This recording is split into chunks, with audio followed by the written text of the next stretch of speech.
a no stranger bedfellow. It is in this context that Indonesia remains committed to promote the values of mutual understanding and tolerance in the scope of intercultural and interreligious relations, and to encourage the habit of dialogue and collaboration, including on interfaith and intercultural dialogue. Indonesia currently has 34 bilateral interfaith dialogue with many other countries. The dialogue has also been carried out in regional scope with ASEM, APEC, ASEAN, and MICTA. At the global level, Indonesia is active in the UN Alliance of Civilizations and Organization of the Islamic Cooperations. During its presidency in the G20 last year, we initiated Religions 20. Excellencies, distinguished speakers and participants, ladies and gentlemen, the Netherlands is among the earliest Indonesia's partners in bilateral interfaith dialogue. We initiated the process in 2006, and this year we have entered the 17 years of our collaborations. We even have a unique feature in our partnerships with the role played by Netherlands-Indonesia Consortium for Muslim-Christian Relations, or NICAMCR, since 2015, who acts as organizing partners. I sincerely hope that Indonesia-Netherlands interfaith dialogue could continue to flourish. I wish to end my remarks by expressing my hope that our rich experiences from years of dialogue would generate better understanding among our people. I wish you a fruitful discussion. I thank you. Assalamualaikum warahmatullahi wabarakatuh. Thank you, Dr. Teguh Faisasya, for the welcome remarks. Following next, we will watch the remarks video from Karin Mosenlander, the Director General for Asia and Oceania, Netherlands Ministry of Foreign Affairs. Selamat pagi, good morning. From the Netherlands, I want to wish all of you a meaningful value exchange today during the 8th Interfaith Dialogue. Most, if not all, societies are shaped by religion in one way or another. While at an individual level, many people find inspiration and comfort in religion, religious differences can also pose challenges within states and between states. During the COVID restrictions in the Netherlands, it has, for example, not easy for some to understand why exemptions to the lockdown restrictions were made for certain religious gatherings and not for cultural or sports events. The divide between those with and without faith, as we sometimes see in the Netherlands, must not be exploited for political gain, but must be bridged with understanding and tolerance. And not only a dialogue between those with and without religious differences is important, also within and between religions, such exchanges are indispensable. Both in the Netherlands and in Indonesia, we strive for peaceful coexistence between different spheres of faith and reason. Interfaith dialogue plays a critical role and has been integral in Indonesian society. I am delighted that this dialogue also exists between Indonesia and the Netherlands. It is gatherings such as today's, spaces for learning and exchange that leads to mutual respect and understanding. I therefore want to thank the Netherlands-Indonesia Consortium for Muslim-Christian Relations, the Indonesian Ministry of Foreign Affairs, and all speakers today for leading the way. Indonesia and the Netherlands can both learn from one another and find common ground in our differences. We can learn to depart from, in bahasa Indonesia, kami to kita, from the divine and exclusive we to the all-embracing and inclusive. Let me finish by again wishing you an insightful discussion today. Thank you for allowing me to be part of this 8th Interfaith Dialogue meeting in this virtual manner. Have a good session. Terima kasih banyak. Thank you. Continuing to the next speech, please be invited to the stage the representative of the Netherlands-Indonesia Consortium for Muslim-Christian Relations, or NICMCR, to deliver her welcome remarks. Please welcome Corrie van der Ven.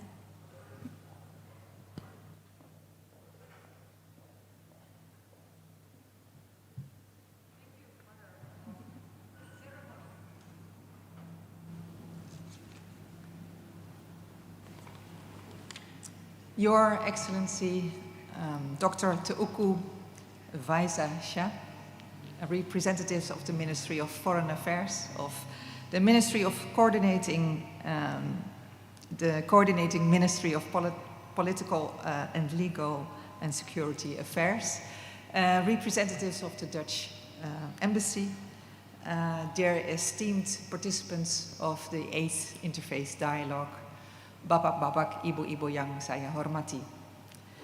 On behalf of the steering committee of the consortium, I would like to welcome you as a co-organizer to this dialogue.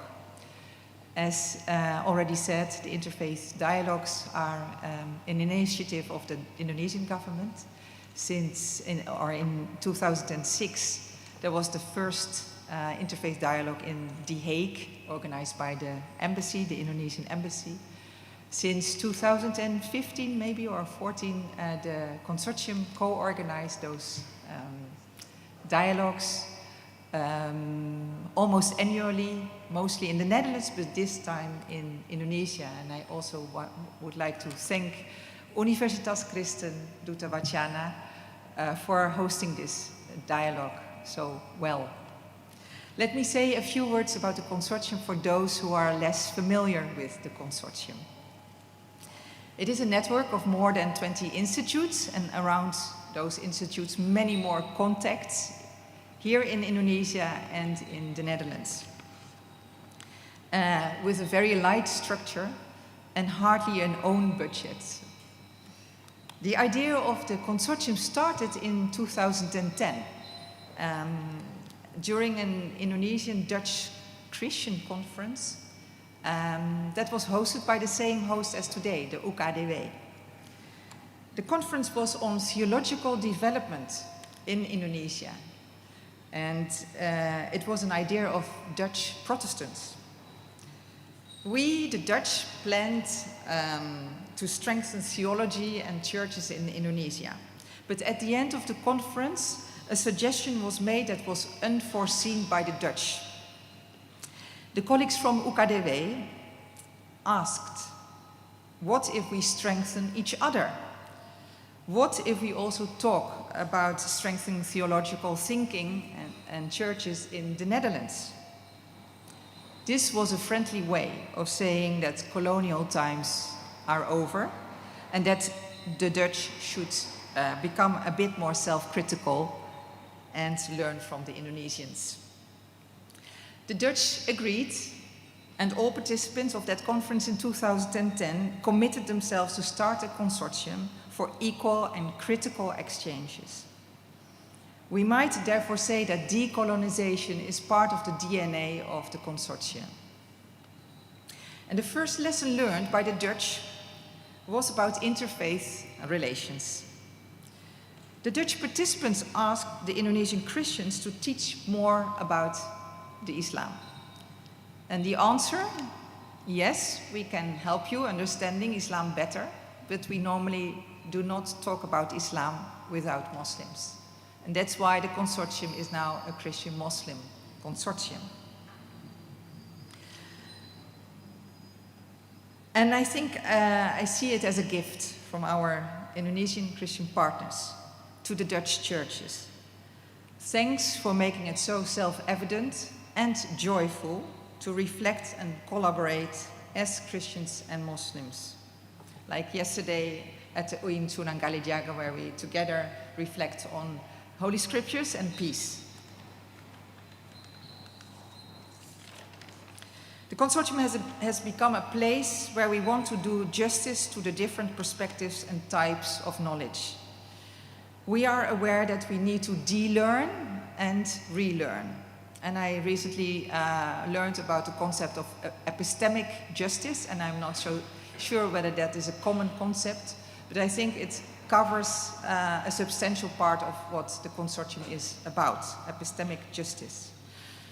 Are we prepared? That's the question we all the time raise. Are we prepared to listen? Are we prepared to learn together? Are we prepared to change our mindsets and behavior? This is an intellectual journey as well as a spiritual journey. It seems that there is now in society, or at least in the Netherlands, a broader awareness of the impact of colonialism and coloniality. Looking at our Dutch society, 3 weeks ago, on the 1st of June, the Dutch Council of Churches organized a conference on colonialism and slavery and the role of the churches in it. And slavery in Indonesia was part of it. Last year, the Dutch government apologized for the violence in the Indonesian War of Independence. And only last week, the Dutch government acknowledged the date of 17 August as the Indonesian Independence Day. That was quite late, but it happened. This growing awareness in society offers an opportunity for the consortium. We can further contribute to this awareness with the results of our very unique joint research and debates. And it is not only about colonialism, but, and it was already mentioned also by the mother of ceremony, about eco-justice, about gender justice, and inclusive religious education. This, the joint reflection, is the gold we have in our hands. And together with the trust we have built amongst us during the last 13 years. Our hope is that in the coming years we find ways to engage even more people, students, religious leaders, experts, in the process of de-learning and relearning, and that we will be able to make our academic reflections relevant for the daily life of our communities. Thank you. Thank you, Corrie van der Ven, for the welcome remarks. Following next, as the host of the 8th Interfaith Dialogue Decolonizing Religion, please be invited to the stage the Rector of Universitas Kristen Duta Wacana Yogyakarta to deliver her welcome remarks. Please welcome Dr. Ing Wiyatiningsih.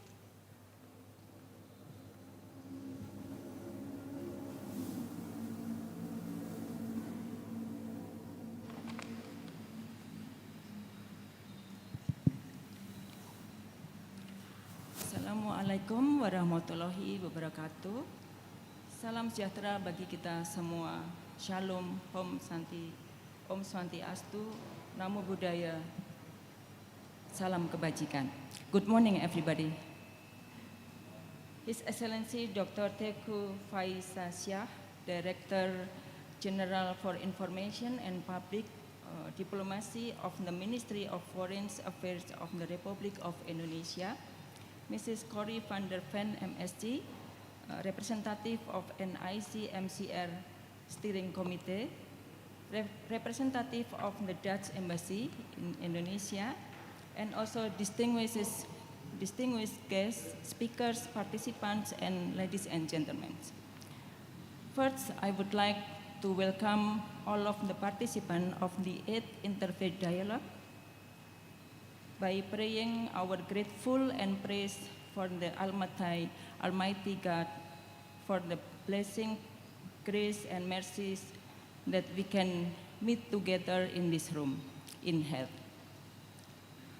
Dear speakers, distinguished guests, and participants of the 8th Interfaith Dialogue with topic in decolonizing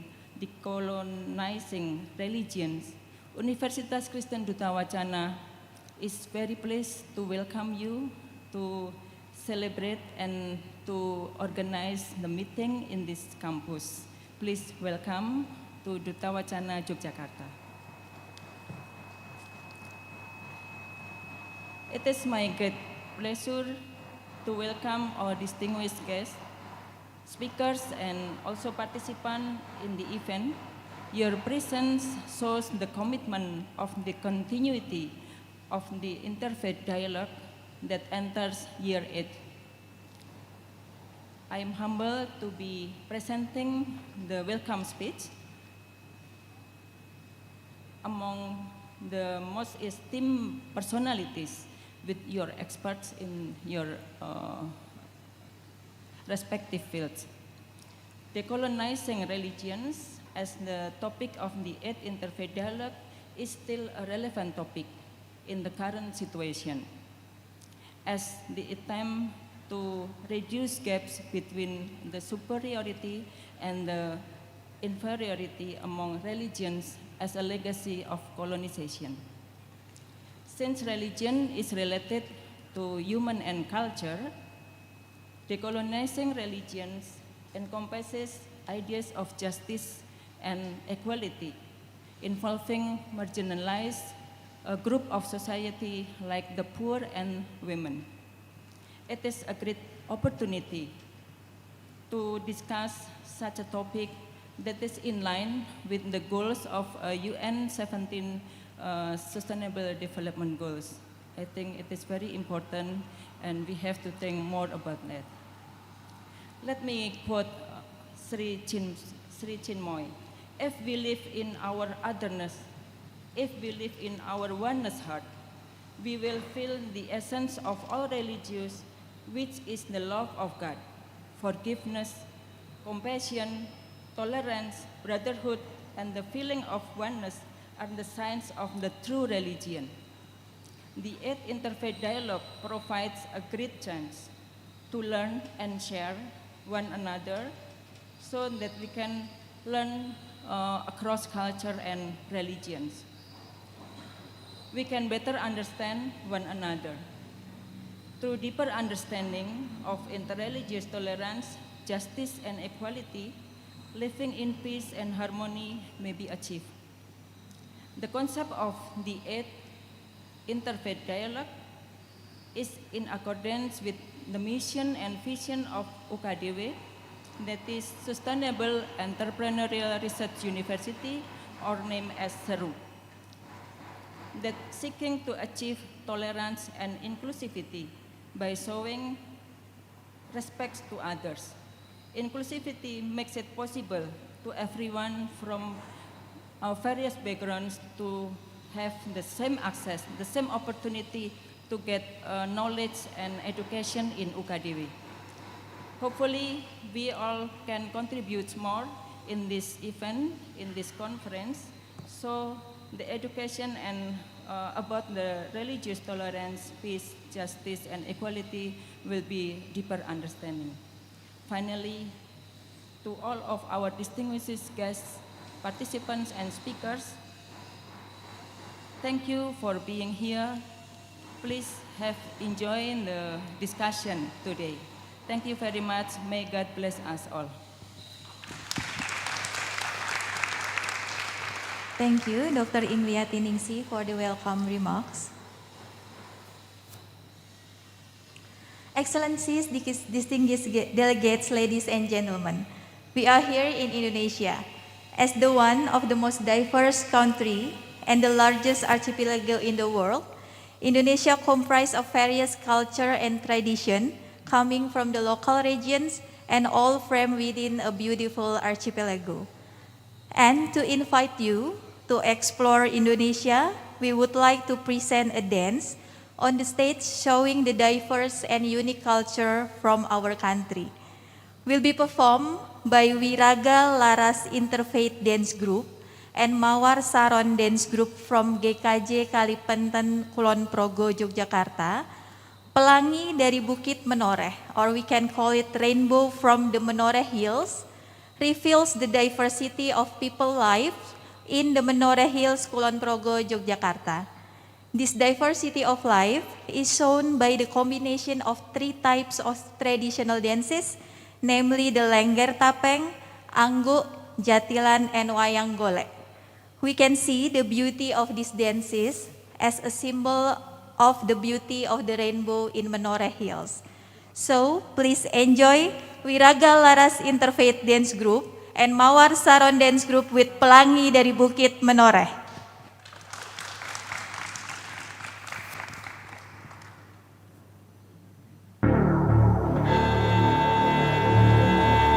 Kulon Progo, the Jewel of Java. Permata Pulau Jawa dengan segudang budaya. Karya luhur yang tercipta dengan penuh rasa dan asa yang menyeruak jauh melintas cakrawala perbukitan Menoreh. bak pelangi di bumi menoreh.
seni gamelan maneka warna kesenian. Sekar membar, sekar melati, surya kembar mulan negari. Sayang suwi, sayang ngetoi, enten nonton lik sini wagi. Esok jalan sore nekele, selirane setokulan kapa. Esok elek, sore elek, sing dieleki ora rumangsa.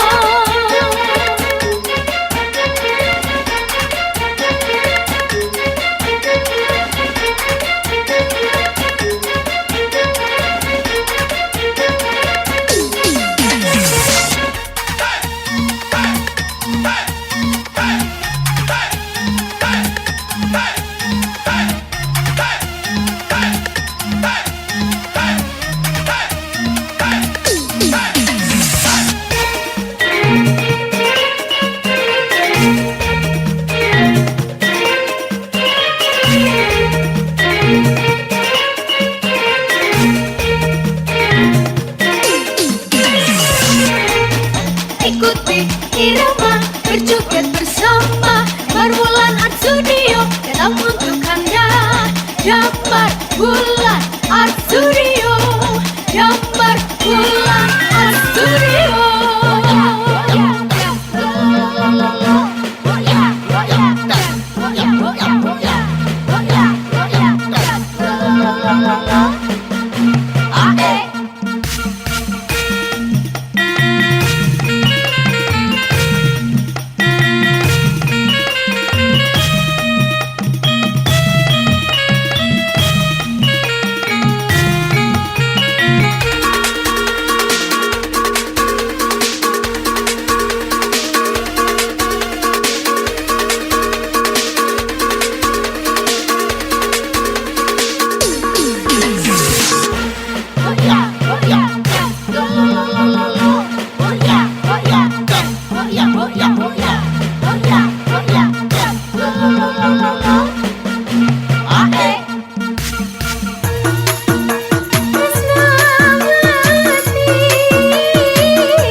Ikan cucut mandi di laut, kena ombak bergoyang buntot. Adem-adem di atas mulut, siapa madeng mudah kepencet, siapa madeng mudah kepencet. Gunung mana yang paling tinggi, gunung mana yang paling tinggi, tidak melawan gunung Merapi. Dukun mana yang paling sakti, tidak melawan diri sendiri.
dipeni ragam budaya tercinta pelangi di bumi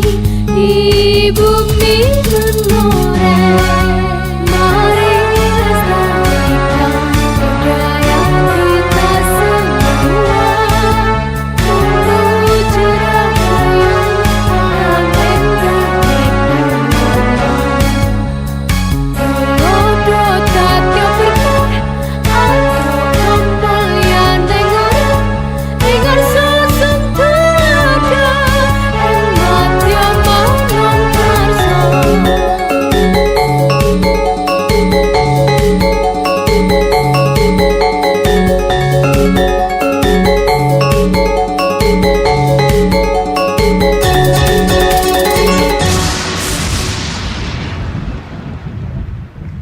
Iya. Thank you so much. Untuk semua penari, mungkin juga Bapak Pendeta Aris bisa berkumpul sebentar di tengah di panggung. Adek, di tengah dulu sebentar. Berkumpul dulu. Mungkin ada Pendeta Aris? Ya. So, ladies and gentlemen, this is Reverend Aris from GKJ Kalimantan. So, can we once again give a round of applause for the all performers here? Yeah.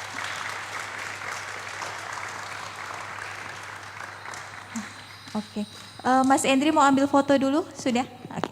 Ya. Sekali lagi terima kasih Pendeta Aris, juga adik-adik yang sudah tampil menari di sini. Thank you very much for this performance.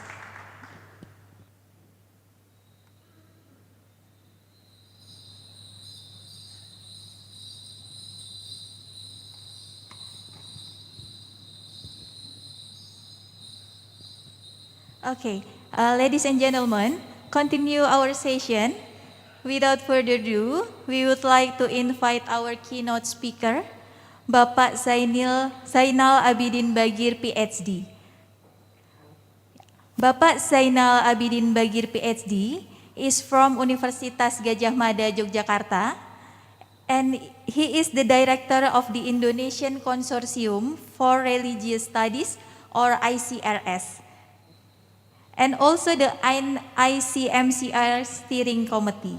He interests in freedom of religion or belief, religion and ecology topics. Please welcome Bapak Zainal Abidin Bagir PhD. Terima kasih. Selamat pagi. Good morning everyone. Ibu Rektor UKDW, Pak Robert Setio, Pak Dirjen, Pak Mark, Edwin, Bu Kori, Pak Frans, Mas Ancu, selamat pagi semuanya. Tidak bisa saya panggil meskipun saya kenal banyak orang di sini. Well, yeah, it's an honor for me to be invited to deliver the keynote speech. Thank you, Pak Robert. So, the title of my speech is Why Decolonizing Religion. So I hope this will become, there's a kind of warming up for our discussions today. So, there is a very famous statement by the late famous theologian Hans Kung, which probably is the most quoted statement in the discussions of interfaith dialogue. And I think most of you know it. Probably many of you remembers it by heart. His statement is, no peace among nations without peace among religions. No peace among the religions without dialogue among the religions. So the coupling of peace and interfaith dialogue has become almost a given. But decolonization, which is our title today, is actually something else. It is not about peace, or not mainly about peace. Probably even the contrary. It is about unsettling the status quo or the existing order which is seen to perpetuate injustice. So as we start our series of discussion today, I think we must prepare ourselves for the difficult and probably uneasy challenge of speaking about decolonization. So what is decolonization? Decolonization or decolonizing has been a buzzword in the academic world today, and we have heard scholars are complaining that the word may actually lose its meaning and significance if it is overused. As such, we may be tempted to ask the question, what is decolonization? But as I will speak briefly soon, this question may not be very productive for our conversation today, as this question has also been debated without any final word on this issue. And this is not surprising. So rather than defining it, I will take the term, as used by many scholars, as having a family resemblance, so using it rather loosely. Even this position, probably it can be easily criticized because it may lead to losing the distinctiveness of the term. And the criticism has legitimate grounds, but I think instead of defending my position, I will use this opportunity of delivering this keynote speech to ask the question, why decolonizing? My presentation will try to identify some characteristics that emerge when people talk about decolonization, especially of religion, more specifically as related to interreligious dialogue and interreligious studies. I myself have been using the term on several occasions, especially in my teaching. I teach with Robert Steele, a course with the title Interreligious Studies, which is an introductory course for our students in Universitas Gadjah Mada. The reason for this choice is that, discussing decolonization in the class, it's useful to show many things which are problematic in our own field of study.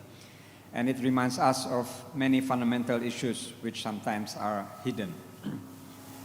So before addressing that question, why decolonizing, I shall respond briefly to the criticisms of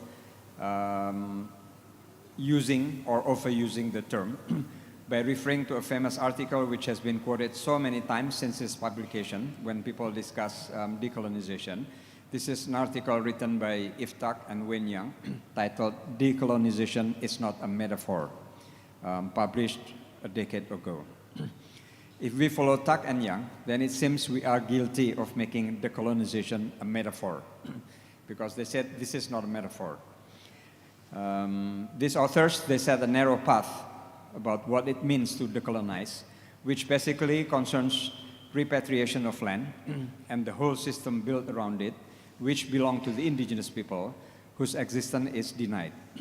It draws a strict line between the settlers and the indigenous people. For them, any other meanings attributed to it may constitute a move to innocence. That is, ways that the settlers or the former colonizers try to get rid of its guilt. This is a very narrow and strict definition of decolonization, which does not fit what I think the organizers of this conference intends to convey. But at least there are two important points we can gather from Tak and Yang. First, talks of decolonization is meaningful only within certain contexts, because there are different types of colonialism. Tak and Yang speak mostly of the American situation of settler colonialism, in which the settlers stay and live together with the indigenous, but hegemonize them, to say the least, to the point that the indigenous lose almost everything. Not only their land, but also their education, their tradition, everything. Not all decolonizations are the same, as there are different types and contexts of colonialisms and their aftermath. Secondly, while decolonization is a form of resistance of oppression and of movement or struggle for social justice, not all social justice movements are the same, as there are also different types of injustices. If we don't distinguish them, we risk losing the meaning and the focus of the movement. So I will speak now about the context. As we will have speakers discussing different topics today, this is a reminder of the importance of specifying what kind of social justice goal do we aim at when we speak about decolonization. How does using the term decolonizations makes a difference? What kind of colonization do we have in mind, and what is the goal of this attempt? As this conference is held by the Netherlands-Indonesia Consortium for Muslim-Christian Relations, we may immediately think of several contexts. First, there is the context of the Netherlands and Indonesia. We have a history of colonialism in Indonesia, which extended for hundreds of years, including some of the violent episodes. And this is the kind of colonization which is different, I think, from what Tak and Yang refers to in their article. That colonization is history now, but until today we still discuss it. If decolonization is understood as an attempt to undo the colonization, it is unfinished. Just a small example, last week there's a new statement by the Dutch Prime Minister about the acknowledgement of the independence of Indonesia on 17th August 1945. And yesterday we have a discussion about it quickly with Pak Mark. And it sparked mass media headlines. I'm not very sure of its significance, but this kind of news keep reminding us that there are things that are not fully resolved and we can still talk about. The history of independent Indonesia 78 years ago is much shorter than the hundreds of years of the colonization that preceded it. And until now, its legacy can still be seen in many sectors.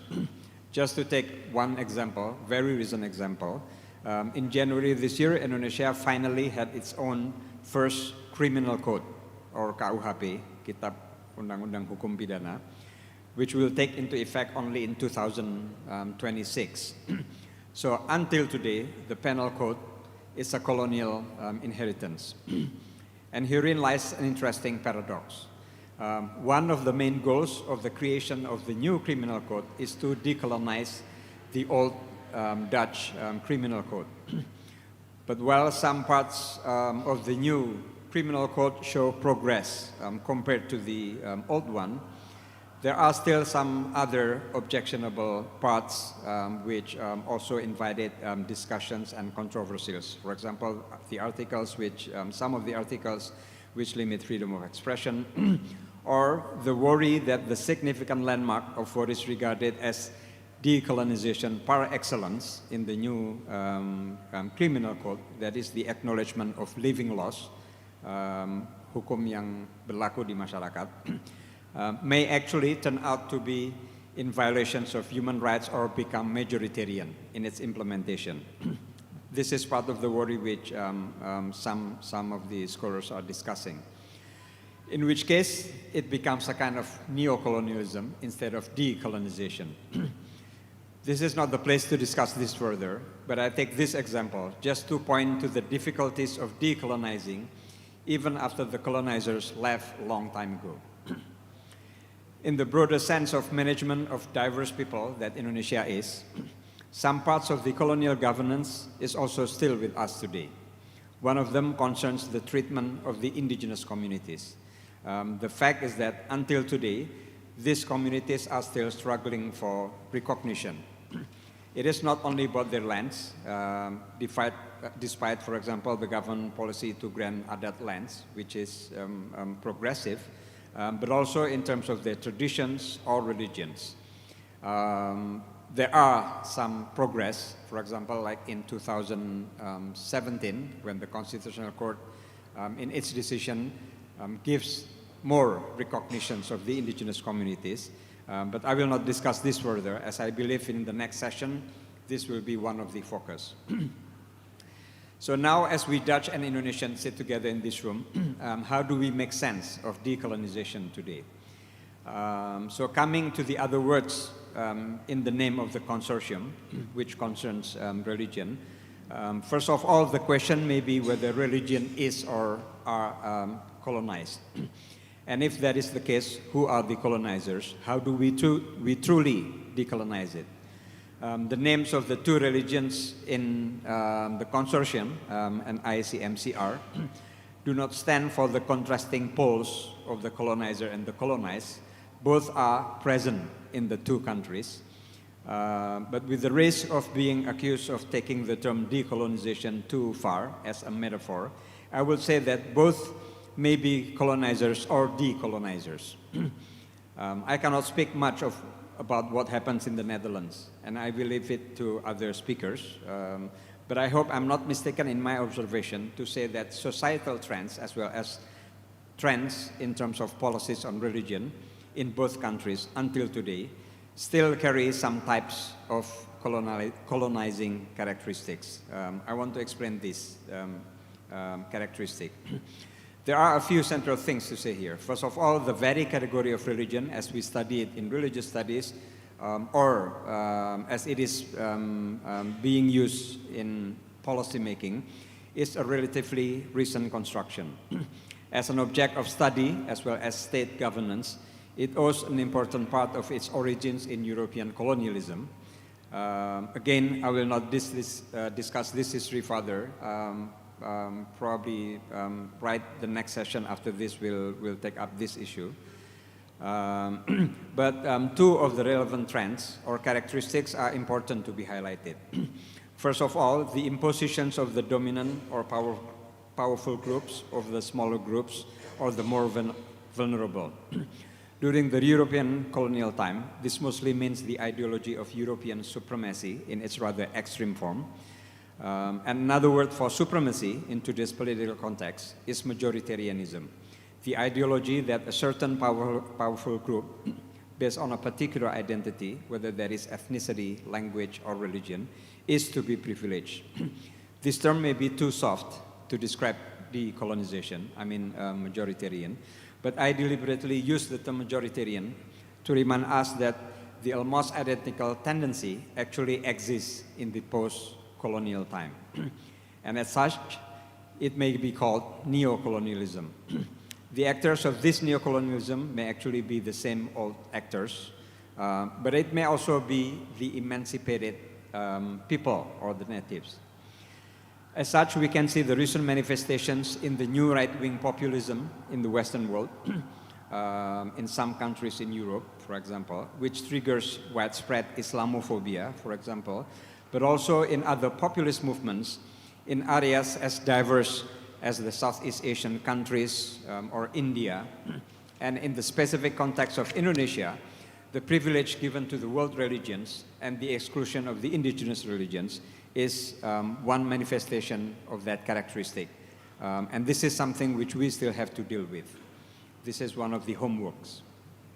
Secondly, another characteristic is the tendency of the state to make distinction between good and bad religions. This is a very popular distinction. Good religions are recognized or even funded, assisted, while what is regarded as bad religion is marginalized, excluded, or on some occasions, criminalized. A good example of this is probably the controversy over the figure which Frans Wijsen will speak today, Snoek Hurgronje. Part of his advice to the colonial rulers were making this kind of distinction. Which Muslim groups to engage or which type of Islam to engage and which other groups to repress. This is a very popular colonial technique which persists until today, not only in Indonesia, but in many other countries as well. The so-called war on terror has exacerbated this tendency. Pak Frans, I believe, will paint a different, more complex and nuanced picture of Snoek Hurgronje. Nevertheless, it is interesting to see that while he has been used as an example of colonial or Orientalist policy, the technique of making that kind of distinction between good and bad religion persists until today and manifested in some policies. One of the example, if I take the context of Indonesia, the religious moderation policy, which is promoted heavily in the past few years, is one such example. This is about the division of the good from the bad, the moderate and not moderate, extreme, radical, or whatever. The good one is embraced, supported, and the bad one is marginalized or criminalized. The issue is surely not how to define moderation. That's not the main issue. But it's about how certain powers make decisions for the rest. As in the other examples, here we see that colonization is about who has the power and decolonization is about unsettling that power. The religious moderation policy is just one example.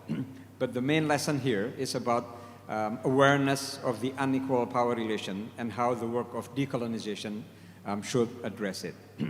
In this regard, decolonization is a useful term to describe an attempt to unsettle or to undo the imperialistic tendency, whether in terms of knowledge production or policy making, both of which involve the question of power.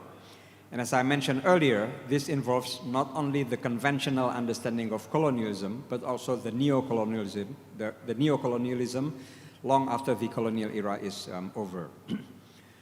Now, after noticing these symptoms of colonization in its old and present manifestation, I would like to make my last point, looking at the enterprise of interfaith dialogue, which is the main rubric of what we do today.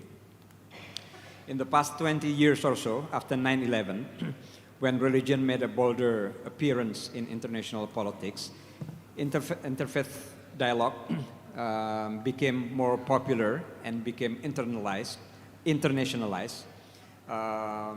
And in Indonesia, the foreign ministry, for example, has its public diplomacy activities, and I happen to be involved in some of these bilateral or multilateral interfaith dialogues. The first one actually, if I understand it correctly, started in this city, in Yogyakarta, in 2004. This is government to government and people to people interfaith dialogue. I first joined the series of these dialogues in 2006 in the Philippines. And it's very telling. The speeches of the state leaders there in that conference were quite telling to show how they framed interfaith dialogue in ways which actually reflect their domestic political concerns. Terrorism, not surprisingly, ranks the first. And I remember very well at that time, the then president of the Philippines, Gloria Arroyo, mentions in his remarks the Muslim movements in Mindanao and the communist movements as the challenge of interfaith dialogue in her country, which again, this reflects her domestic political concerns. So both political struggles in this example were called as terrorism, and besides military force, they were to be challenged by interfaith dialogue. So this is the use of interfaith dialogue in this framing.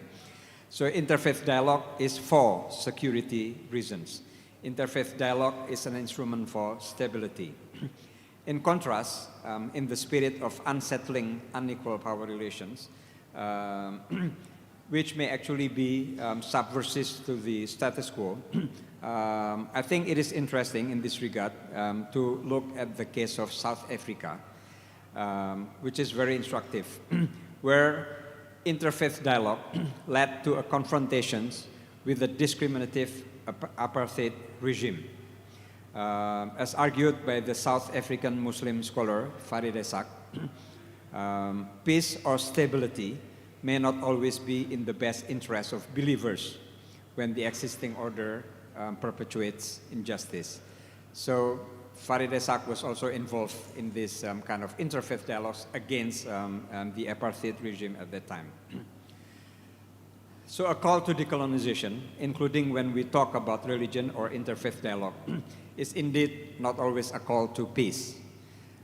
With regard to this, I'd like to borrow from Mallory Nye, a scholar in religious studies, who distinguished soft decolonization from hard decolonization. Soft decolonization is more like diversification and more recognition of difference. It invites more people to the table, sitting together, trying to be more inclusive. But for him, this softer option is not going to achieve the goal of decolonization. Doing hard decolonization, on the other hand, would involve the more radical movement of unsettling the underlying power structure, rather than inviting more people to the table or making space around the table. Decolonization is about changing the room. So if you agree with me, and if we really want to decolonize, probably we now need to prepare for changing the room. So I stop there and thank you very much.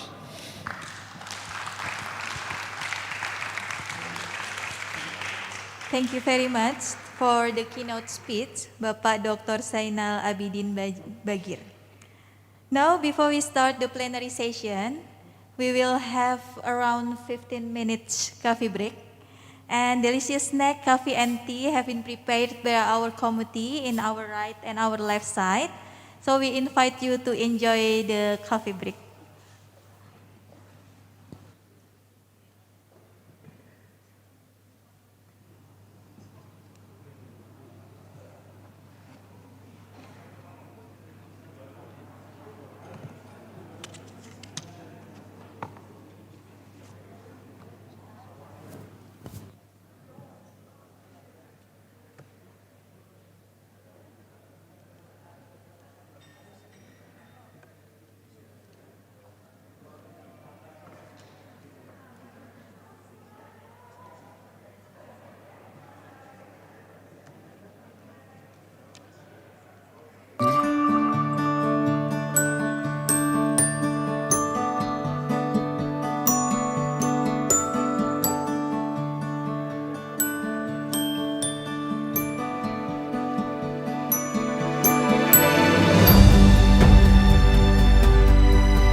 Perubahan yang berjalan pesat pada era teknologi modern saat ini mendorong tumbuhnya inovasi yang seolah tak terbatas.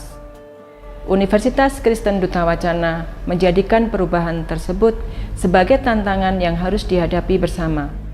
Oleh karenanya, diperlukan kolaborasi yang sinergis dengan berpijak pada nilai-nilai Duta Wacana untuk menjadikan Universitas Kristen Duta Wacana semakin unggul dan tangguh.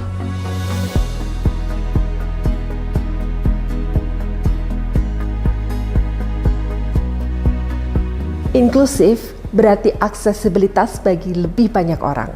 Inklusif berarti penghormatan pada hak asasi manusia. Inklusif berarti perayaan aktualisasi diri bagi setiap individu.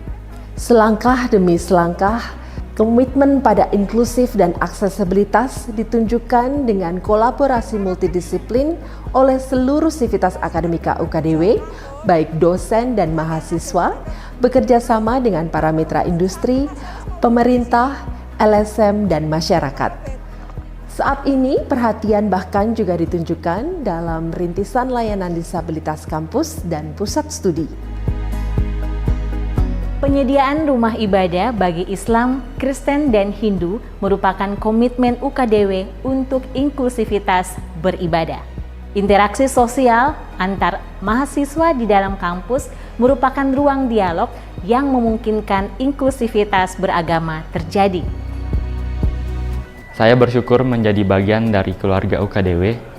UKDW menjadi tempat bagi saya untuk tidak hanya menjadi pintar, tetapi juga mampu mengolah rasa, menerima keberagaman, dan merayakannya bersama-sama.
pagi.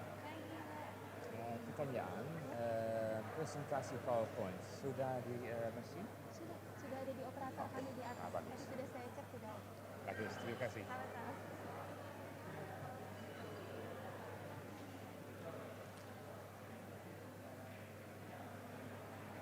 Good morning. You must be Anna. Yeah. Yes, I am Duncan. I am Duncan. I the one that communicated with you. Yes. I recognize you from the picture of on your WhatsApp. Yeah. WhatsApp profile. Yeah. Yes, with your daughter. Is it your daughter? My son. Oh, your son. Yeah, Your son. he's my Okay. son. Yeah. Okay. Very nice to meet you. So how are you? Fine. Yes. How are you? I'm fine. Thank How you. Indonesia in Jakarta? Oh, wonderful. It's my Is it your first time. Yes, it's my first to time. Jakarta or to Indonesia? In Indonesia. It's my very first time. Yeah. Yeah. You have a good experience. Yes, so far so good. So far so good. Yes. So you will stay until Sunday. Sunday I'll be going back to the Netherlands. Yeah. Nice to meet you. Nice to meet you. So how do I pronounce your name? Iit or Iit? Is it hard to pronounce? It is not hard. Because this is a lot of Anna Uh-huh. in the office. Yeah. I used to use my side name. Iit, yes, your child's name. Yeah, Iit. Yeah. Because I was talking to somebody and they were saying Anna Lit. I said no, it's not lit because the first letter is not an L. It's a W I. Yeah, you're right. Iit, not lit. Yeah. With letter I. Where is your batik? I have to ask Regina. I gave my batik away. Why? Yeah, it was too small. So a lady is going to make I'll fix it. fix it a little bit Oh, because it was a bit I was too- expecting you to come with the batik. Yeah, I wanted to come with batik too, but yesterday Regina told me there was a lady at Yuyan Yeah. who was surfing and she could do because Regina also had some material that she wanted to fix. And she said, this lady can do it for you. My because goodness. I bought the batik. bigger for you. Yes, I bought the batik and I bought L, and L is usually my size. But L the Indonesia L is- is a little bit smaller, so I didn't try it when it was there. So when I reached home, I realized it's okay, but it's yet still A bit too tight. a bit too tight. But it was okay, but I would have preferred a little bit more. Okay. And Regina knew about that. So when she talked to the lady, she said, hey, come. And I had my batik. Wonderful. And so I gave it yesterday. But then the lady will return it to you. She will return it to Oh, me. Yes, great. yes. I'm sorry, did I interrupt you? No. I'm just like, I was like, that's Duncan. Yeah. So I was prepared to call it my batik today, Yeah. but no, unfortunately. You have the logo of the church. This is the logo of the URI, United Religious Initiative. United Religious Initiative. Yes.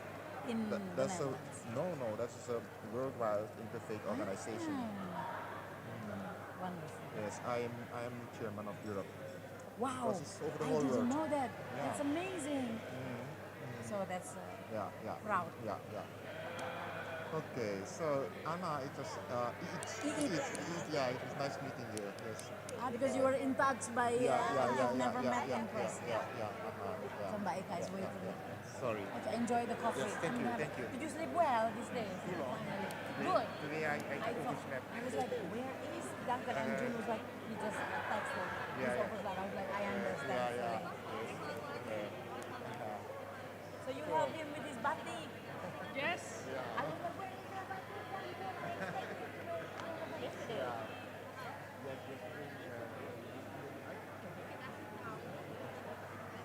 Really? Oh my goodness. And then how will the woman contact you? Through Ombak? This is Indonesia Connect. Easy. So many kind people. So it's easy. Yes, Mbak Dewi. I need to speak to her. I have a question. I'm so done.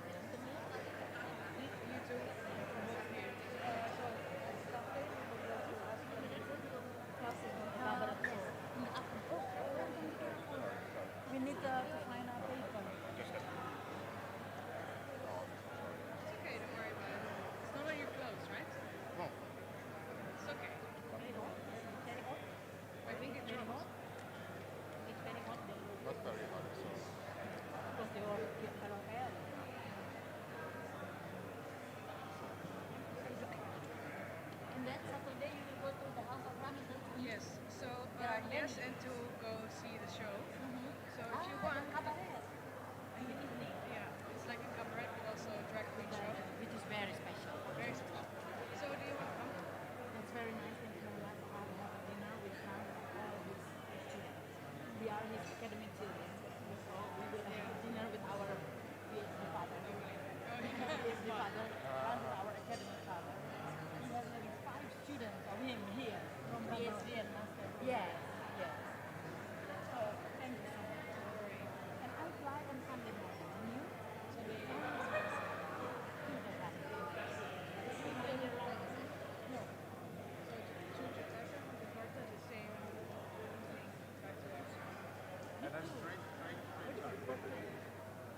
But they were also flashing. They were also.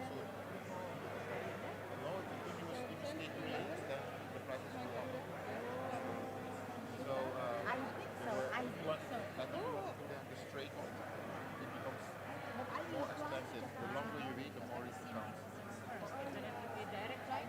It's, if you are book early in advance, Oh yeah, book earlier. in advance, then it's cheaper. But if you wait, the direct price becomes more. Yeah. 3 days before flight, we book out. The flight may be Yeah. 3 days before flight. Yeah. So I tried to find what was reasonable, and what was reasonable was to go like to have two separate trips. One to Jakarta, but not straight. Yeah, Doha, and one to Jakarta. Yeah, and one from Jakarta to Jakarta. So I think 20,000. There is no direct flight. there is. But we have to jump in together then. Eunice is also coming on the same flight. You know. Yes. Good morning. How are you? Good morning to Madam. I'm leaving now because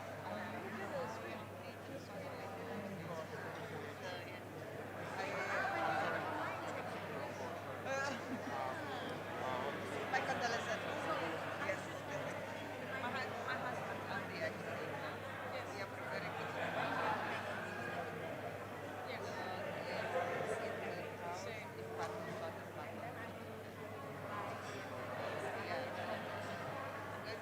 Bantuin dia nyiapin rekamannya sih nanti siang apa ya lihat ya hari siulan nanti jam 4 kamu balik lagi setelah di after super mereka kian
Nanti pas session itu kan aku minta kalian bagus sekali sudah jadi. That's why aku tadi udah minta Mbak Reni. Nah nanti aku nggak perlu memperkenalkan Mbak Ambar, mau pas panggil mereka Mbak Ambar. Terus ngomong sama Bu Ambar. You will introduce them. Moderatornya. Jadi aku tinggal duduk dan langsung. Jadi aku nggak perlu. Yes. Jadi panggil mereka terus sambil dibilang ini adalah, jadi aku nggak perlu lagi CV-nya tak bacain gini-gini toh. Ya. Oke, berarti Mbak Christine juga dibilangin berarti karena dia yang ya. Yes. Jadi yang pertama Christine dulu. Tapi maksudnya polanya biar sama. Ya. Thank you. You did a great job. Oh, you're amazing. Bagus sekali. Oke. Kita lagi. Dalam ini Mbak Christine. Saya itu bukan di teologi, tapi dari Biro 4 kalau di KDW, Biro Kerjasama dan Relasi Publik. Bukan international office lainnya. Ini office of Kita international. sebutannya itu, nah saya di divisi kerjasama internasional. Mantap. It's dari diajak fakultas. Kemana-mana. Mbak Christine, saya bilang sama dia, jadi dia memperkenalkan sekalian moderator, speakers dan lain-lain. Jadi Mbak Christine datang tinggal langsung presentasi aja, langsung undang presenternya untuk Jadi membacakan sekali. jadi CV-nya, jadi kita nggak perlu kerja keras, kita cuma Jadi karena saya tidak sempat print out, jadi saya sudah tulis semua. Saya juga ini saya mau tulis. Karena nggak ada promo print yang baru kan ya. Nanti saya bacakan sekali. Jadi dia baca waktu sambil duduk dipanggil sambil dibacakan moderator. Jadi kita nggak usah ngapa-ngapain, kita tinggal Please, 25. Jadinya tetap 2 jam per satu. Iya, kalau waktu Kan sebenarnya sampai 12.15 kan. sekarang kan maju toh. Jadinya ini karena agak telat ya. Harusnya kan mulainya. Terlalu maju saya pikir. 10.35 mulainya. Ini baru jam 10. Kita maju sekali. Iya. Maju ya. Maju karena dancingnya lebih cepat, terus apa namanya? Drop bapaknya juga. Sambutan dari Belanda juga Pendek. Nah, jadi maju. lumayan motong dari 10 menit. Oh iya, saya pikir malah telat. Oh iya, malah tidak ya. Kita 10, 15 Iya, iya. Dan selesainya yang plenary pertama itu tetap 12.05. Jadi kita lihat kalau sekarang 12. Kalau memang bisa tepat waktu mulai 10.30 that's great. ya 10.30 kita mulai berarti maju jam 12 selesainya. berarti 1,5 jam aja ya. Ya, 1,5 jam. Dua pembicara. 2,5 jam itu 90 menit berarti question Q&A-nya itu dan respon hanya bisa 40 menit ya. Ya, itu kan 25 menit kan ya. Iya, presentasi mereka 25, 50, berarti 40 Q&A dan respon. Berarti hanya bisa 1 round ya? Iya. Tidak bisa 2 round kayaknya tuh ya? 1 round itu. Saya tidak bisa kasih bilang, maybe we will have another round, no? I think you don't think so? Because it's just 90 menit ya? Iya. Semuanya. Saya pertama hitungnya itu 2 jam. Ya saya pikir, oh bisa 2 round ini berarti. Ininya, bisa Q&A-nya. 2 pembicara 90 menit, nanti yang Bu Maria yang 135 karena Oh iya, mereka bertiga soalnya. Iya, ini 2. Kalau di plenary satu itu 2 Ya. ini pertama Bu Kristi. Iya, saya. Salam kenal ya Bu. Salam kenal siapa namanya? Iit, panggil Oh. aja Iit. Iit. Oh, itu yang ada di grup ya, ini Mbak Iit. Salam kenal. Thank you, Mbak. Sama Ibu.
Aku harus bawa ini kemana-mana. Ya, sebentar lagi.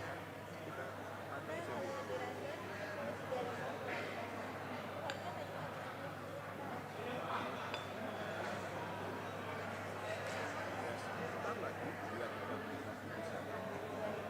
Nanti itu juga diumumkan ada bukan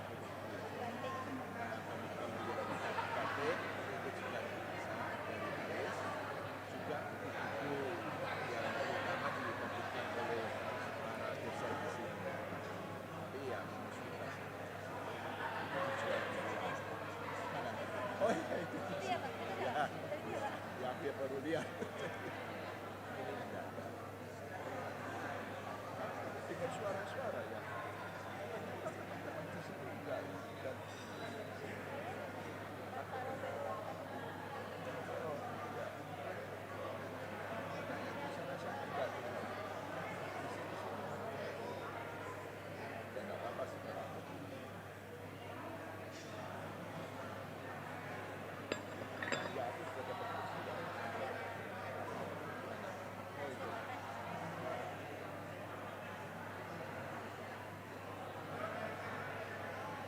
Udah ngeteh atau ngopi?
So, ladies and gentlemen, please kindly take your seats back as we will continue our session.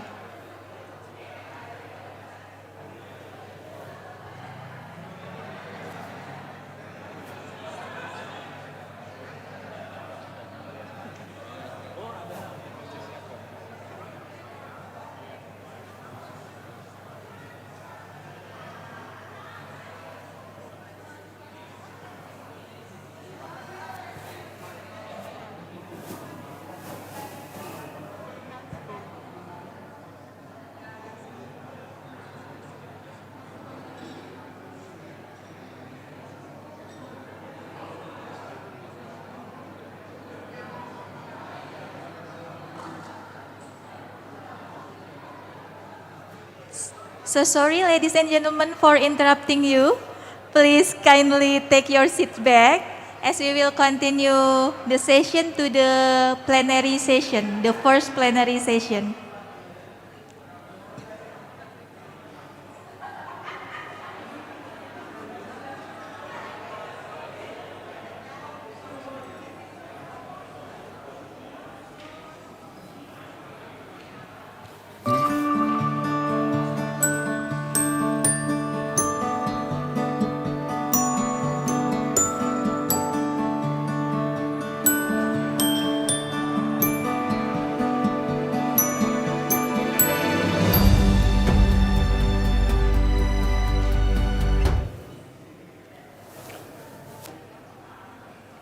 Thank you very much. I also want to inform you that there is a small booth right there in behind of you. So you can find a lot of books that written by our lecturer from the Faculty of Theology, and you can buy it there. And also we have like batik craft in your behind of you. That is from GKJ Kalimantan. They made their own batik and you can buy the batik. Yeah. Thank you. We can continue our session. Yeah. Distinguished guests, ladies and gentlemen, continuing our session, we will start our first plenary session. Allow me to invite our moderator and also the speakers who are present here. So please be invited to the stage, our moderator, Ibu Christine Hutubesi, and our speakers, Professor Dr. Ruart Gensefort and Bapak Dr. Samsul Ma'arif. Our moderator, Ibu Christine Hutubesi, is the Executive Secretary of OASE Intim. She got her master's degree on Magister of Gender Study at the University of Indonesia. Her movement and research interests are religion, feminism, gender, and interfaith relation. And our first speaker, Professor Dr. Ruud Gassefort, is the Dean of the Faculty of Religion and Theology from Vrije Universiteit Amsterdam. Vrije, sorry to wrong pronounce it. Vrije Universiteit Amsterdam. His research interests are religion, trauma, sexuality, and diversity. Our second speaker, Bapak Dr. Samsul Ma'arif. He is the head of CRCS UGM. His research interests include indigenous religion, citizenship, and community engagement. So, Ibu Christine Hutubesi, I will hand over the session to you. Thank you. Okay, thank you, Mbak Ii, for this time. Good morning, it's still morning. Good morning, selamat pagi, Ibu Bapak, all the participants, the audience. We will start our first plenary session for this interfaith dialogue, 8th interfaith dialogue of the NICMCR, and with the UKDW and all the partner. And for the first plenary session, it's already introduced by Mbak Ii. It's already our board of speakers, Prof. Ruud, and also Dr. Samsul Ma'arif. And sometimes we call him Kak Ancu, yeah, because Indonesia Kak Ancu. Because I'm from Makassar and he's also from South Sulawesi. Okay. Makassar, okay. Kak Ancu. So that's the first is Prof. Ruud, and after it's Kak Ancu. So for the first our speakers, both of them will deliver their presentation.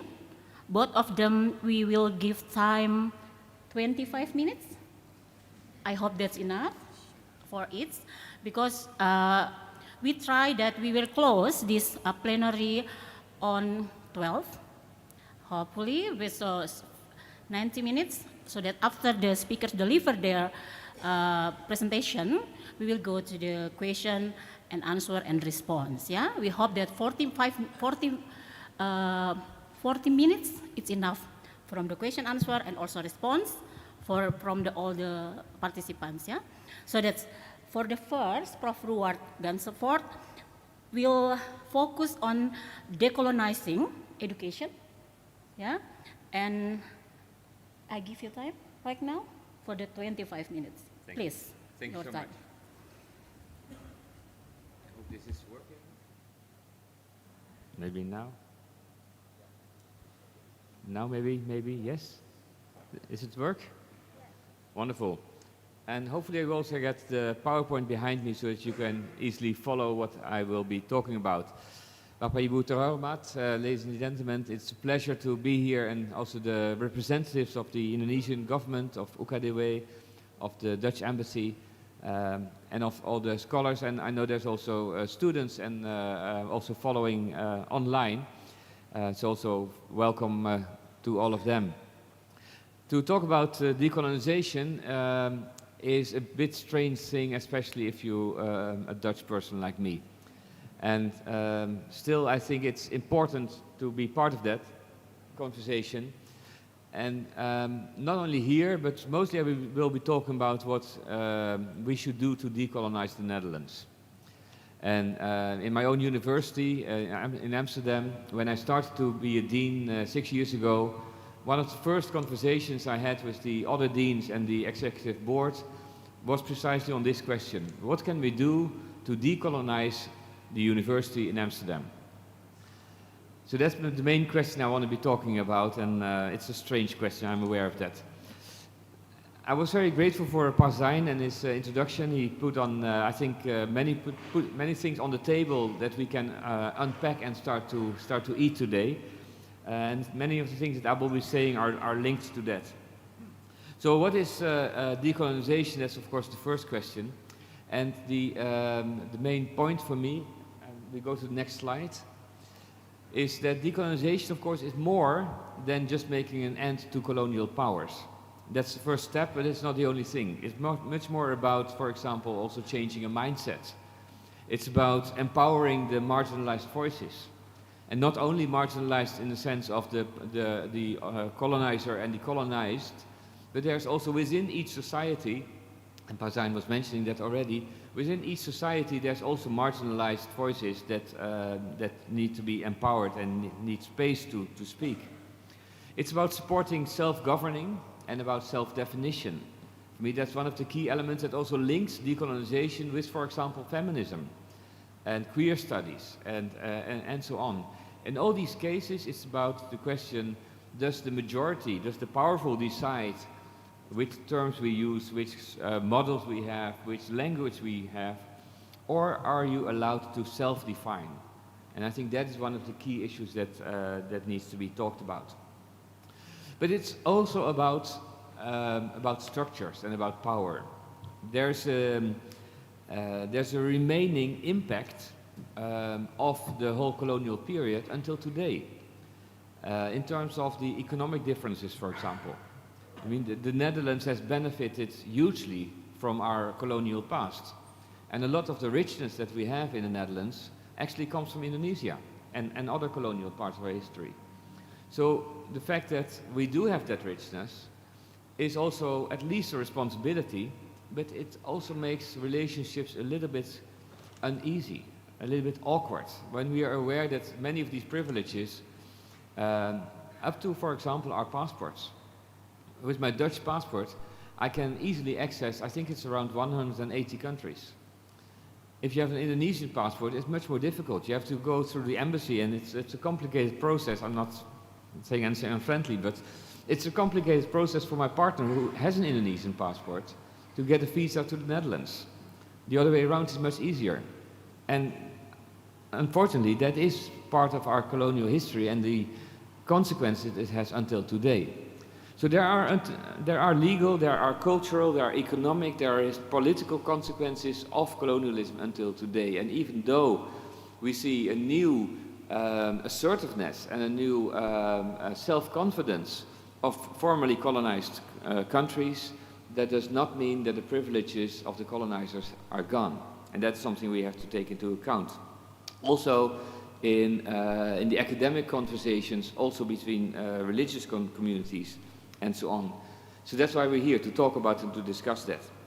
It's also about building new relations. So it's not only the past, but new relations that are based on equality, mutuality, and justice.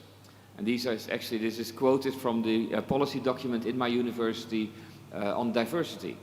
We say everything we do should be based on mutuality, equality, and justice. And that's just not easy. So this is one of the main things we have to do. We have to develop decolonial mindsets and structures. It's not just a process of letting colonialism behind, it's building decolonial mindsets and structures as something new. Next slide, please. So decolonization is needed in, of course, formerly colonized societies, but also in the formerly colonizer societies.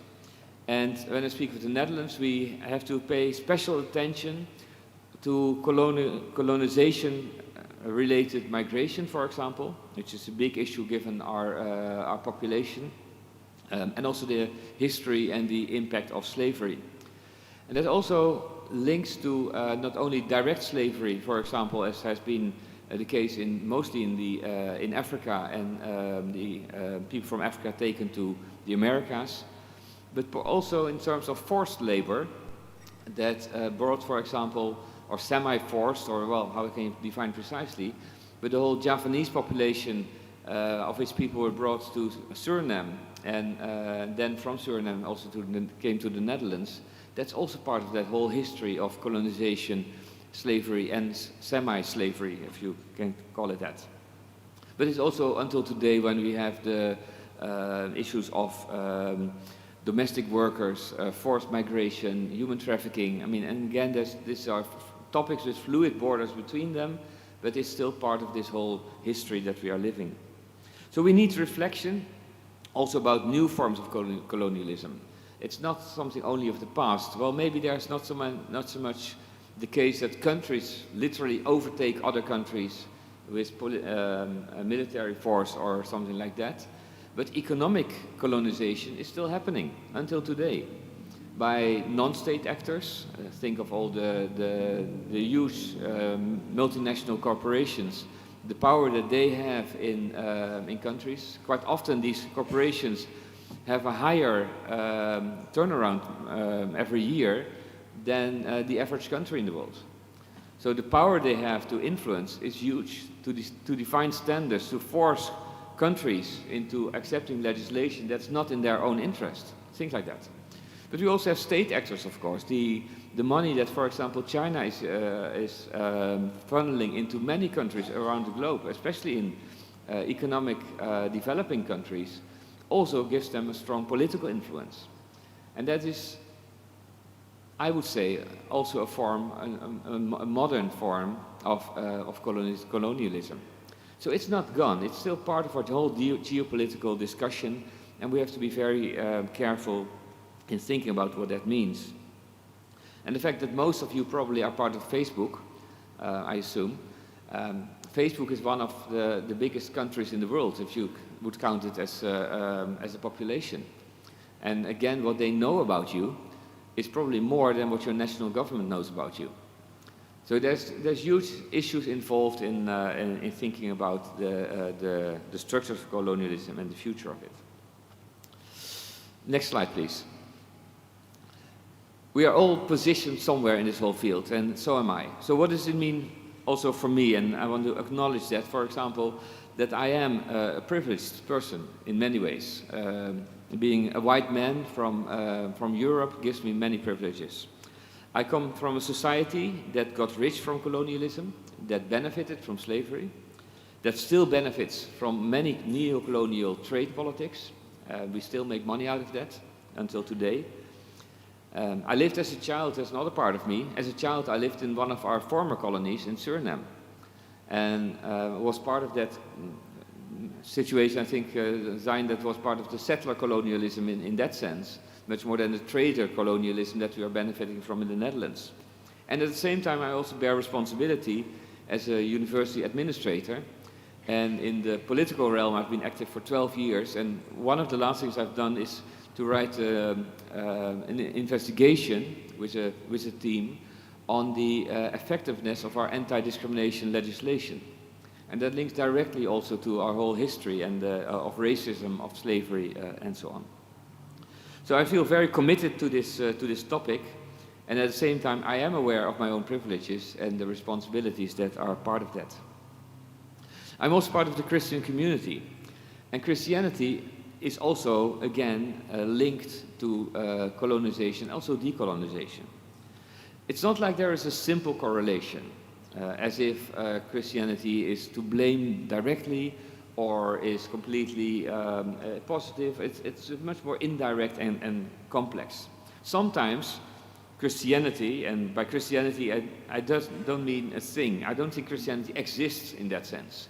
It's an umbrella term that we use for the Christian community, for example, parts of the tradition of Christianity, people inspired by Christianity, organizations, leaders, and so on. So it's an umbrella term with many differences, from very conservative to very progressive, from very colonial to very anti-colonial over time, and so on. So in that sense, this variety also explains why sometimes Christianity has been used to legitimate colonization, in many ways, for example. For example, by saying that it was needed to bring education and developing to countries that were still in the dark. And of course we said, well, by bringing the gospel, the Christian message there, we are bringing light to these countries. Actually, I'm not sure whether you heard this, but last week in Parliament there was a long discussion about our history, and especially also the history with Indonesia.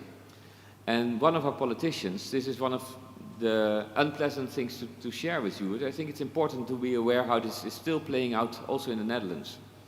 One of our politicians said that he was very angry with all the discussions about colonialism, because he said it's actually the best thing we have done. Colonialism is what we should be proud of.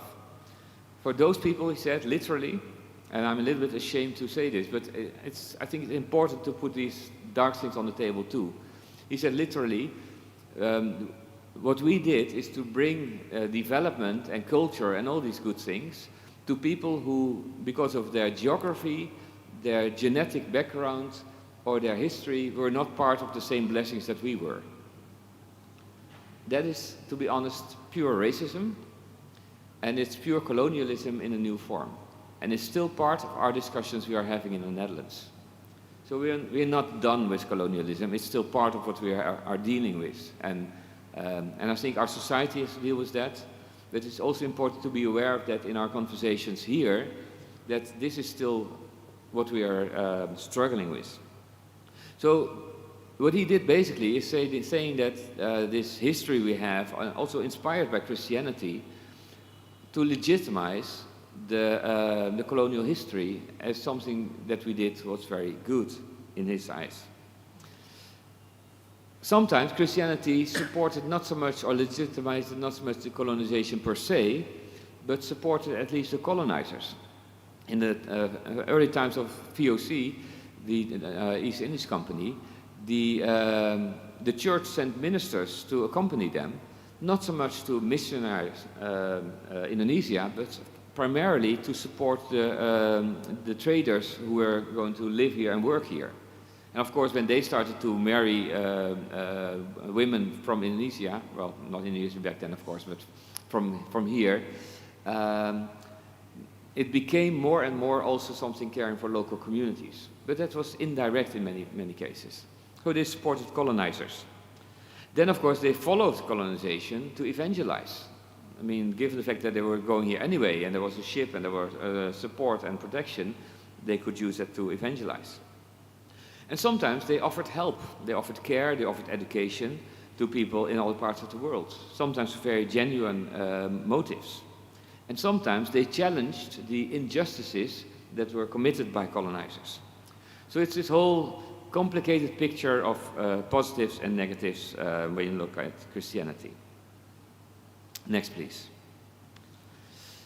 I want to look at a few critical implications, because my aim is not so much to analyze completely the whole process of colonization and aspects, but to put a few critical questions on the table when we talk about Christian religion, Christian religious and theological education.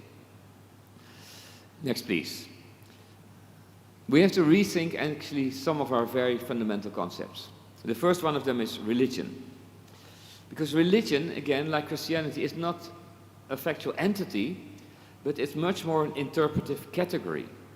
Religion is a concept we use to think about things, to make definitions, to define what is religious and what is not religious. But the power to define is a very important power. The power to define what counts as religion and what does not count as religious is actually a very important part of that whole colonial history. So when we reflect on colonialism, we also have to understand that the colonizers, the powers, defined what was religion and what was not religion, but maybe culture, or superstition, or blasphemy, or idolatry, or whatever.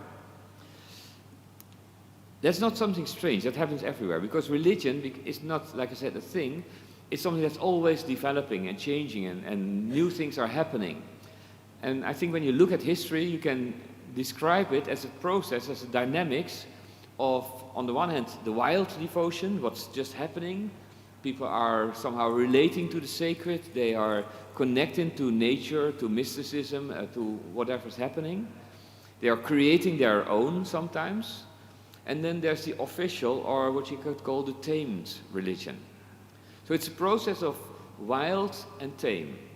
And this devotion, which is always there, is helpful, it's energetic, and so on. It's also dangerous. Uncontrolled religion can be very dangerous. And that's why powers, authorities, in religious communities, but also in governments and in societal communities, they always try to find ways to organize religion, to manage religion, to keep it within the confines where it can be useful, but not too dangerous. But in doing so, if you go to other parts of the world, it means that you also have to control, to manage this religion that you don't know yet, this whole mix of cultural, religious, local tradition and so on. You have to find ways to manage that and make it properly. And that's, can we negotiate that? No. That's the issue, of course, where colonial powers managed religion and sometimes even created religion. And Hinduism is the best example of that. Hinduism as a religion was not so much how they defined themselves. They didn't see that as a religion in that sense. But when the British came, they started to define it as a religion. That really worked in the political sense, but it also changed religion. So decolonizing religion also means we have to challenge the authority structures. We have to challenge our own definitions of religion. Next, please. We also have to challenge education, and then also, of course, religious education. Traditionally, maybe ideally, it has three dimensions. One is competence and skill building. The second one is socialization. And the third one is talent development, which also includes individualization. But we don't agree always about which of these three is the most important one. And especially the tension is, I think, is very important. Which skills are counted as valid and which are not valid? Why is it that in the Netherlands we don't teach our children to dance as much as we do here? That's a choice. Okay, and it's an idea about what is valid and what's not valid. What skills are relevant is already a matter of power. And socialization means socialization into which community, which normativity is used for that socialization. So to think about education is not always empowering, it can also be very much colonizing in many ways. So decolonization is a radical shift in our learning models. And as long as we think education is just putting information into the heads of a student, I think we are missing the point also of decolonization. What we need here is what Paulo Freire already called many years ago a pedagogy of the oppressed. It's looking at how we can make a learning model from the bottom up, basically. Next. What does this mean for theology? Theology has long been understood as the fides quaerens intellectum, which means faith that tries to understand itself. So it takes a starting point in the faithful, it takes a starting point in the believer, and therefore it also takes a starting point in the authorities of that religious community. But there's a huge gap in theology of the leaders and the theology from the margins. These are very different. And quite often our theology can be oppressive in the sense that it defines what people are allowed to believe or are not allowed to believe. But if you ask people themselves, that's a very different story. And sometimes it differs from one tradition to the other, but sometimes people say, when you ask them a question, what do you believe? They give you the official answer. And when you say, what, is that really what you believe? They say, of course, because that's what Islam says, that's what Christianity says, or whatever. So they give you they stick with the official answer. And if you keep asking, at some point you start to say, well, sometimes I think a little bit differently about it. And actually that's where the real theology, I think, should start from. Not from the official language, official standpoints, but start to really understand what people believe and what they do. When you baptize a child, when you circumcise a child, there's an official theology. But if you ask parents, why do you do it? You get many different stories. About social life, about family, about history, about tradition, about whatever. And all that should be counted in. A huge gap. The reason why I call this also colonial is that this official theology often comes from the centers of power. For Catholics, for example, it comes from Rome.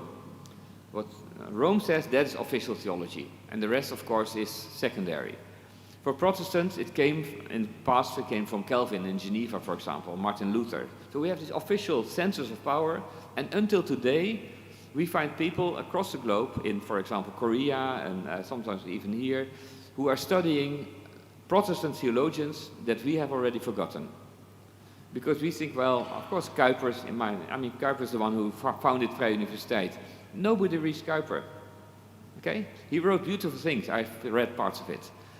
But today, no student reads Kuyper. Or Bavinck, but sometimes I've come across people here who know more about Bavinck and Kuyper than we do.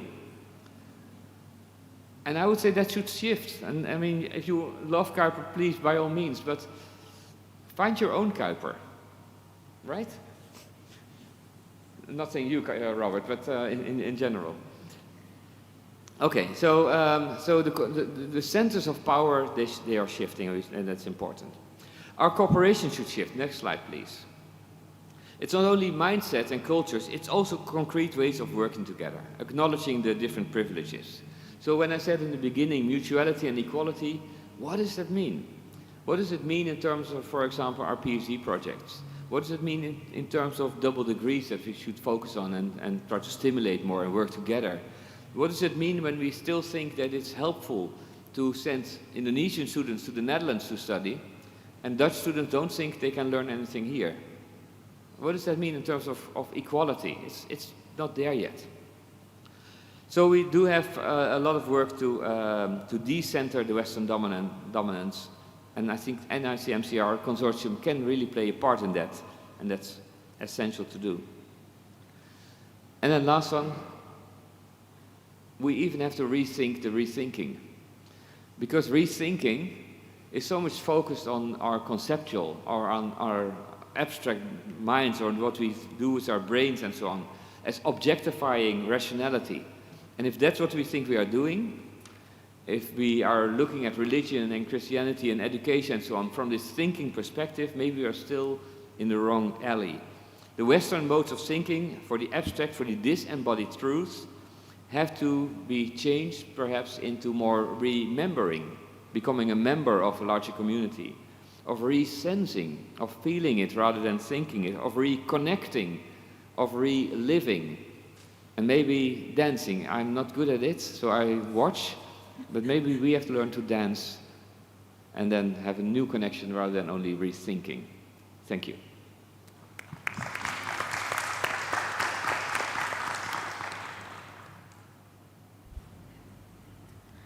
Thank you, Professor Ruard. We have like a very highlight from your presentation. Thank you, because as a Netherlands or Dutch people, you also very awkward with this kind of situation, because yeah, we have the history that Netherlands is a colonial to Indonesian, but now you also re-evaluating what your position now as also as a teacher or lecturer in university, and how we improve the theological education and also as a religion and Christian, yeah. So we hope that rethinking, remembering, reconnecting, you emphasize in the last year presentation, and also how we can have the cooperation. Thank you, Ruard. And for the next speakers, Kak Ancu, Dr. Samsul, please, we give you also 25 minutes. We hope that's enough. This time is yours. Thank you very much, Ibu Christine. Ladies and gentlemen, good morning. If I may see my PowerPoint. So my title is Decolonizing Religion, bringing back the religious as the relational to the people. The stories that I heard are in historical accounts that until 18th century, agama, which is the Indonesian word for religion, was used by the people of Nusantara. What people do, what people did, their local practices were called agama. They belong, religion belonged to them, agama belonged to them, but now it has been taken over. Religion now belongs to only 6 groups. And so my decolonialization is to bring that back, is to bring the notion or the thinking or the definition, the meaning of agama, religion, to those people who are still practicing until today, despite of many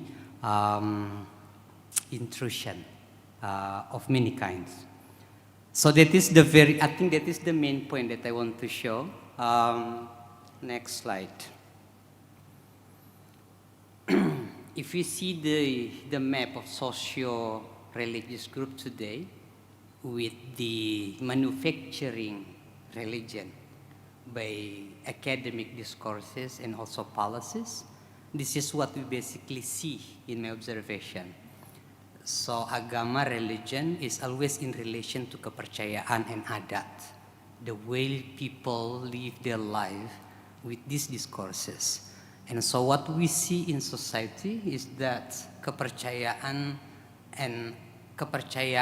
is the term literally translated as belief, but it is actually the term that I use for indigenous religion and adat.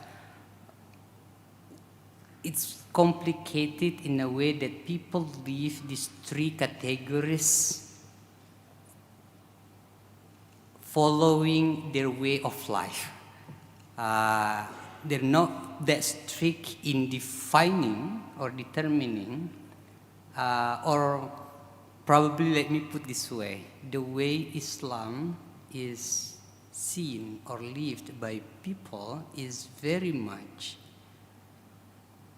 the way they live their adat too.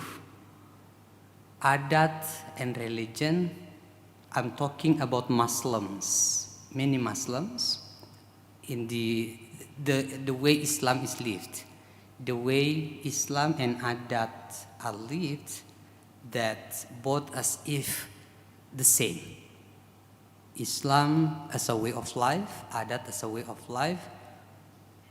For Muslims being adat, like me being Muslim and carrying adat Bugis, my Islam and my adat Bugis are both ways of life, and I live both in a similar way. I'm trying to use this to describe the complexity of the social group that we have today, which is different from the way the state and also academia treat religion, agama, kepercayaan, and adat. Next slide. I want to clarify first the way I define indigenous religion, or I use indigenous religion. For this context, I use it as a concept, as a paradigm, as a methodology. I use the single word indigenous religion as an academic construction, but that is for me to see or problematize, decolonize the word religion and agama.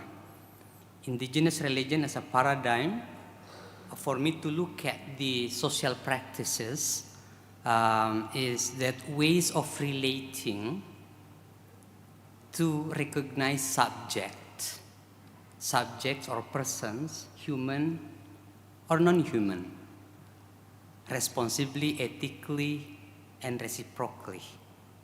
Responsibly mean what I do would affect me, what I do ethically, what I do would impact others, what reciprocity, what I give is what I get. I found that in adat communities, I found that in kepercayaan communities, I learned that from Javanese, Sundanese, Buginese, Tatoris, in many local groups.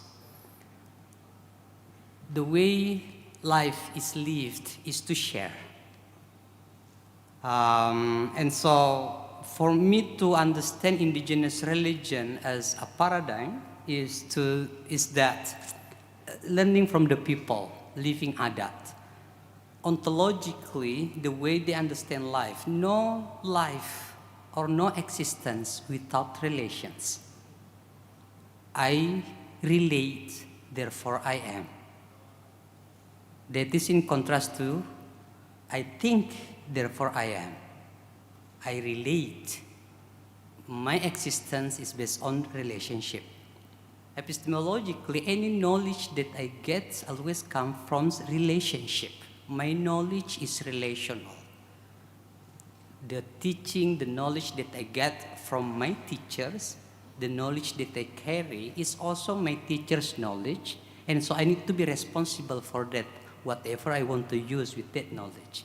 Thinking about the relational. axiologically, those ontology, epistemology is determines the acts. And if I, for example, like simplify that, the axiology of indigenous religion paradigm, it's basically the acts of sharing. And that is the idea of the religious.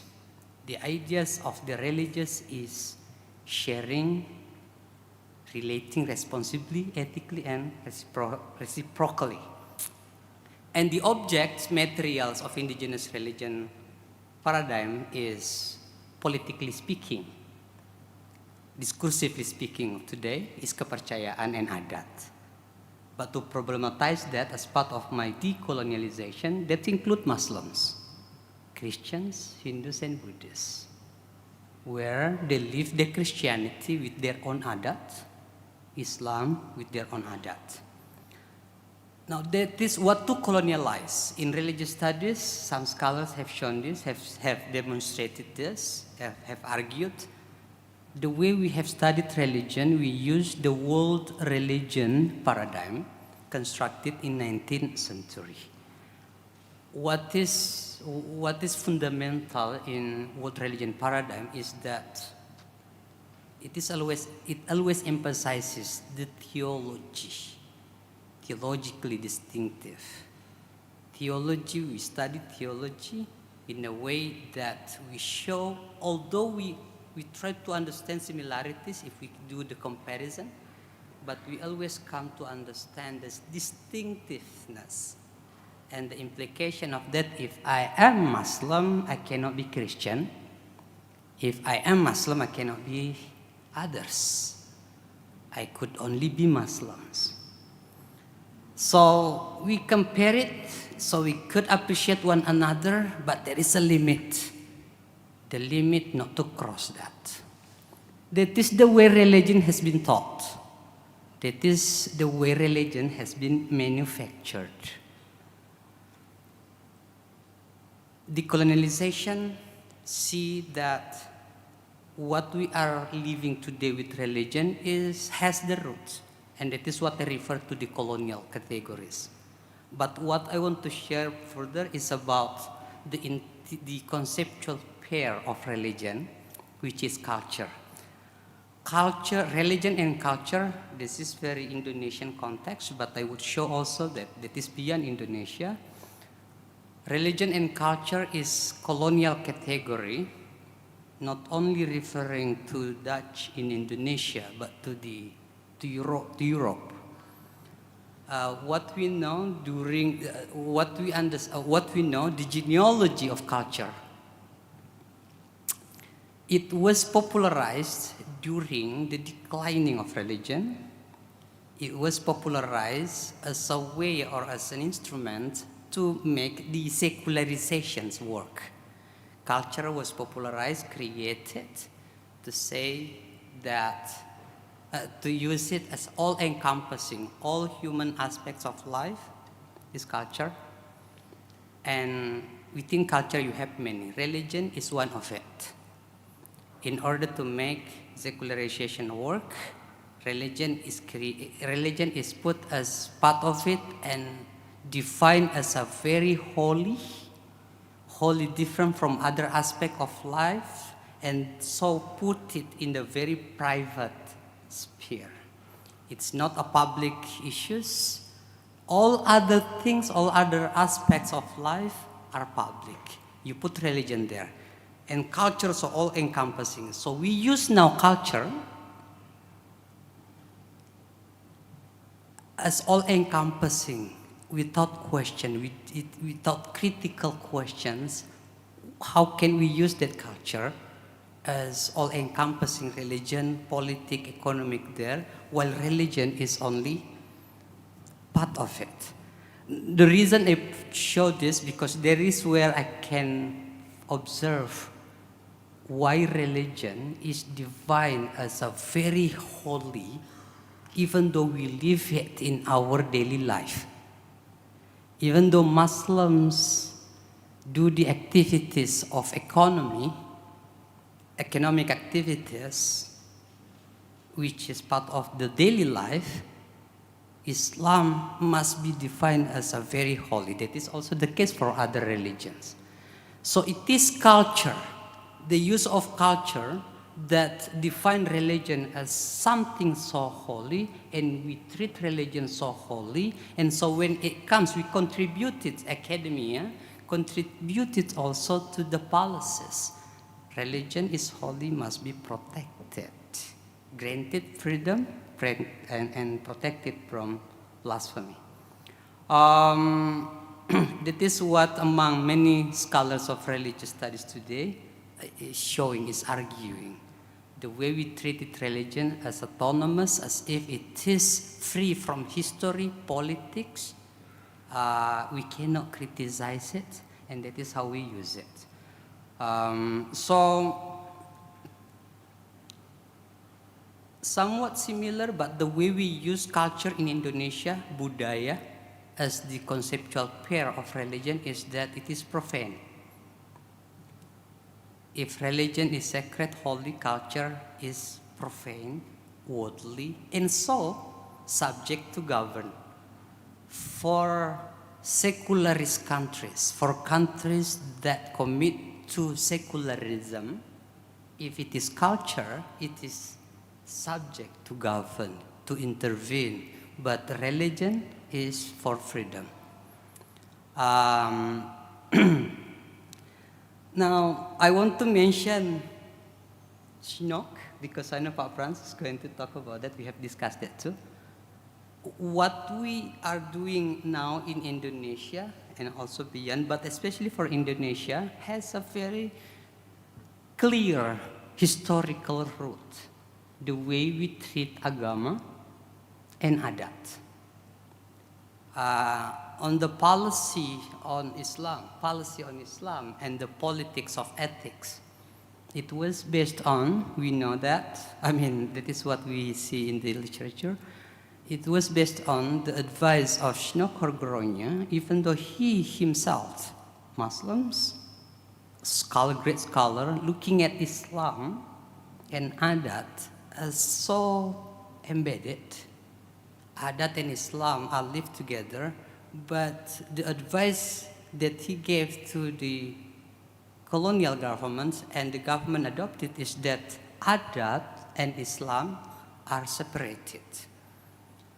Islam comparable to Christianity is religion, adat is tradition and culture, adat is to develop, it is not religion. That is what we inherit. The study of adat is mostly the study of law, no study of religion. On adat. Religion, the study of religion, and the governments of religion, as we see the post-colonial government, in the first 15 years, it was only Islam, Christianity, and Catholicism. 15 years or 16 years, Hinduism and Buddhism were added. Adat never. And that roots, that concept was rooted from European, as we discussed it, from European 19th century constructions of world religion paradigm. And so if you see this picture, it is by a Catholic, Romo, blessing the ritual of Daya Iban for someone, young person who prepared for exam. Oh, sorry, next slide. Yeah, sorry.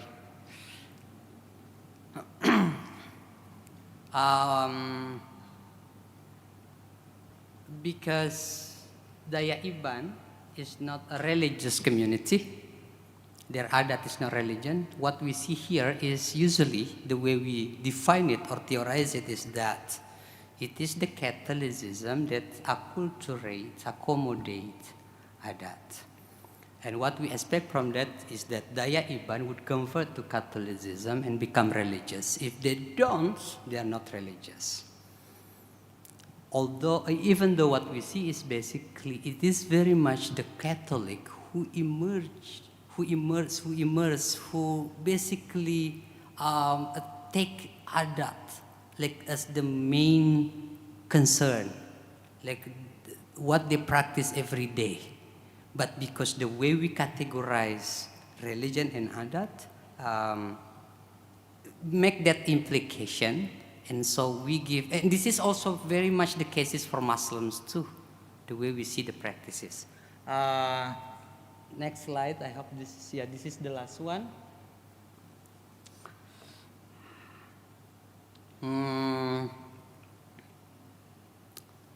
What I want to propose as a way of decolonialization. First, in responding to culture. If the anthropologists use culture as all-encompassing, it must be the religion that scholars of religious studies should use it as all-encompassing, which include politics, economy, art, and so on and so forth, for us to see that we have actually very rich data information to observe, and we don't have to talk about God to talk about religion. As long as it emphasizes the relationality, as that is what we see in adat, in Indonesian in general, I believe, as I have observed, it should be considered and take it as the religious. For that, I think we could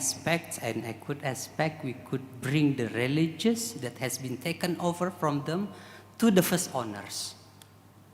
And I think probably they would also say something about, we need to change our role. Muslim Christians, I think, would just strengthen the power that we have already got the benefits from.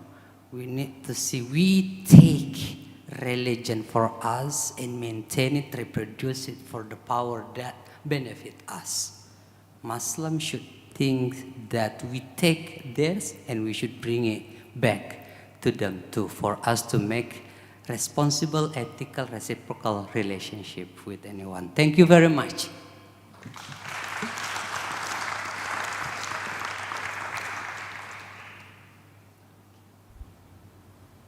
Okay, thank you, Dr. Samsul Kak Ancu, for the presentation.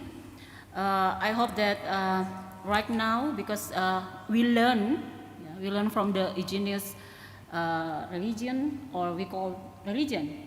If we want to different or distinct with our state, because now indigenous religion is not recognized, just the belief. If we want to say that they are also the religion people, they are religious, so we can learn to them that no existence without religion. Yeah. So that's I can relate also as a Christian, but maybe as a Molukans, because my father is a Molukans and my mom is from Tolakis. But because sometimes as a coming from ethnicity and also coming from the different religion background, world religion, so sometimes we have split personality. Because can I, as a Torajan and also as a Christian, because they are different kind practice and tradition. So that's how we can live together and have the harmony. And we hope that our state also have changing the regulation about the indigenous or local religion. Okay, thank you, Kak Ancu. And so that we will move to the other part that's really important, question and answer from all of you, the participant, and our both speakers will respond. Yeah, so that we have. Because the team told us that we have until 12, so that we have 45 minutes. I saw in the clock there, around 43 minutes. So I hope that maybe first round, I was thinking that maybe we can have 2 rounds, but they said maybe not enough time, so just first round. So please raise your hand, so I will collect we will collect your answer. And because we want to encourage many give their question, response, or comment, please make a point, yeah, not the narration, long narration, just a point, maybe 2-3 minutes each, yeah, so that we can have more people will respond, yeah. Okay, please, who want to give the question? Please raise your hand to give the appreciation also to our speakers, yeah. What's the response after their presentation?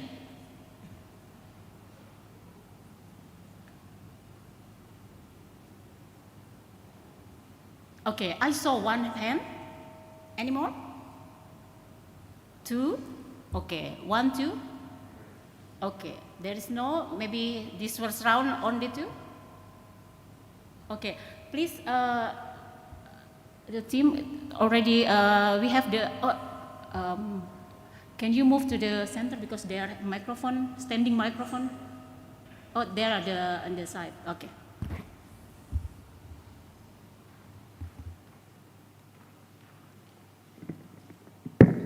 Bismillahirrahmanirrahim. Nama saya Yus dari PCNU Belanda. My name is Yus. I've been living in Europe for the past 23 years.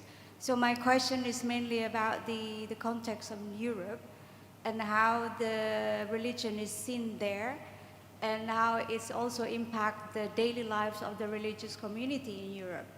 So after hearing your explanation from both the decolonizing, how from the colonialist point of view, and Adat elaboration about the distinct between the two, it got me thinking about how secularism, the trajectory of historical, how religion is perceived in Europe, colored the understanding of religion, how religious community is being lived in Europe. So meaning that, do you think that the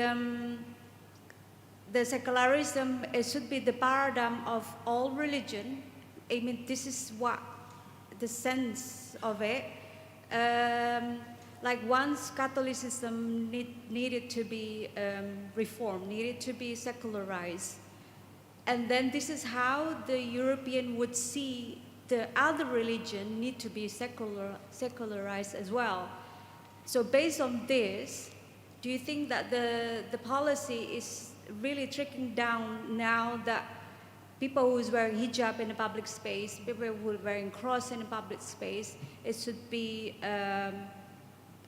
well, obscured because it's not part of the secularism, while Islam in the historical trajectory never had a problem with the authority or power because it's always a linear power. There's no, like a church, ecclesia, that need to be, you know, the Calvin need to break it down. Thank you.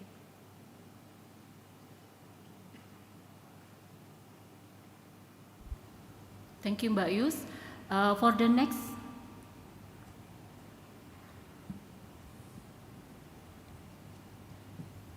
Good afternoon. Thank you for your presentations today. I'm sorry I missed in this conference to Dr. Samsul. My question is, I'm from Javanese Christian Church. In my tradition, there is a phrase called Jawa Tanggung Londo Wurung, means the aborted Christian from Dutch and the half Javanese. It means Christianity in my synod, GKJ, Javanese Christian Church, in my perspective, actually in the gray area. From that fact that I have, do you have any tips how religions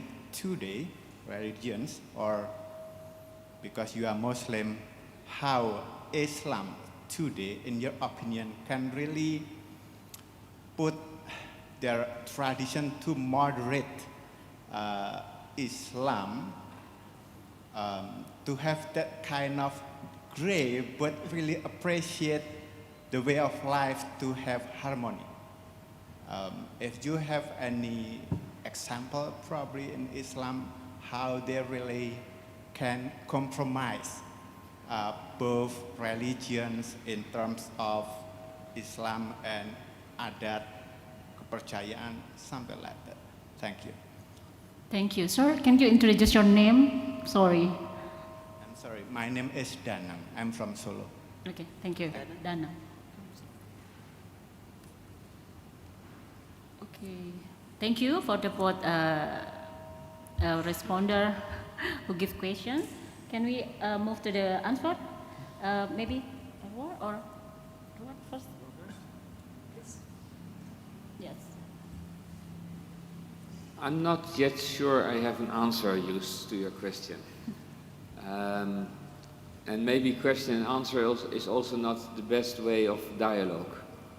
But maybe we can work together on your question, because I think it's a real question. What I hear, if I understand correctly, is to try to understand how in Europe, differently from here, secularism has played a major role in how we define religions. I think that's definitely true. And the tendency in Europe is to think that as long as we make religion as private as possible, the public space becomes free for everybody. That's like an underlying idea. And maybe I'm too European. I think it's partly true. It does help if we allow the public space to be as diverse as possible. And it does help if the religious claims to the public space are a little bit limited. So sometimes you see that in a community that is predominantly Christian, for example, or Muslim, it's difficult for minorities to take their space there. And I understand that, for example, the rules for building, for example, a church here in Indonesia, they have become more difficult because you need the consent of the people around it. So if you want to build a church in a Muslim area, it's difficult to get your permission. The other way around too, but of course majority and minority is different. So public space, if you can make public space a tolerant space where we allow the differences, that would be wonderful. And in that sense, secularism has helped us. But today, secularism in the Netherlands or in Europe wider is often anti-religious. And says, well, somebody put it like this. Religion is like your genitals, okay? It's private. It's okay if you have them. You can even enjoy them if you want, but don't show it to everybody. That's how we sometimes treat religion, as a very personal thing that you should not bring to the public space. And it doesn't do justice to what religion is to people. Because religion, for many people, and I think it's all very strong in your story as well, is something that defines their life. Not just their private life in their own home, it defines how they engage with people, how they relate to others and so on. Now, at the moment in the Netherlands, we see that this has become stronger because of the discussions especially about Islam. And Islam being defined by some groups at least, as an anti-Western religion that should be controlled. So that's why secularism is being used as an anti-religious and especially anti-Islamic tradition. And then it doesn't create freedom anymore, but it creates a new form of oppression. So I think we need to find new ways of talking about the public space as an open dialogical space, as in what we sometimes call a post-secular space. You need a certain degree of secularization to create that space, probably. Now, I'm not sure I got your question completely right, so this is just a start of a dialogue, I hope, and maybe if there's time for a follow-up, I would really like to hear your ideas about that. Yeah. But you're the boss. Yeah. Or do you want, maybe you will respond more. If we have time, yeah, maybe she can respond because as an Indonesian and live in Europe more than 20 years. Yes, so that's, she has experience how the public space right now in Europe, yeah, for the religious community. Okay, maybe we move to the answer from Kanju. Thank you. Let me just get to the very clear example, nyadran, larung saji, some local practices. Larung saji is like an offering to the ocean, offering to the mountain. They are this. People of Buddhist, Muslims come together for that.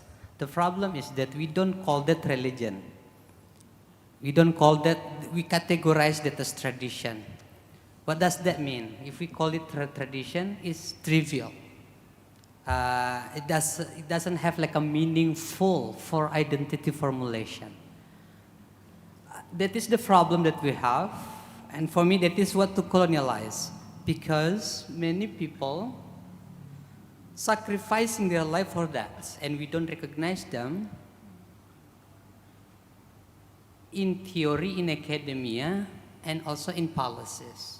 And we force them to convert to the recognized religions. So many examples. Most Adat people live that way, as I showed you. Because, now my own example as a Muslim. I learned from Adat. I grew up with Adat. This is the way in Adat perspective, or indigenous religion, if I use it in academia, academic term. If we emphasize the relationality, like my way of life is to relate, because my existence depends on the relationship, I would always seek for good relationship, enlarge and deepen the relationship that I would have, because that is where my life would be. And so for other people receiving, like Islam or Christianity, is that if you give me the idea of strengthening the relationship, let's have it. If you want to bless our ritual by Islam, with Islamic way or with Christian way, if that strengthens the relationship, that is great, let's have it. The truth is not on the theological arguments. It's on a practical, pragmatic ways. How much you contribute to our social ties.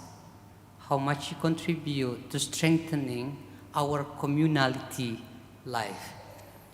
And we have that very much actually. I am from Makassar, from Sulawesi, living in Java, in Kampung. So easy to live together with Javanese people. Their Adat, their Javanese Adat. So many rules, but many rules, those rules are basically to ensure that you live safely. Don't transgress rules because you would live safely. And if you live safely, we would be also safe. Relationality.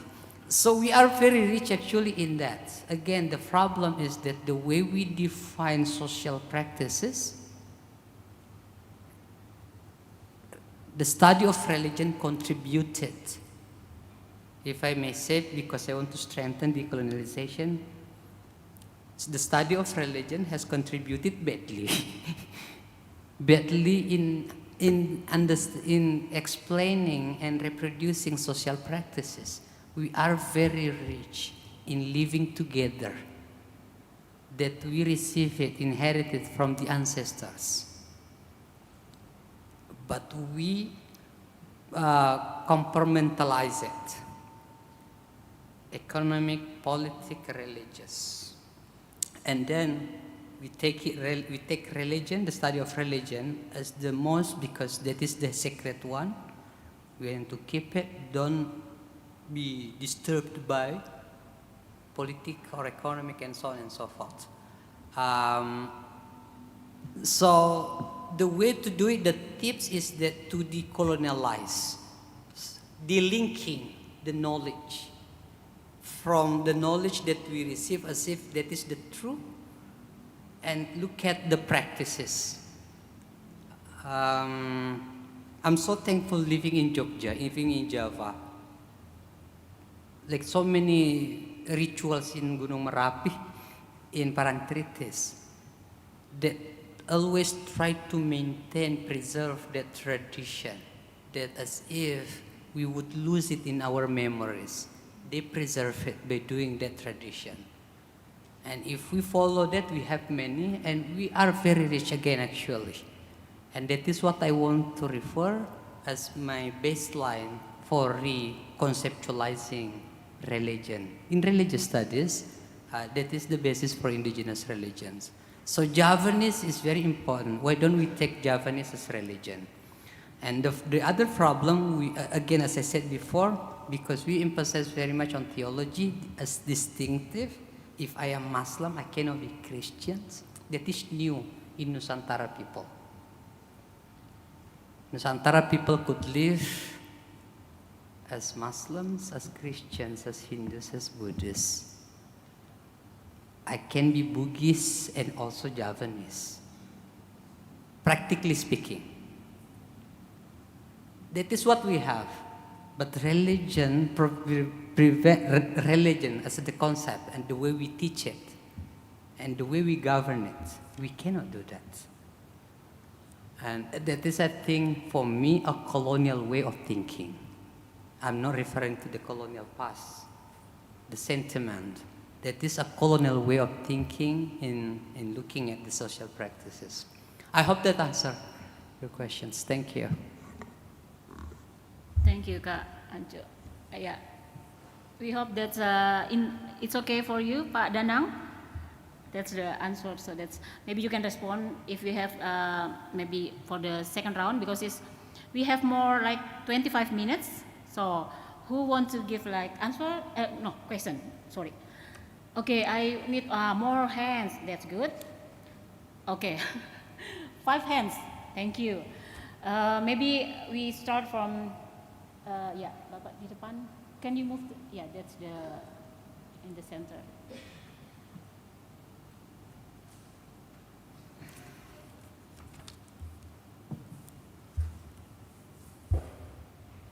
Okay. Thank you. My name is Sammy. I'm a pastor, and I'm also working for the children in Yogyakarta and West Timor. I'm very interested in the title Decolonizing Religion, and especially in Mr. Ward's presentation about redefining, rethinking religion. I've been rethinking religion ever since I work with the street people in Yogyakarta. And because my background is theology, I graduated from this university some years ago, but I work with mostly 95% Muslims in Yogyakarta, and religion has been something that hinders my work in terms that people look at me as someone coming from a theological background, even an ordained pastor, and I'm a pastor of a church, from a church in a very, like fundamental theology like that. And so I felt that religion prevents me from fitting into many areas of life. That's why I don't want to present myself as a pastor when I work with people in the streets. And I've been thinking, what is the role of religion in terms of the definition that Mas Anju have told just before, that this definition of religion prevents so many good works to be done. And that's why I actually, to be honest, I refrain myself from religious discussion since I work with the people from from the street, people with social problems, poverty problems. And, and I live two different lives. Monday to Saturday, I refrain from religion, and on Sunday, I would preach in churches. So this is really important for us in Indonesia, I think, to rethink about religion, rethink about the way we teach religion. And now I work with staffs coming from the Fakultas Dakwah UIN Sunan Kalijaga, and and it's been 10 years now. We can sit together in the same room, theologians from Christian backgrounds and theologians from Islamic backgrounds, and we come to one conclusion. If we talk about religion, we don't talk about the religion, the practice, the symbols, the rituals. We talk about the values that we can work together for the benefit of the people. So I agree with the idea that in Indonesia, religion is like relationship, and so rethinking religion. This is one thing that I have in mind that I may ask you. Maybe I'm too bold by saying this. Rethinking religion is maybe we should invent another religion. I told my colleagues in my organization, well, maybe some years after this, we will have our own religion, because we don't fit with all this institutionalized religion showing to us. You know, I have people who love each other, but they cannot live together because they are of different religion. And in Indonesia, we really make sure that should not happen. It is really something that I think for us in Indonesia, some hard work to do to rethink religion. And maybe if the government is here, I feel bad that there's no one from the Ministry of Religious Affairs is here. I think it is also important to discuss this with them. Thank you. Okay, thank you. So this is the question is about how to rethinking the religion. Maybe you can answer. We collect the And for the second, thank you, Pa. And for the second, please, maybe we put in mind.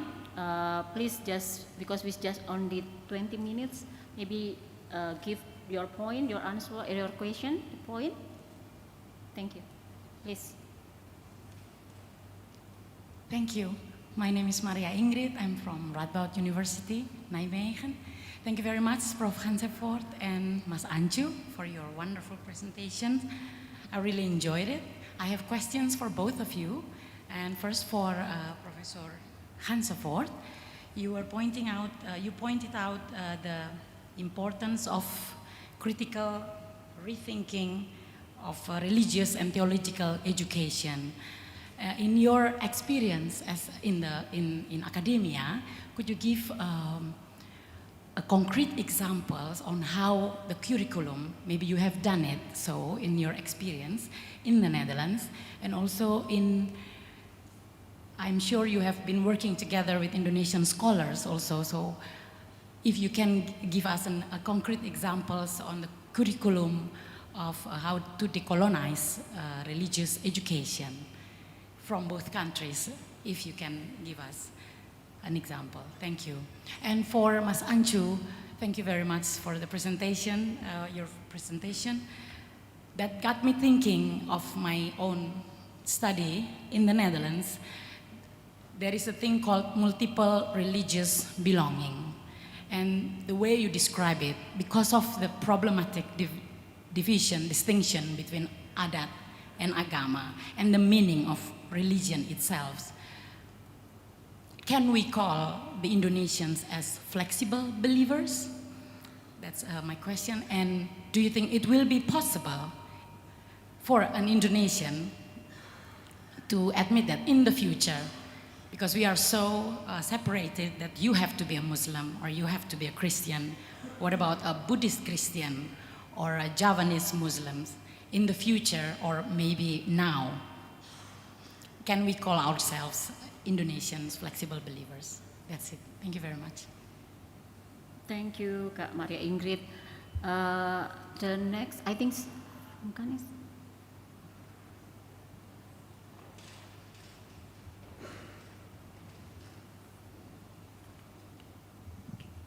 Thank you. My name is Kanis. I'm from ICRS. And my question is for Professor Ruat. I'm interested in what you say about theology from the margin. So, my question is how we bring the theology from the margin, or I call it from the minority, such as LGBT people. In Indonesia, you know, it's very difficult. If Pak Ancu say it is difficult to say being a Makassar, the Bugis also have to separate it as a Muslim, and if I being a gay, so I have different layer. I cannot be a gay, a good gay, and a good Christian, also a good Bugis. So we have so many layers of power, and then the power is very imbalanced. And how bring this theology from the margin, while within the community itself, we also struggle to each other because our mind, it's still the colonial thinking. So we need to convert our thinking as well, I think, and how we create the practice. Thank you. Okay, thank you, Kanis. The next, Bujun? Yeah, for person from this side. Okay.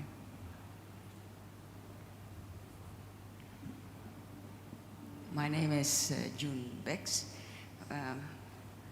And actually this is based on the presentation of Ruar, but maybe it's a question to all of us. Because I noticed a kind of contrast, understanding of Western Christianity in academics world and politics, like you say, forcing Western religious values, diminishing adat and indigenous beliefs. But on the contrast is what I observe in the Jamaat, in the congregations, yeah? the grassroots actually, where they worship and strongly defend Western Christianity, Western values, strongly adhere to the rules of the institutional Christianity, the symbols, the liturgy, it's all there. Why is this, well, this difference in between academics, politics, and the normal people? Like for instance, if I say Jesus is a Western Roman concept, immediately I say you are sesat. They say to me when I say that. Okay. Okay, thank you, Ibu Jun. And the next, Zainal, Pak Zain. Yeah, thank you. Well, basically, my question is for you both, but I take the question from the last slide, I think, from Ruart's slide. So I think in the last line you asked a question which you didn't answer. What can an ICMCR do? So, well, basically, I mean, you both sit in the same panel discussing what looks like similar things, decolonization, but you speak in different contexts. Mas Ancu, your problem seems very local.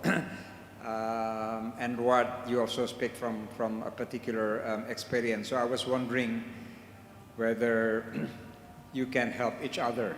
I mean, whether there is something which this kind of gathering can do together. I mean, since we are facing what seems like very different problems. Thank you. Thank you, Pak Zain.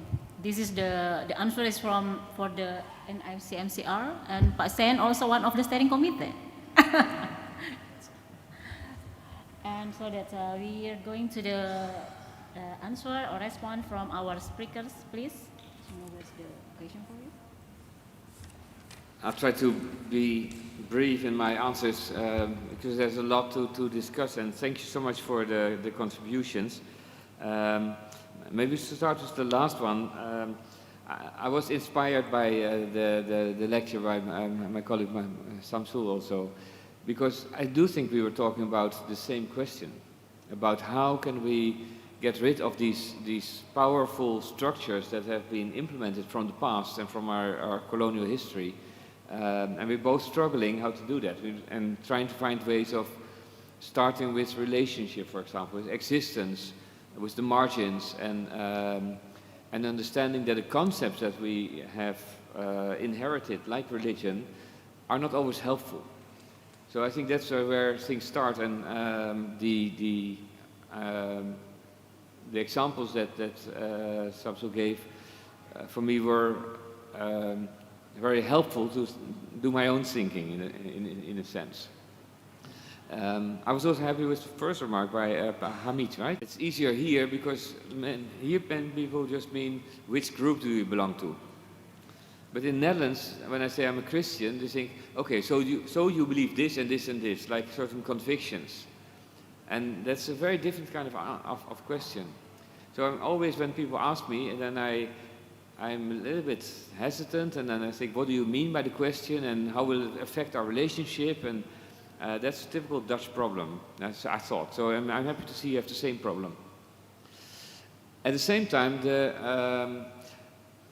sometimes people say, well, shouldn't you just leave the word religion and say, I'm in social sciences? Or shouldn't you say, like, we're doing just religious studies instead of theology?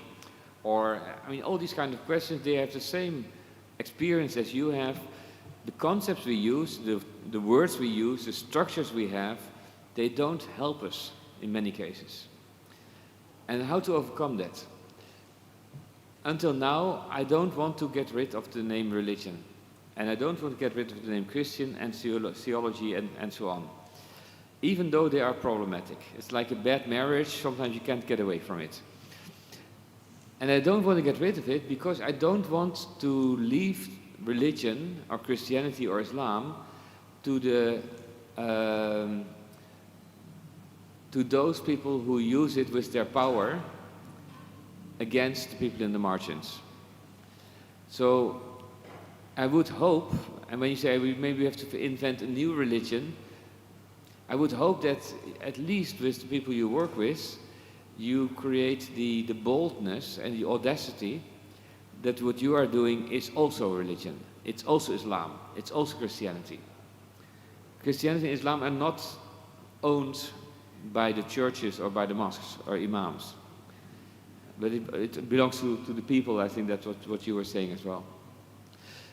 How to do that, that's a difficult question. And that relates to some of the others, like how to do that in the curriculum and so on, and how to work from the margins. I think it starts with giving a voice to their stories. And one of the things that I think we should do as people who are privileged to sit here, who are privileged to have a voice as a theologian or a scholar or a student or a preacher or whatever, we are in a position to give a voice to people who don't have a voice. We are in the position to amplify the criticisms that people from the margins have to the system of power, of religion, politics, and so on. So how do we do that? How can we amplify those voices? One of the things I can do in my research is to collect those stories, to work with people and publish those stories. I'm not sure it helps them directly, but at least those stories help to unsettle the academic community and the church community that we are a part of. So I think that's one of the things that we can do also in our curricula. How can we create voices for the people themselves? One of the things we did very concretely, we started some of our programs not by teaching. but by learning. For example, we ask our students at the beginning of a course, go out into the street, walk for a mile, and observe what you see as religion, and then come back and we talk about it. And start to work in that sense from the bottom up. What I did at some point here in a class I gave in Ambon actually, we had a class on film and religion, and I said, okay, the students said, can we go to the movies then together? I said, sure, of course. And then I said, you just pick a movie and we'll go there. And actually at that point, the only movie that nobody had seen yet, because some of them already went to Avatar and so on. So there's only one movie that nobody has seen, and that's Pokemon, Pikachu Detective. So I said, okay, we'll go to Pokemon. And we went that evening to Pokemon, Pikachu Detective, and said, you have only one task, find the theology in this movie. And the next morning we sat for 2 hours, and they had 20 theological topics in that movie. Okay? Mind you, Pokemon, theological material.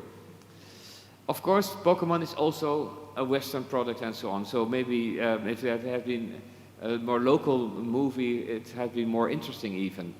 My point is, learning to do theology from the margins is also from the margins of popular culture, of things that don't count as religion, that don't count as theology. And to learn to read them, to understand them, and to see how it challenges us. I think that's what we can do in our curricula. Other things that I'm trying to do now is challenge people to think about the content of the curriculum. Who are the voices we are reading? Why don't we have much more material in our curricula from the Global South, for example? When I say stimulate, maybe in a sense I could enforce this in my own faculty. But I'm not sure that enforcing it is the solution. Because then I'm using a new power to make things happen. So it's more like at least challenging them, asking questions, asking colleagues, when you only have literature from male scholars, why is that? What's happening? When you only have literature from Western scholars, what's happening? But there has to be a change of mindset rather than a change of power only. So that's what we do in curriculum. Let me see if I missed something here. Asked a question indeed by Kanis about the voice for the margins. Maybe to add one thing, because you mentioned also LGBT community, I would think that also our sexualities have been colonized, have been structured according to what society wants and does not want. And to change that also has to really give voices to understand how, for example, gay people, how transgenders, how Waria, how they understand their own life before defining from the outside what we think that it should be and what we accept and do not accept. So again, it's really about participation, about creating a voice, and so on. I think then I have, well, June's question about liturgy, indeed that's a question for all of us. Our Western shapes are so strong, and sometimes you can still hear the missionaries who are not even here anymore in that sense, who tell you you cannot use local music, you cannot use indigenous structures, you should do it the Western way because that's the Christian way, or you should do it the Arab way because that's the Muslim way. And that kind of, let's say, internalized colonization is very strong, I think.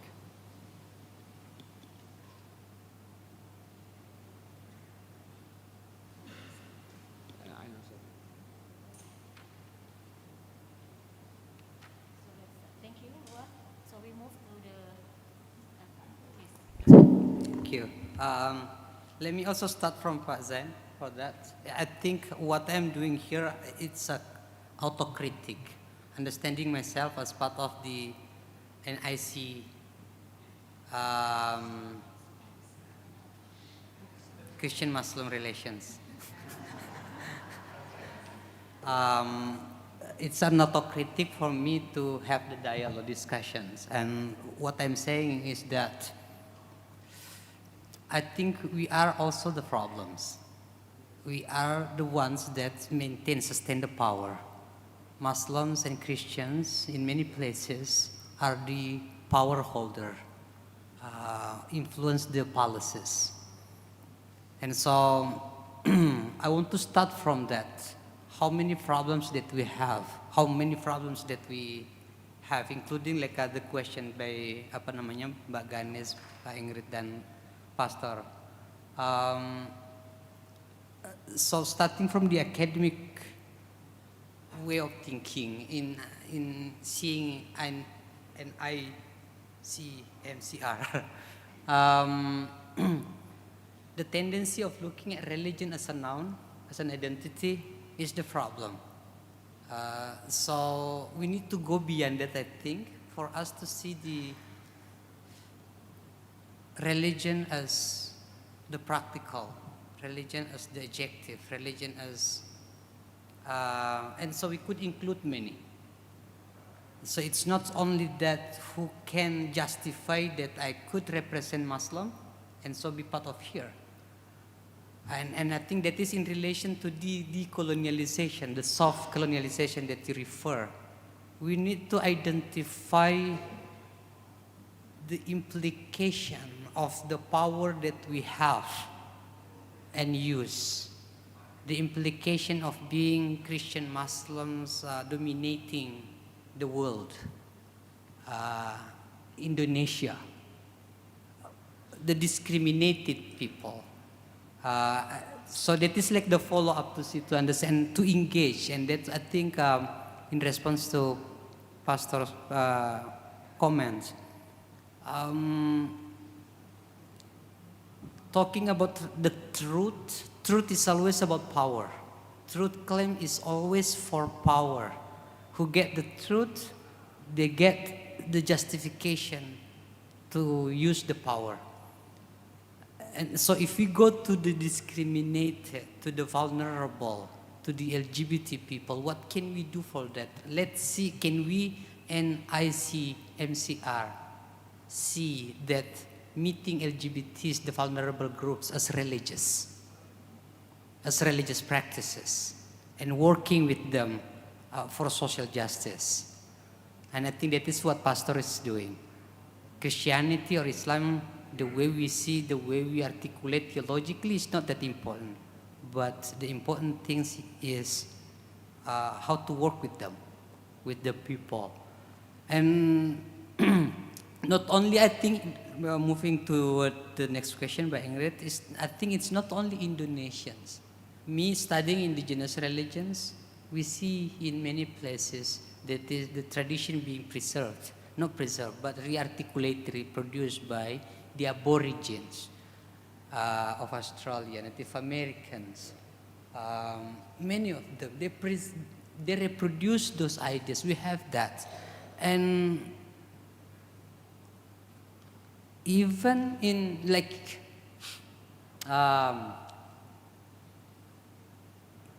in Indonesia, like myself, I'm not adat. The problem also is this. We have official definition of adat by the government and also organizations. And so that characterizes that those who have community, tradition, and land. If you don't have that, you're not adat. That is exclusive too. We hold adat the way Japanese have their own adat. So even if we are in urban area, like here, we still have that. We still have that. And it is not only Indonesian, but Asian. I think people talk about Asian values. I don't idealize that, but that refer to social practices in which people can meet together, share ideas, and also identities. Identities are perceived to be so loose, to be reformulated. I could be Muslims and also Westernized, but still rooted in Buginese, living in Yogyakarta. I remember, what is very strong term here being said by many Javanese, Jowo digowo, Barat diruat, Arab digarap. Jowo is carried out. Barat West is to be reproduced. Arab digarap is to be worked out. Meaning identity sometimes is problematic, and let's do, I think the purpose of decolonialization is to work with the vulnerable for social justice. If we are clear with that, identity could be functional if it helps for that. And I hope an ICMCR could engage that. And through which we could have the dialogue. So, thank you very much.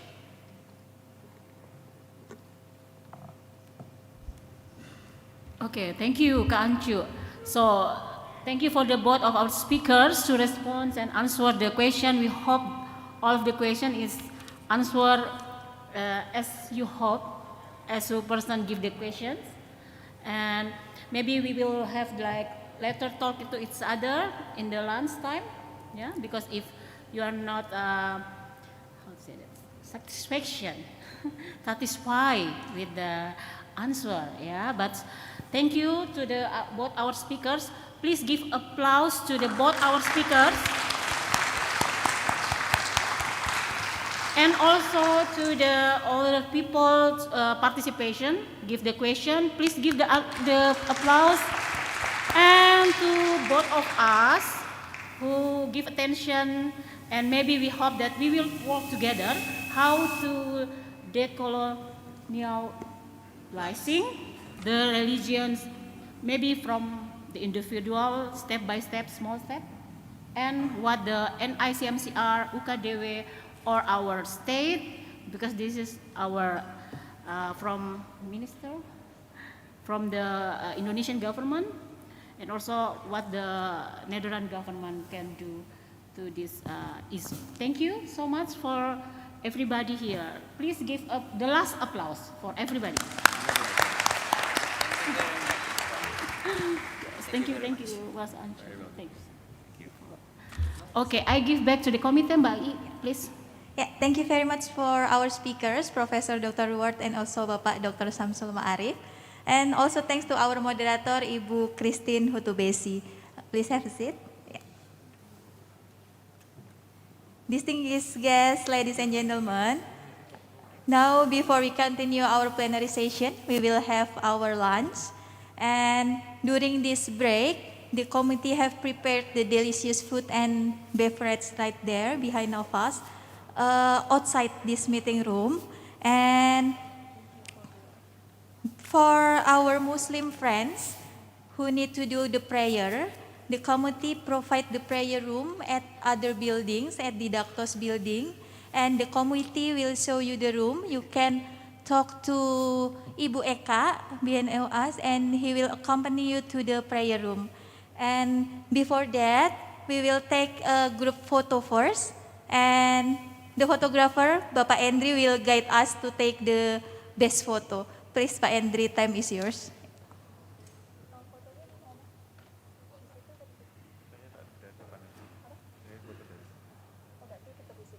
Okay, so all of you can stay on your seat, and we will take the photo from.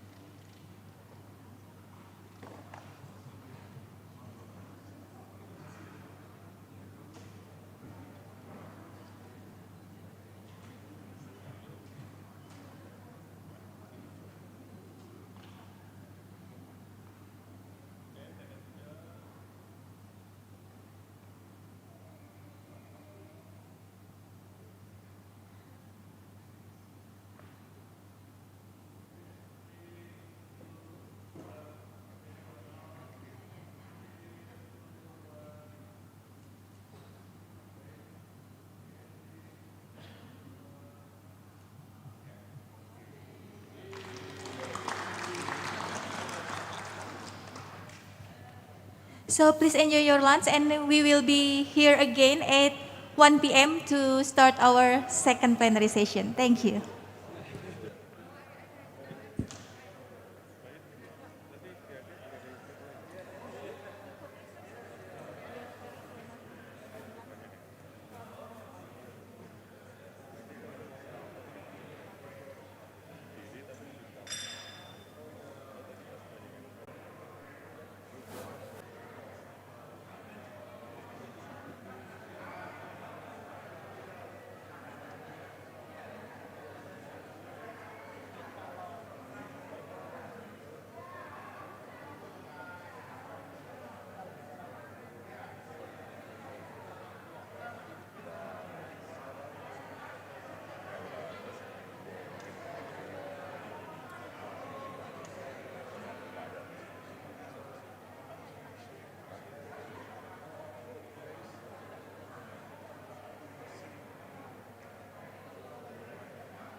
Perubahan yang berjalan pesat pada era teknologi modern saat ini mendorong tumbuhnya inovasi yang seolah tak terbatas. Universitas Kristen Duta Wacana menjadikan perubahan tersebut sebagai tantangan yang harus dihadapi bersama. Oleh karenanya, diperlukan kolaborasi yang sinergis dengan berpijak pada nilai-nilai Duta Wacana untuk menjadikan Universitas Kristen Duta Wacana semakin unggul dan tangguh.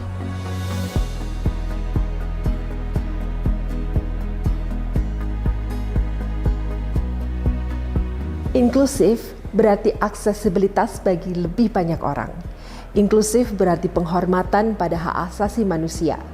Inklusif berarti perayaan aktualisasi diri bagi setiap individu. Selangkah demi selangkah, komitmen pada inklusif dan aksesibilitas ditunjukkan dengan kolaborasi multidisiplin oleh seluruh sivitas akademika UKDW, baik dosen dan mahasiswa, bekerja sama dengan para mitra industri, pemerintah, LSM, dan masyarakat. Saat ini perhatian bahkan juga ditunjukkan dalam rintisan layanan disabilitas kampus dan pusat studi. Penyediaan rumah ibadah bagi Islam, Kristen, dan Hindu merupakan komitmen UKDW untuk inklusivitas beribadah. Interaksi sosial antar mahasiswa di dalam kampus merupakan ruang dialog yang memungkinkan inklusivitas beragama terjadi. Saya bersyukur menjadi bagian dari keluarga UKDW. UKDW menjadi tempat bagi saya untuk tidak hanya menjadi pintar, tetapi juga mampu mengolah rasa, menerima keberagaman, dan merayakannya bersama-sama.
Give thanks with a great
system, Yeah.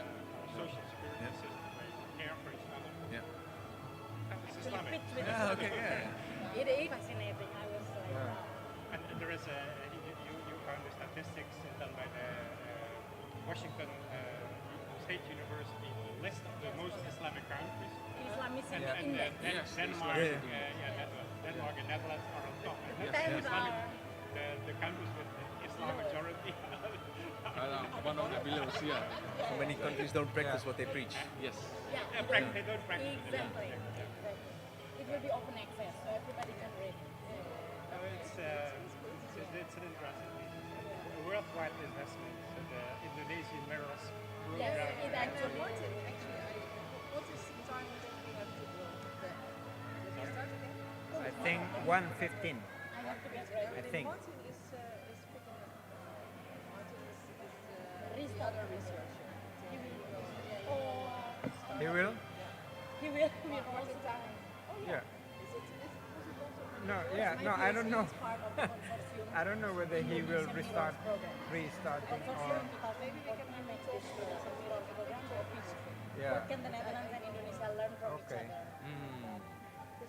They have two projects. One is historical, the other one is contemporary. So I am Yeah, I think contemporary. it was probably a The few other one months is ago. historical, the legacy of the I Dutch think. colonialism in religion in Indonesia. Oh, really? But it wasn't Oh, no. really Oh, yeah, working yeah. so far. The I other don't know. researcher, he is starting again. So, Mine, yeah. So that's the big question. Do you know the song, by the way? I was triggered by it because I have a children's book for my son, and he can push the button, Yeah. and it will be a short version of the song. Yeah, Rasa Sayang. Yeah, I know. So we sing it in bed in the morning, like he's with the book and pushing all the buttons. Indonesian song. Yeah. My daughter sang Alle Angels.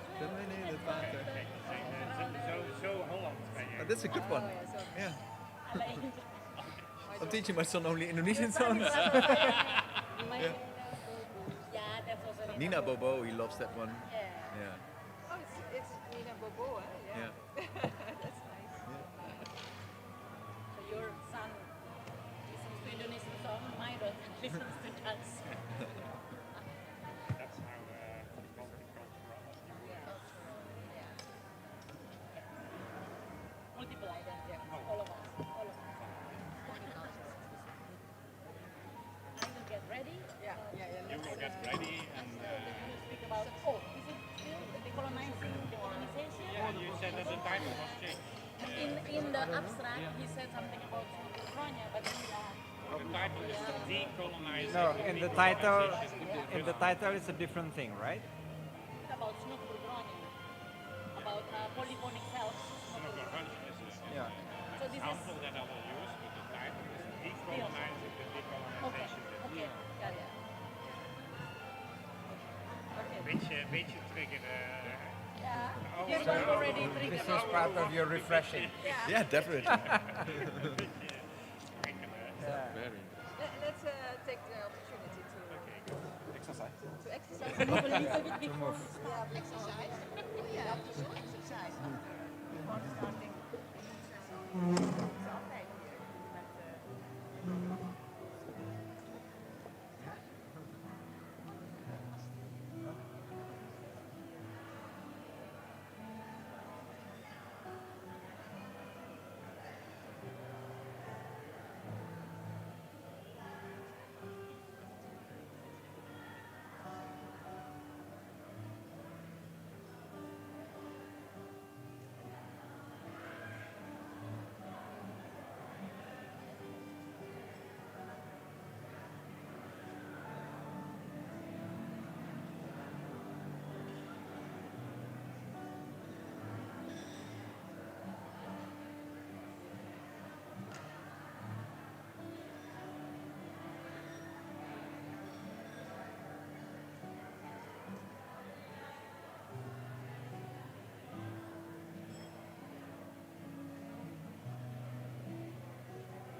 udah nggak minum ya pembicaranya.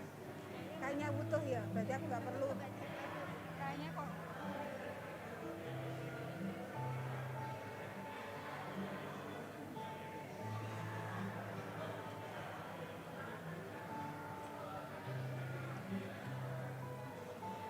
Maaf, ini kayaknya nggak mungkin ya.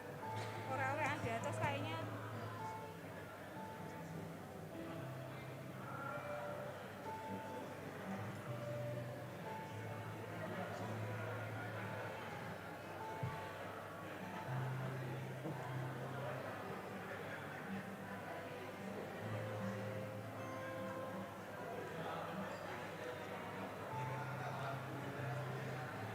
Ambilin lagi, Po.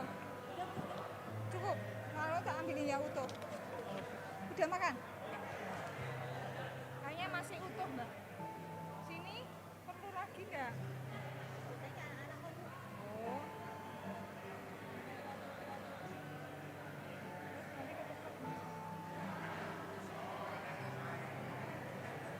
Ini lagi nih, duduknya.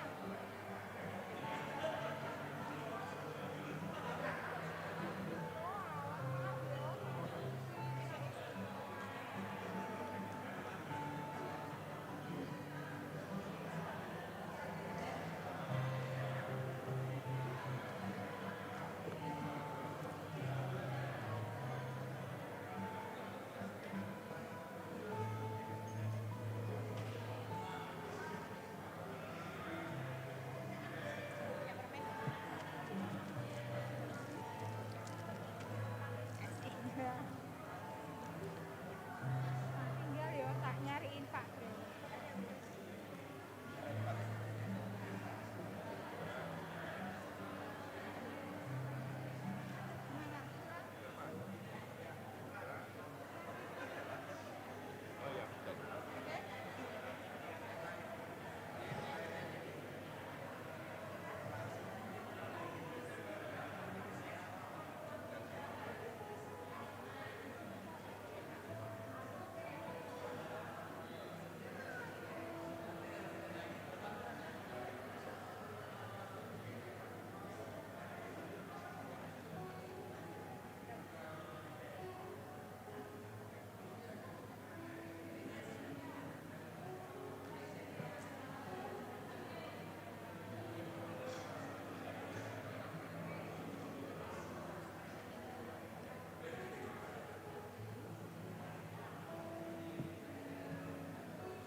Terus nggak tahu.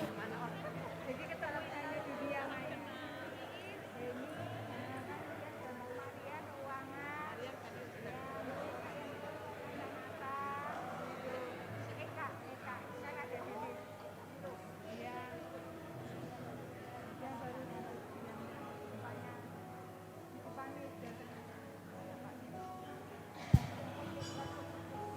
Ladies and gentlemen, please kindly come back into our meeting room because our second session will commence shortly.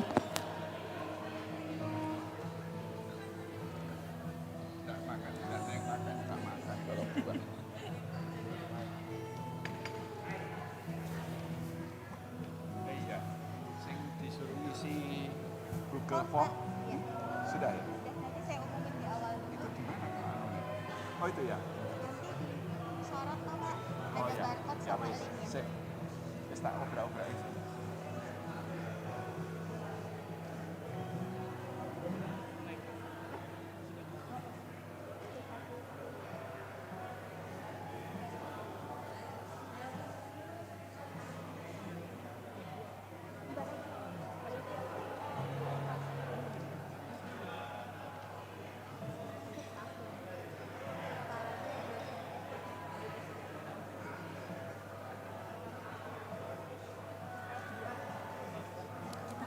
dari jam berapa sampai jam Gimana Bu? Ini kita mau mulai 1.15 kata Pak Robert. Berarti 1.15 sampai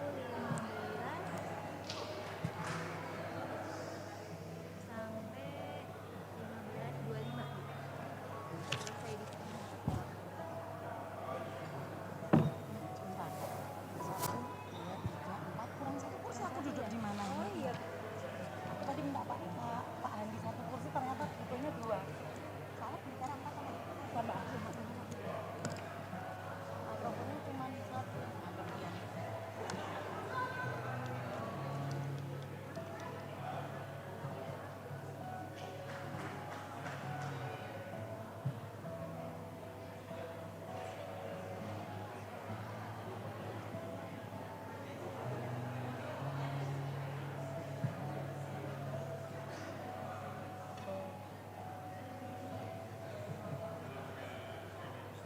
Tadi aku tambahin 1 kursi sih. Mepet banget nggak? Ikannya 4, belakangnya 1.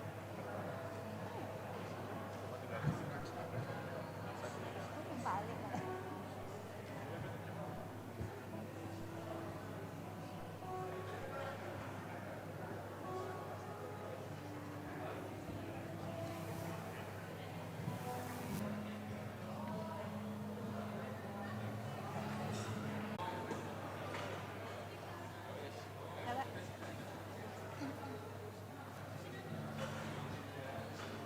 Good afternoon, ladies and gentlemen.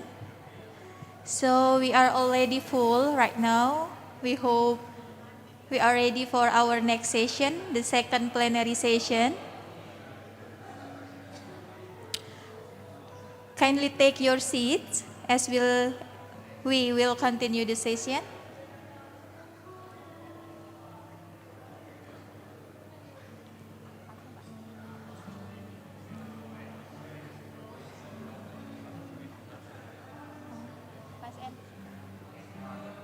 Mas Hendrik.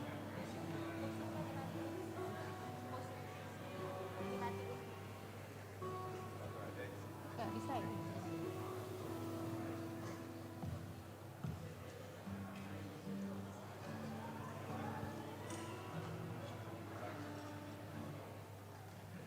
Okay, ladies and gentlemen, before we start the second plenary session, there is an information from the committee. So for the all participants, later you have to fill the evaluation form to get your certificate.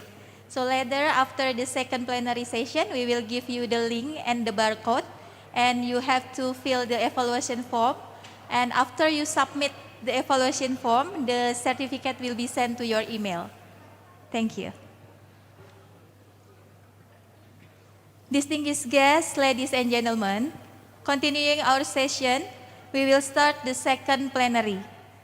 Allow me now to invite our moderator and also the speakers. So please be invited to the stage. Our moderator, Ibu Maria Ingrid Nabuboga, and our speakers, Ibu Dewi Chandraningrum, Josian Folbert, Ibu Haryani Saptaning Tias, and Franz Wijen. Our moderator, Ibu Maria Ingrid Nabuboga, is a PhD student at Radboud University Nijmegen and ICMCR Netherlands coordinator. Her research interests are religion, modernity, and colonial history. Our first speaker, Ibu Dewi Chandraningrum. She is the lead editor of Seri Ecofeminisme book, works mainly in her painting studio at Jejerwadon Studio Surakarta, passionate about gender, sexuality, ecology, planetary life, indigeneity, and Islam. Our second speaker, Ibu Haryani Saptaning Tias. She is the director of PERCIK, the Institute for Social Research, Democracy and Social Justice Salatiga. She is also a lecturer at the Postgraduate School of 11 Maret University, Surakarta. Her interests are the nexus of water, religion and development, community empowerment, and interfaith dialogue. Our third speaker, Josiane Folbert. Josiane is a retired but passionate activist in intercultural and interreligious movement. Her interests are interfaith dialogue and local theology. Our fourth speaker, Franz Wijsen. He is a professor emeritus at Radboud University and adjunct professor at Gadjah Mada University. His main research interest is religion and ecology. So, Ibu Maria Ingrid Nabuboga MA, I will hand over the session to you.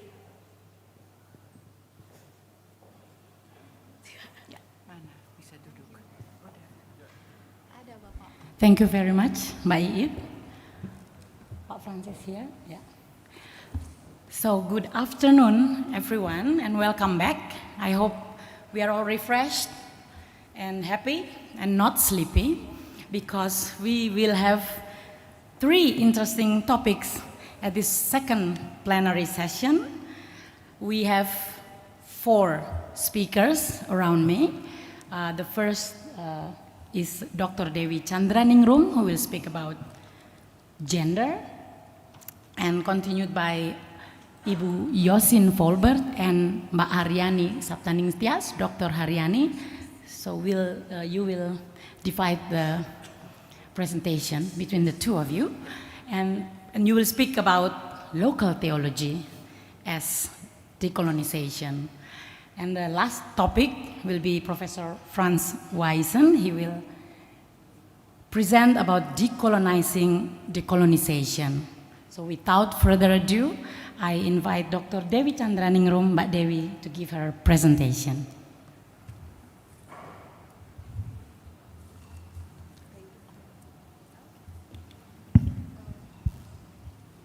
Good afternoon, everyone. Bismillahirrahmanirrahim. Assalamualaikum warahmatullahi wabarakatuh. Salam rahayu untuk saudara-saudara semua, untuk sedulur-sedulur semua ya. Thank you. Is it already shared, the PowerPoint? Yeah? Thank you. Okay.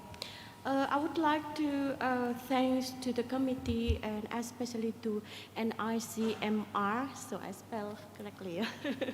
It's a bit difficult for us to spell NIC. Work with the women at the grassroots level to hear their stories, and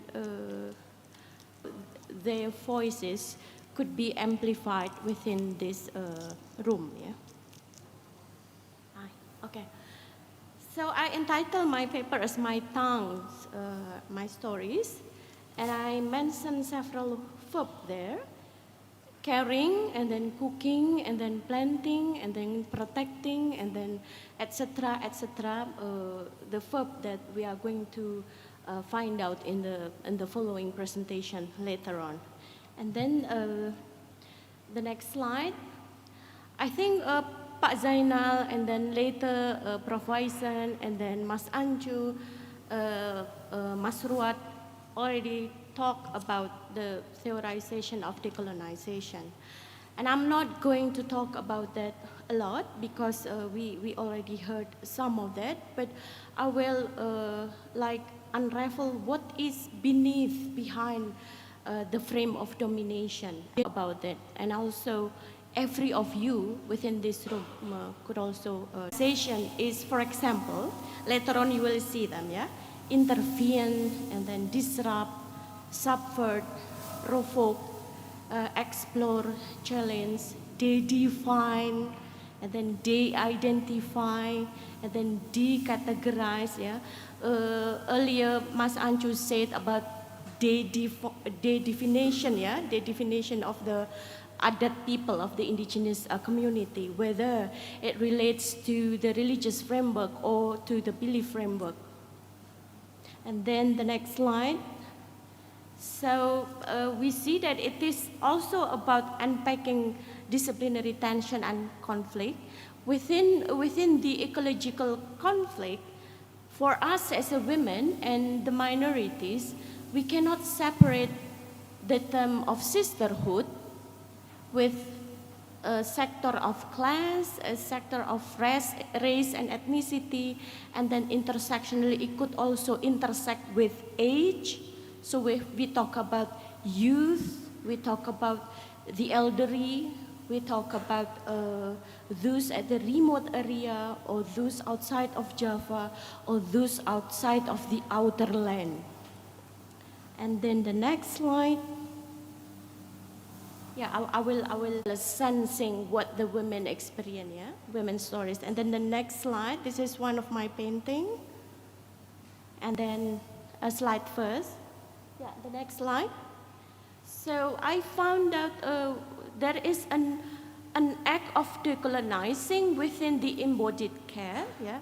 So every time in Indonesia we have flood, for example, in Citarum River or Bengawan Solo, especially in Bengawan Solo River in Solo, Central Java, where I closely live there, every time there is a flood, we women, quote unquote, set up a tent for us to cook together.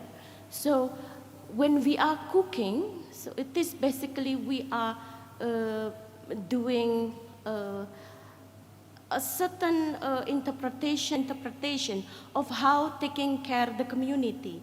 For example, so there is an ecological problem there. Most of the time we are being told jihad fisabilillah, or fighting in the name of God in a masculine patriarchal way. But we found out that cooking for those who are vulnerable during the flood is also jihad fisabilillah. So cooking is a form of interconnecting the people. And then the next slide. Yes, okay. So we see that care is becoming a form of resistance, yeah? Because it challenges the atomization, it challenges the individualization, it also challenges the moral logic of the market. It also fostering the embodied care within the community kitchen. And also it connects us with those who are being vulnerable. And then we are going to the next slide. So that the previous stories is the stories of Siti, who is cooking, yeah, there near the Bengawan Solo River. And now I'm going to show you the story of who are living there close to the Bengawan Solo River, are experiencing double pollution, not only from water, but also from the air. And if we examining, could you please move to the next slide? If we examining what happened there, what kind of power entangled there, and who is polluting our river there, it is not only the local actors who are there. It is not only the national corporate who are there who is polluting our river. Severe migraine almost every day. Since 2018, both of them have been in and out. Mbok Sarmi and her daughter. They smell the smell of H2S from the viscose factory waste that was not treated is dumping into the Bengawan Solo River. And then she said, I will not move from here. This is my place. This is the inheritance of my ancestor. I will defend myself. I will defend my land. I will defend my family. I will defend my history. So this is the story of the woman close to the polluted area. And then could you please move to the next slide? Thank you. Then we realized, we found out that pollution is colonialism. So in a certain country, the style is changing perhaps 4 times every year. We could dump our outfit anytime we like, and then we could purchase it every time we like as well. But then it is also in the price of the ecocide of the river in the Bengawan Solo. It is also the price of the fishes there. It is also like, we call like race to extinction. That's what happened in Citarum River in West Java, Central Java, in Bengawan Solo. And then we move to the next 2 slides. I'm going to ask you to take a walk into Banyumas, Central Java. Yeah, thank you. So in Banyumas village, there is a community there, Grujukan Women Village Community, who is also, their water is also being polluted by oil company there, foreign oil company there. And then the pollution is sipped into their water source underground. And many still occurs in the future. 3 female diagnosed with cancer and died. And we are still counting. And then if we see into the number why the women is more vulnerable than men, it is not war of women against men, but it is because of our physical reproductive system first. And then the second, it is because the tradition or the social cultural, even the religion, asks us to do care and domestic work which related intimately to water. So decolonization, we cannot do decolonization by not acknowledging that pollution or ecological conflict is also part of the new colonization that we do have at the grassroots level. The next slide. So this is Nani Yuliawati. The next slide. So this is the picture of the women who is now, filtering the water with lots of treatment with soil and then ash and then a stone and then it become purified. And then we go to the next slide. It is the story of the community traditional midwife in Sentafa in Kedung Ombo. Several years ago, the government, under the name of modern epistemology, is banning traditional midwife. And it is really, the indigenous community have to pay high price for the banning of the practice of the traditional midwife, because of the modern medicine, because of the modern system of health care. And so this is also another story what happened in Indonesia. Next slide. So this is Mbah Supi. Next slide. Yeah, thank you. Now we move to Kendeng Mountain. The next slide. Yeah, thank you. You have heard a lot about the Kartini Kendeng. You have heard a lot about the fight of these women fighting the mountain there. If we examine further what happened there, the entanglement between the religion and then the capitalism, they really marrying each other quite well. So under the name of religion and the name of capitalism, is also coming from France. So if we are talking about sisterhood, it should be with solidarity. It should be with reflexivity. We are working here in Indonesia, and please do, my friend, sister in Europe, do your work there to protest the company who is doing dirty work here in Indonesia, here among the women, here among the vulnerable group. The next slide. Yeah. So we found out that planting is resisting. The next slide, please, the picture. Yeah, so they are planting.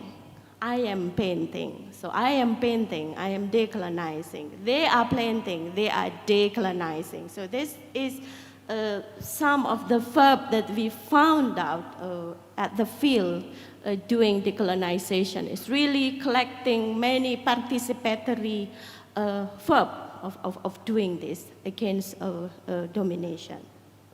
And then the next slide. Yeah, the next slide. Yes, thank you. Now it is about the Catholic women in Solo. Before President Joko Widodo is leaving Solo city, he is leaving a 19 permit for hotels in Solo. It means that the city has having problem with the water. Yeah. So these women, next slide, Magdalena Maria Nunung Purwati. Yeah. the head of the Catholic women in Solo is really asking the government to do something for this, but we didn't get any. What we are doing, what we are experiencing, what we are sensing at the grassroots level, while we are facing the conflict, while we are facing the problems, when we are coming to the religion, when we are coming to the theologian, we don't get any answer, then we are creating verbs. So we are healing from the colonial wound. So to borrow Ansal II terminology. To heal our wound, we are decolonizing, we are intervening, we are interrupting, we are protesting, we are fighting, we are battling, we de-identify, we decategorize, and etc., etc. I think that's all my presentation. Thank you for hearing me. Thank you very much, Mbak Dewi, for a very fantastic presentation.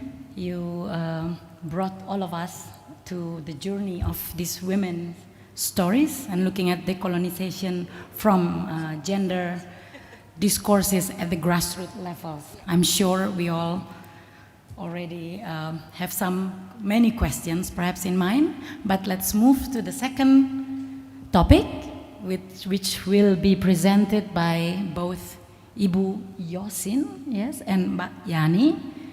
You have 25 minutes, and you can divide it. The floor is yours. Thank you so much. Terima kasih banyak. Good afternoon, everybody.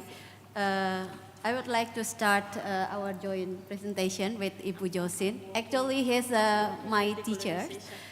She is my teacher.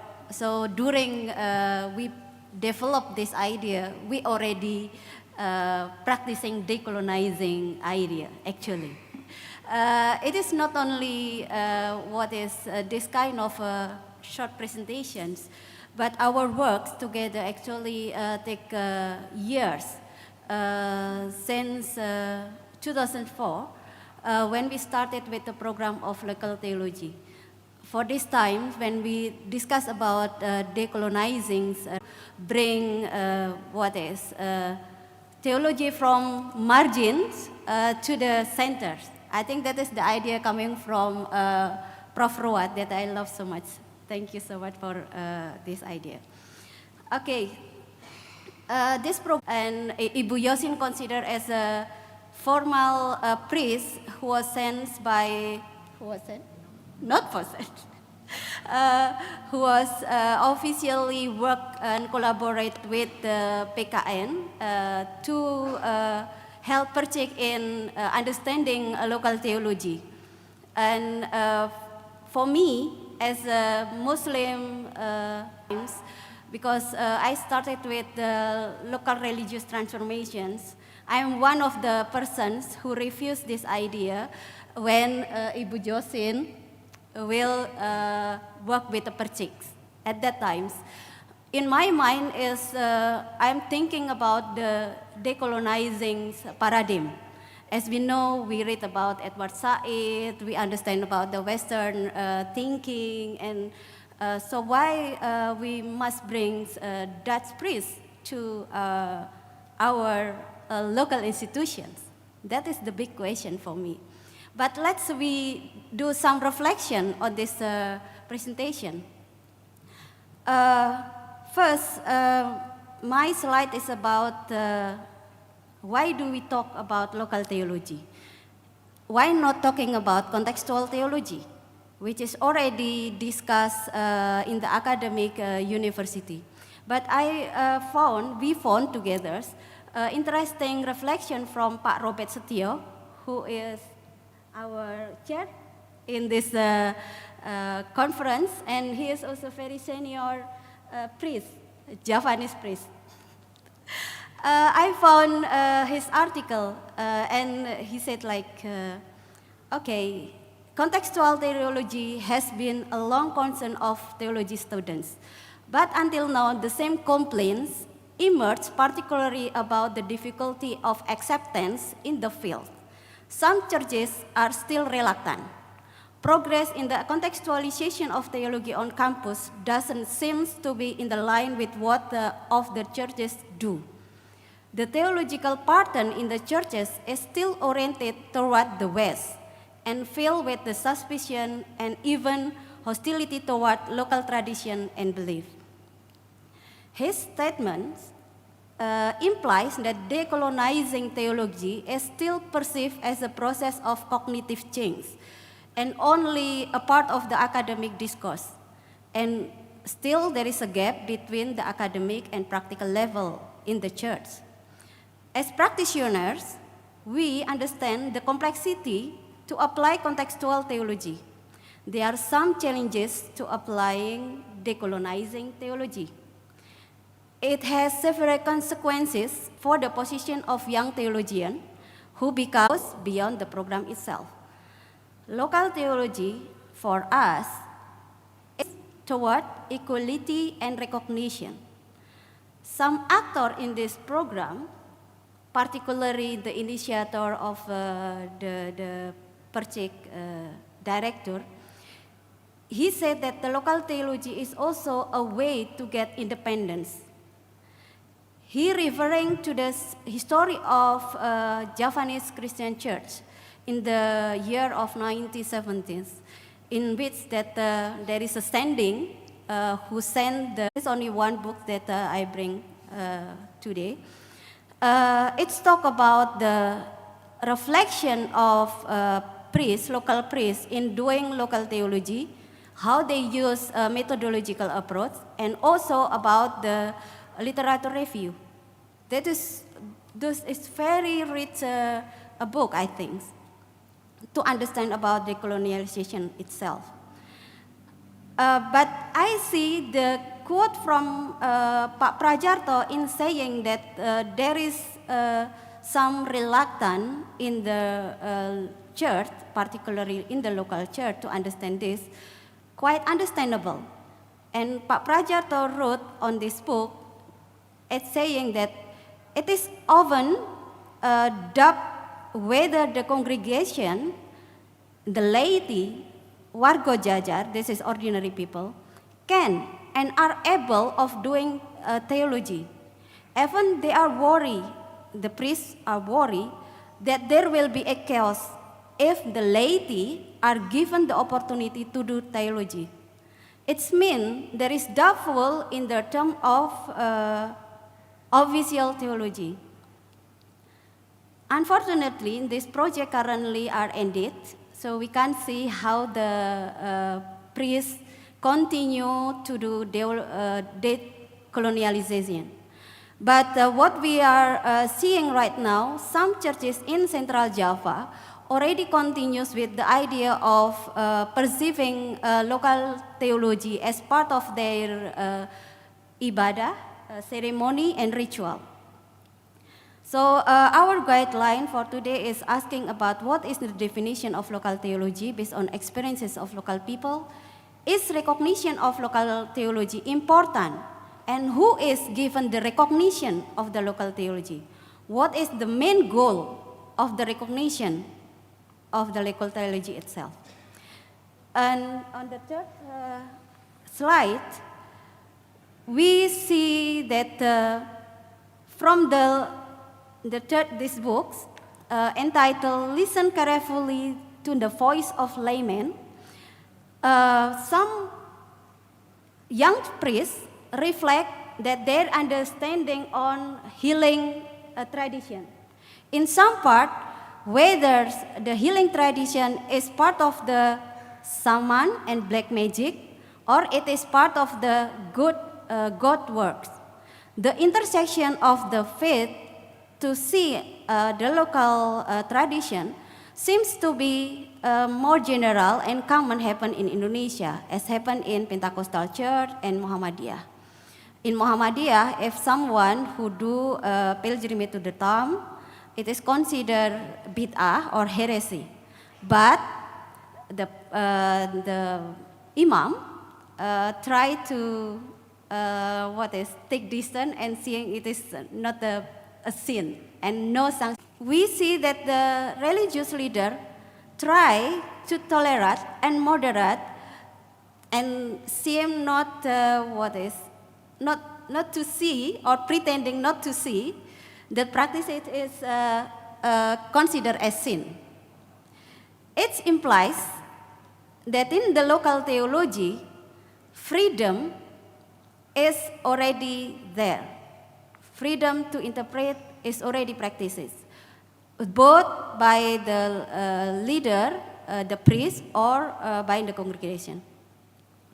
And the next slide, how about the history of the project in local theology at Percik? As I mentioned before, in 2004, local theology started with Vrije University Amsterdam to understand about how local congregation, local people take their tradition and practices. And then 2004 till 2006, we tried to have some consolidations in having interfaith dialogue. And this is becoming important because some of the Muslim and young Muslim and young priests meet together, and we discuss it not only about the truth, but we try to understand about liberal theology, both in Islam and both in Christian and the other institution, religious institution. This becoming a flourishing movement in understanding local theology. And in 2006, actually, in the level of synod, this is the big official meeting at GKJ in Wirobrajan, Yogyakarta in 2009, I think, 2009. It was in 2006, it was agreed that local theology is accepted and recognized to be bring into a level of classes. So this is a big achievement.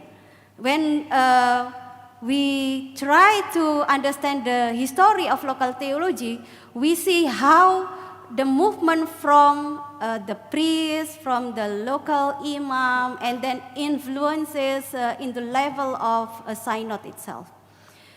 It's becoming an opportunity for Percik, GKJ, Synode GKJ, GKJ Synod, and the others institution to invite Ibu Yosin and Pak Jasper from Dutch priest.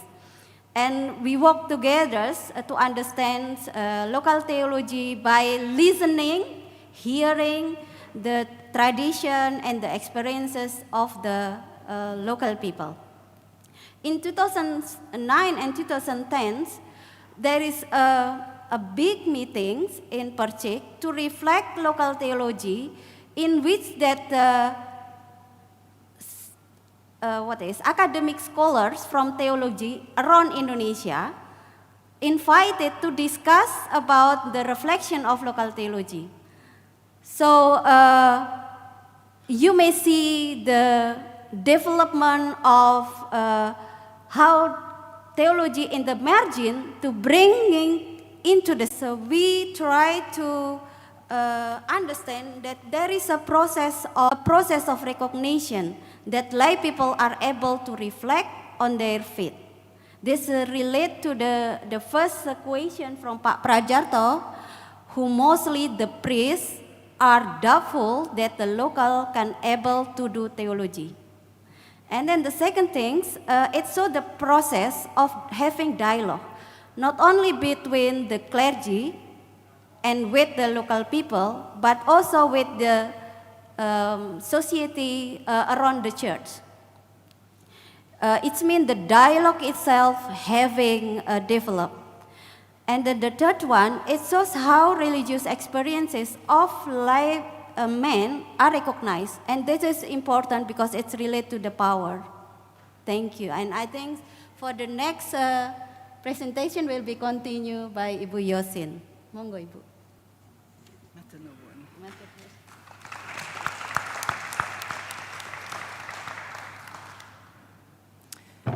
Thank you so much for this possibility. Matthew.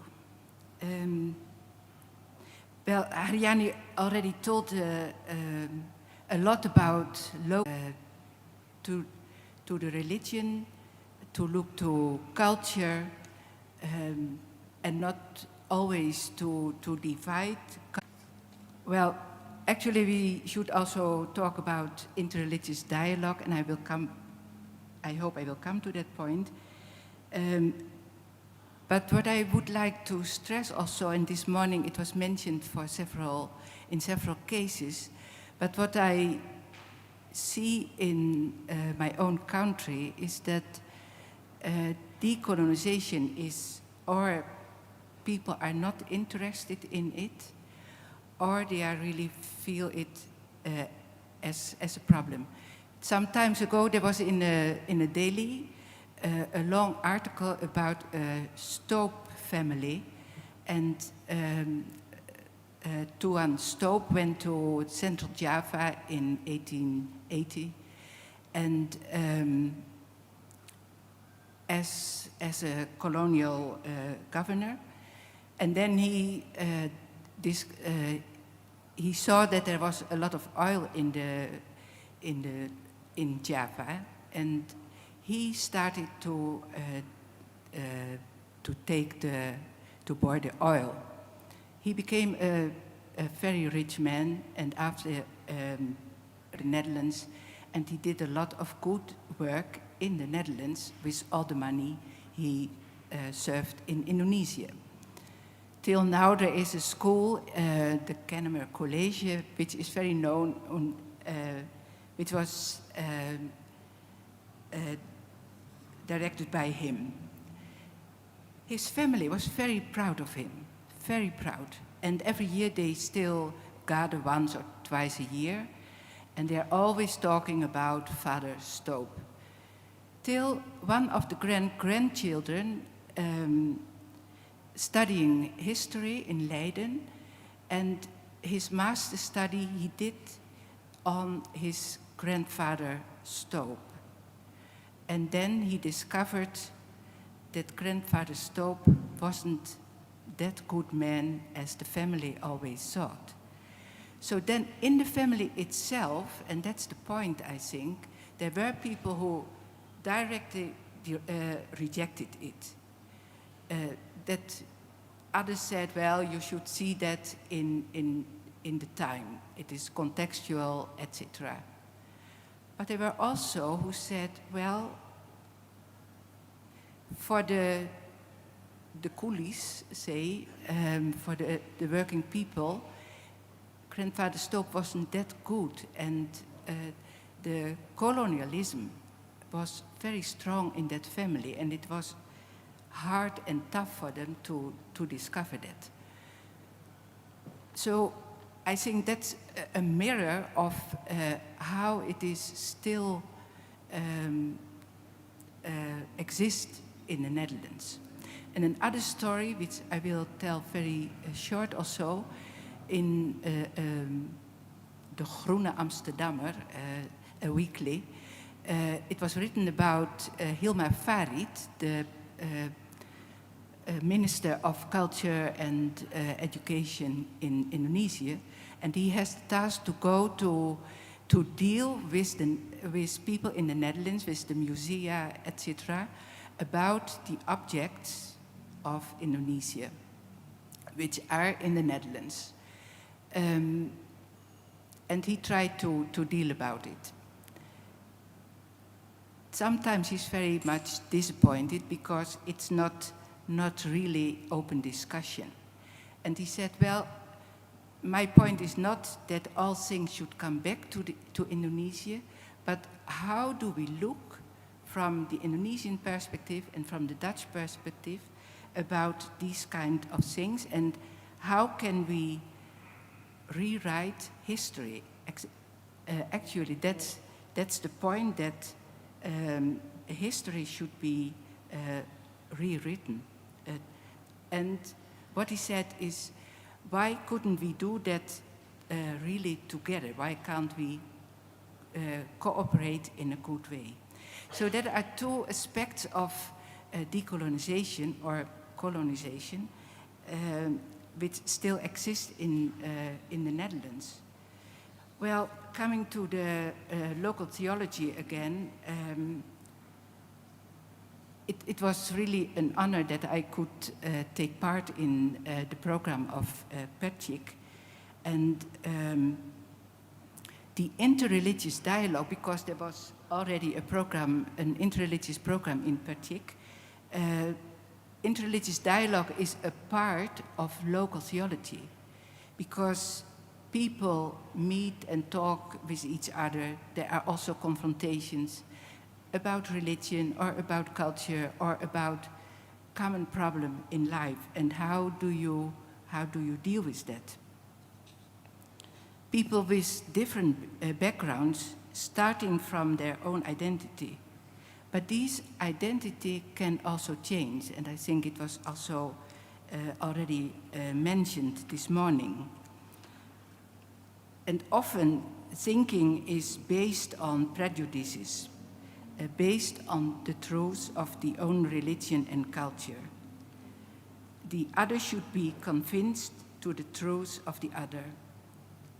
Openness to one another as human being, and I think we are who we are all human beings created by God, but these open relations are often blocked because of our own prejudices.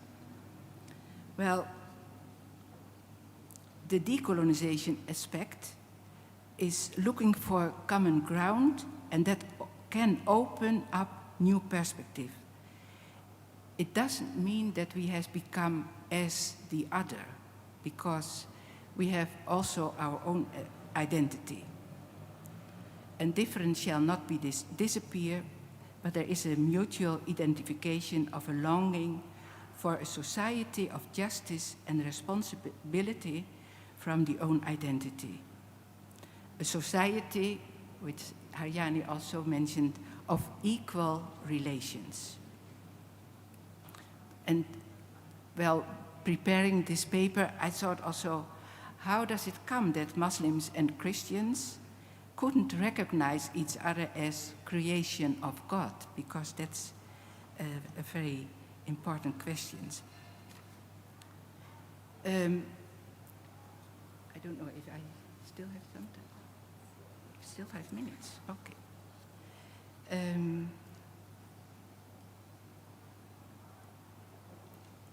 have to.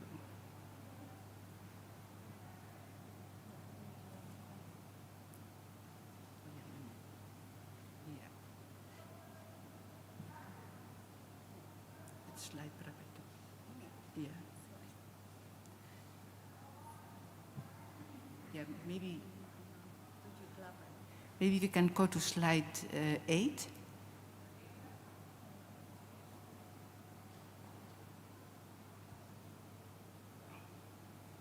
Yeah, okay. Can I have this? So, Haryani and I, we thought it's good to talk about, and I think Roert also did it, about the official theology, with an authoritative character, which want to purify thinking of people.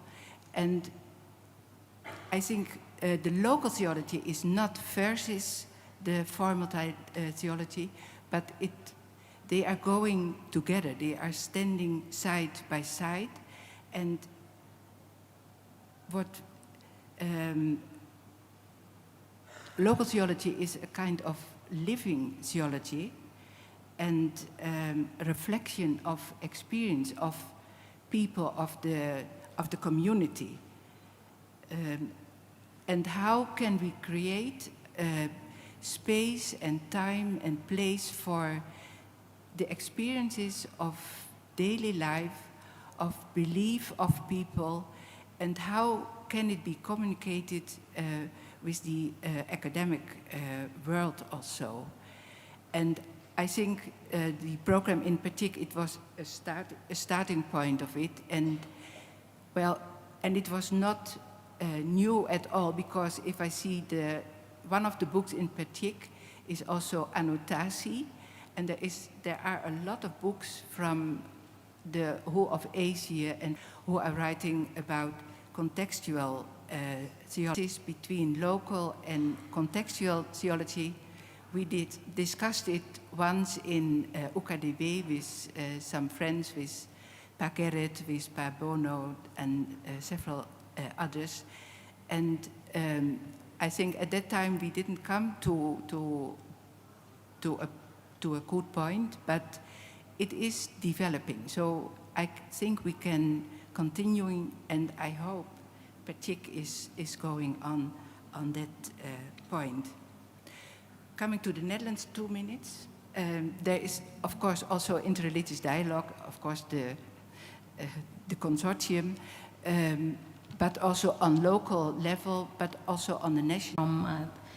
Mbak Dewi on women's stories, and now this is a real example on how local theology opens up opportunities to bridge the gap between academic and practitioners, between the clergy and the laymen. Also, how we learn from each other, from how the Netherlands experiences and the Indonesian experiences.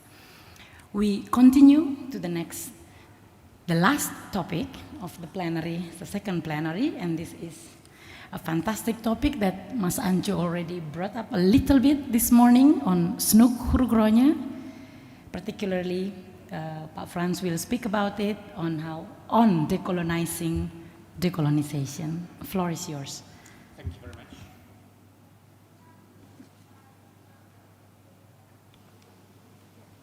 Good afternoon. Thank you very much for your introduction, and thank you very much for the opportunity to share some ideas about, can you share the PowerPoint? Decolonizing the decolonization debate. Pazijn this morning told already decolonization has become a fad. Everybody talks about it. So what I will do, I will talk about the decolonization of the decolonization debate. I give a brief theoretical background. It started with Orientalism and the decolonization discourse. Very broad theoretical frame. And I just take one example from colonial history. Normally, the person seen as the bad guy, who invented all this, and so on and so on. And I simply try to understand his personality. A disclaimer, I'm not an expert, I'm not a historian. I deal with discourse analysis and dialogical self-theory, and I just look at this figure and all the controversies of his personality from that perspective. And my conclusion will be about Occidentalism. Don't let us make the same mistake. The West made some pictures about the East. I will nuance that. But don't go the other way around, that the East makes pictures about the West as bad people, and so on and so on. There might be concrete examples, as Josine said, where things go wrong. I simply look at one figure in the colonial history who is normally seen as the bad guy. Next slide, please. A theoretical framework, I cannot go into detail. Sorry, the previous slide. 2 books influenced this debate very much.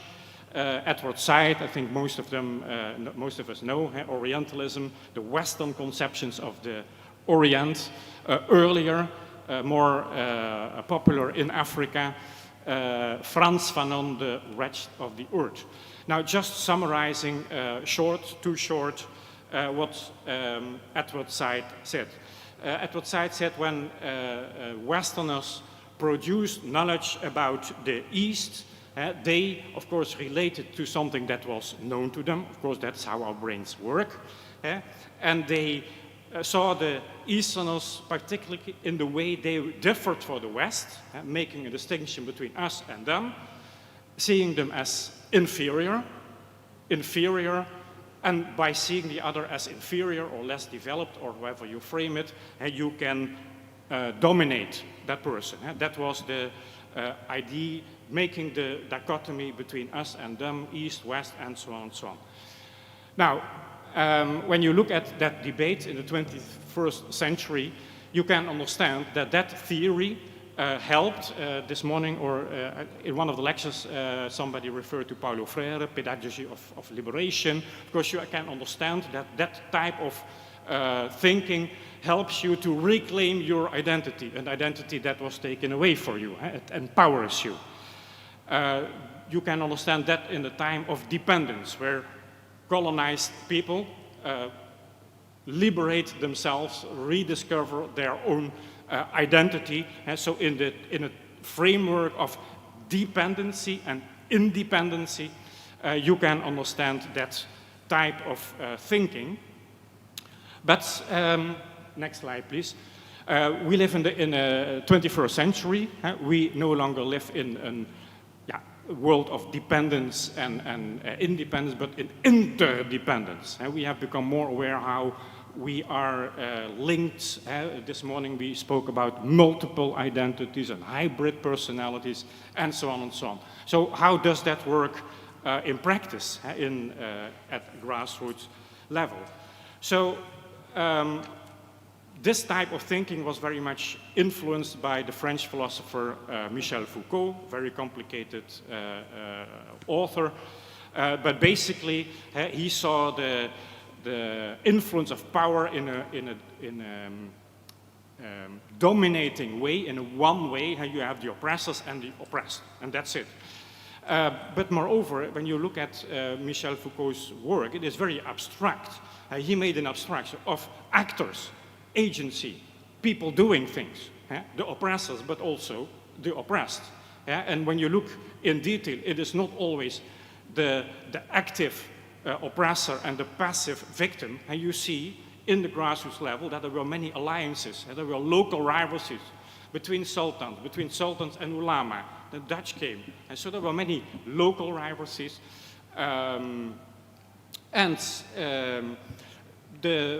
we look at the missionaries and the colonial administrators, during the break I had a discussion about the missionary. Those were very often people with a double loyalty. You know, you were sent, sometimes you had no idea where you went to, you were young, Belanda far away, and then you come here, you live among people, you eat with them, you have to survive, you make love with them, and so on and so on and so on. So they really had a double, multiple, hybrid identity. And that means that when you look at from that perspective, you see that power, of course, is much more nuanced. It works in various directions. And you try to see, okay, but what was going on in this case? We can make a macro history, colonial history. We know all the stories, of course. And you can write about the good guys and the bad guys. When you look at a concrete example, it becomes more nuanced, it becomes more complex. Once you learn from that story, you can go back to the macro story and what does that story tell us. Well, that was a brief theoretical background. I go to my second point. Next slide, please. Famous figure in history, Christian Snoek Bourgonje, alias Abdel Aghafar. My question, was he a colonial or a convert? And this is also typical what happens. You are either this or you are that. And you cannot be simultaneously colonial and a convert. I come back to that later. And in all the controversy of his personality, there was always a debate, who is he? Is he loyal to the Dutch government, or is he loyal to Indonesia? Is he loyal to Islam? And we must admit, when we look at his writings, many writings, and all the controversies about this person, it's not always easy. There are many books about him, but very often one-sided. The best book I know is the book written recently and published in Bahasa, also by Wim van der Doel, which gives a very nuanced picture of this person. And the question, next slide please. A question that really fascinates me, was he a Westerner? some people say, yeah, he faked everything, you know, he lived here, he was a Muslim, married, but he was a spy of the Dutch government, and it was all fake. You know, that is one position. The other position, that word was also mentioned this morning, he was a split personality. He lived in two worlds. He lived in Indonesia. Now he behaved as a Muslim. He had a Muslim family, had children. He related to Muslim aristocracy. But while in the West, he was agnostic, he was skeptic, he was a non-believer. I mean, he was Western. So a split personality, or was he a multi-voice itself? Did he speak from various positions with their own voices? And of course, we are interested in religion today. And you can say, well, we speak about interreligious dialogue. I also ask my question, okay, so you have Snoek Gönge, Westerner, agnostic, but also Muslim. So he had the dialogue between the voices in that one person. So Westerner, split personality, or multi-voice itself. Please, back to the to the previous slide.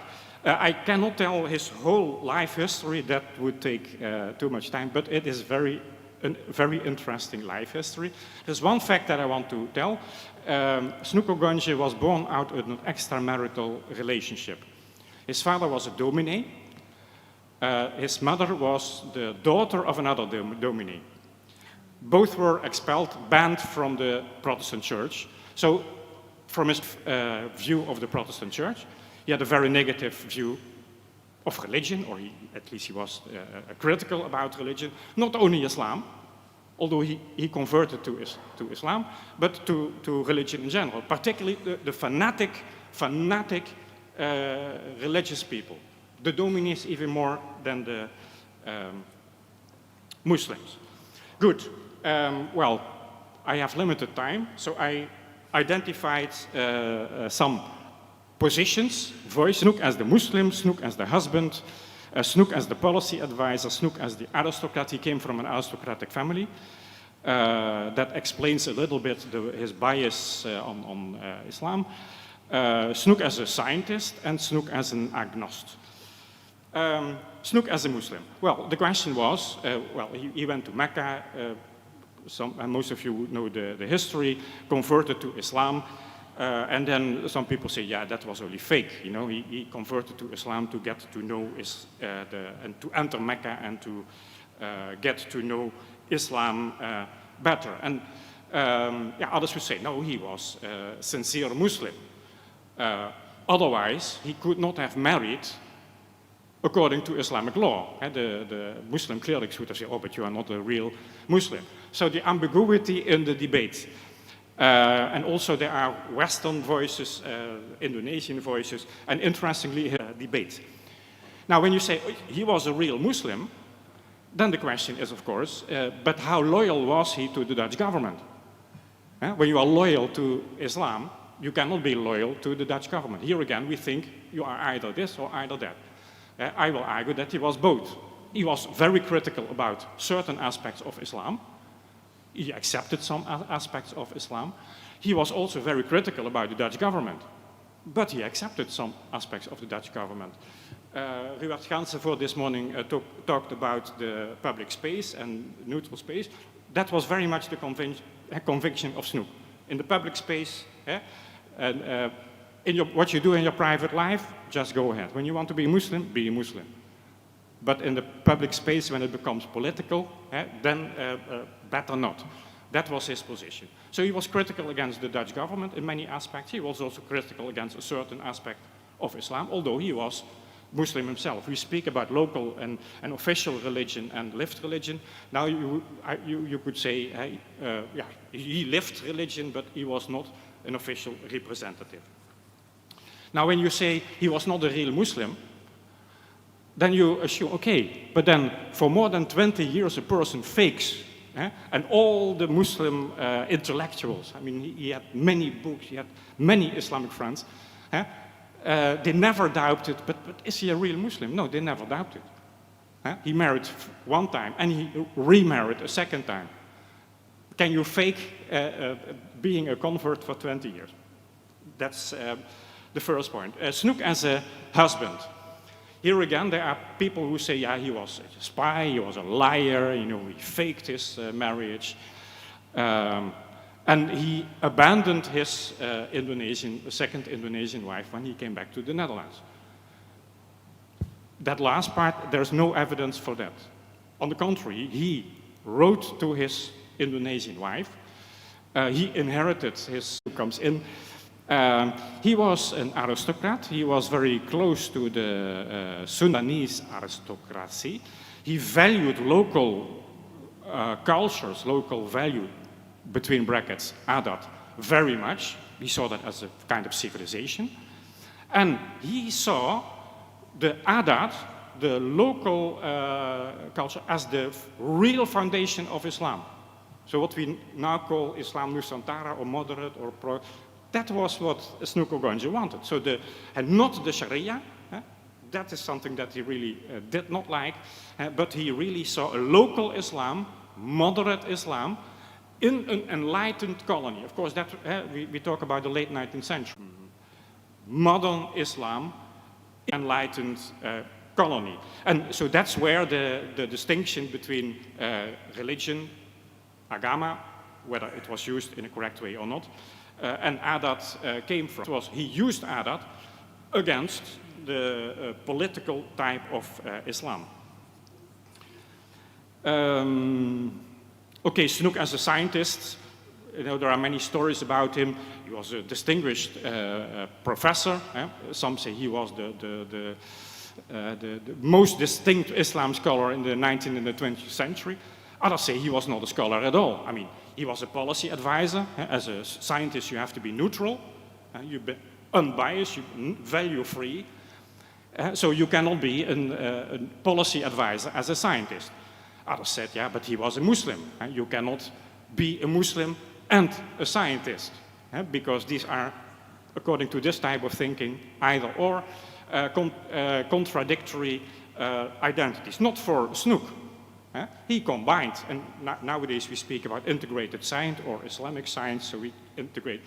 Snoek did that, tried to do that.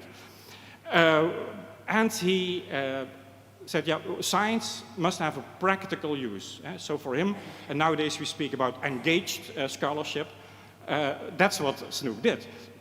Maybe he did it in the wrong way, that is a different issue, but he really saw, the science, my scholarly work, must help people in Indonesia, and gradually, of course, he thought that Indonesia must have its own leadership, the elite, the local rulers, and that's where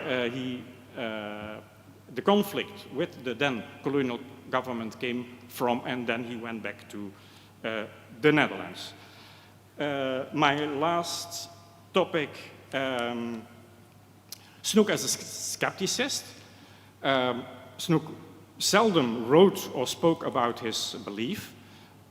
Sometimes he referred, and jokingly, he was sarcastic, he joked, he was sarcastic about himself, he was sarcastic about the Dutch government. So he also joked about his own faith, but he spoke about that, that him being a half Mohammedan. But the complexity in his personality is also that he, of course, trained in Leiden, atheistic or agnostic in that sense, although many of those people, they were pendeta in the church, so they combined those identities. And he said, yes, I'm skeptic, without making skepticism a system. So it was not the kind of skepticism by a philosophy. No, he said, yeah, I have doubts, but at the same time he was a Muslim. He said that he was a Muslim, half a Muslim. So all the complexities in his personality. Coming to the conclusion, we see a person in his time, we see the multiple identities and loyalties in that person. Then I come back to what I said in the beginning. Of course, we can criticize Westerners who make images about the East, seeing there's other, different, inferior. But let us not make the same mistake about when Easterners write about the West, the bad guys doing evil things and so on. Yeah, when you look at the concrete person of Snoek Okonjo, you see, yeah, he did bad things and he did good things. He disliked many things in the Netherlands, but he admired many things in the Netherlands, freedom of religion, for example. He disliked many things in Indonesia, but also he admired Indonesia. He had this Indonesian family. I mean, most of his time he spent with his family. He seldom went back to Indonesia. So, was Snoek a colonial? Yeah, partly he was, and partly he was not. And that makes it also complex to answer that question. How colonial are we? So I think that whole debate has to be nuanced. Snoek made many mistakes. He also admitted that. Aceh, he admitted that was a real mistake.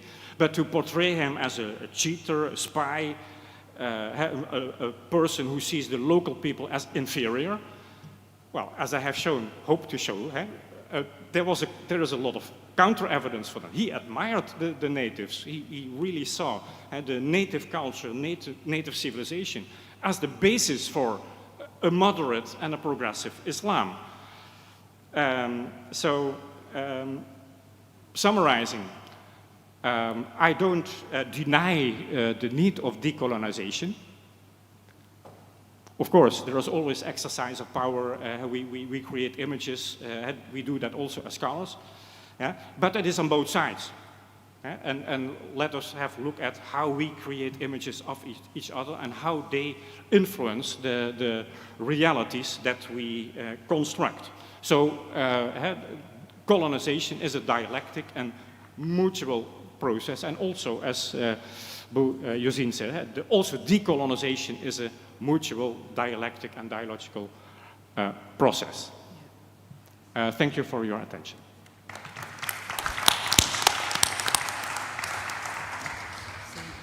Thank you very much, Pak Frans, for ending the plenary session with this controversial figure and his various positions, multiple identities. We have three very interesting topics, and I expect to have a lot of questions from all of you. So we have half an hour? Yeah, more or less. So I open this session for questions. 1 hour, wow. So that's great. So I would like to invite the audience to come up with questions or comments or response, perhaps also from the previous speakers who would like to respond to any of the presentation we have in this second plenary session.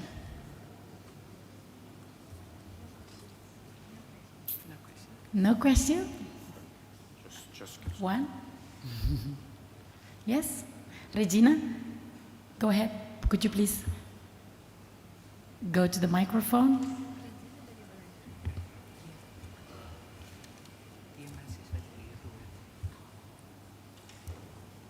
It works. Hi, thank you so much for speaking on this. I have a question specifically for Dr. Frans Wijsen. I'm really happy that you mentioned this because Snoek Okonjo, he indeed has a lot of personalities and a lot of perspectives to offer, but I also believe that nowadays we have still a lot of Snoek Okonjos, people who have both a background in Indonesia or Dutch Indies or the Netherlands, people who are of either of half descent, Dutch with Indonesian ancestry, Indonesians with Dutch ancestry. So there's a lot of people in between those either ends. So I was thinking, how can this specific group help in decolonizing decolonization today in this day and age.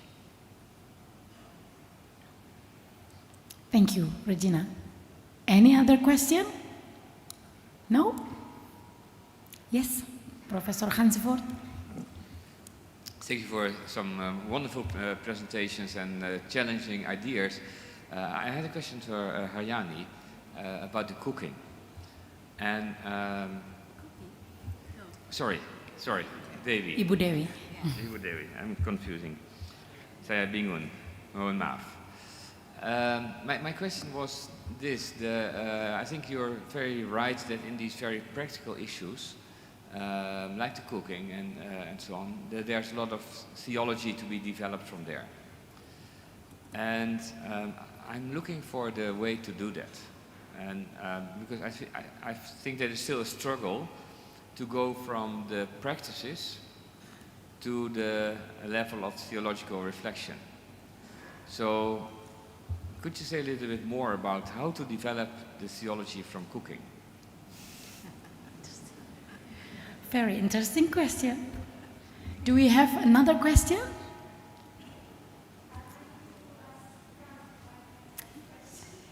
Yes, of course. You fought a lot about Snook. Please use the microphone.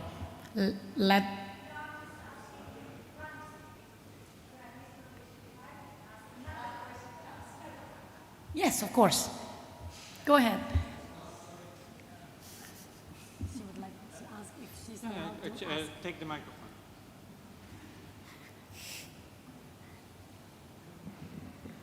Thank you, Franz.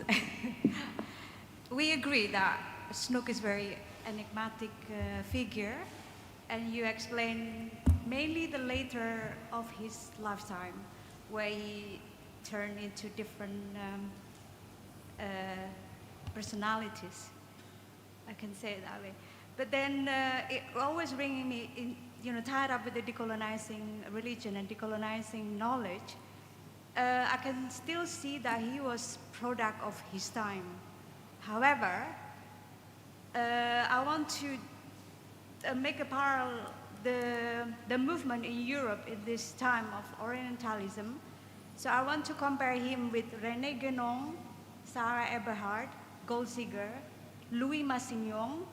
All of those Orientalism has completely opposite thinking than Snook within his beginning of his career. So my question is, how far that the influence of his peers the name that I mentioned is mainly from outside the Netherlands. How that this Orientalism in France, in Germany, is completely different than the Orientalism in the Netherlands.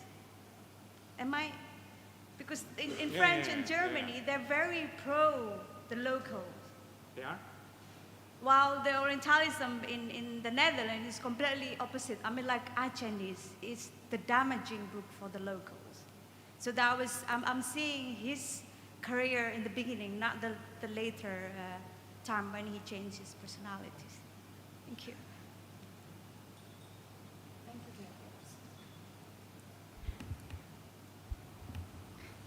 Thank you very much, Mbak Yus. So we have 3 questions. Oh, one more. Of course, Mas Anju, go ahead.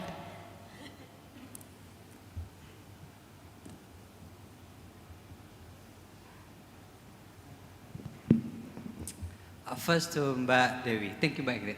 Mbak Dewi, in decolonializing for gender, do you see religion as a challenge or as an opportunity to work with?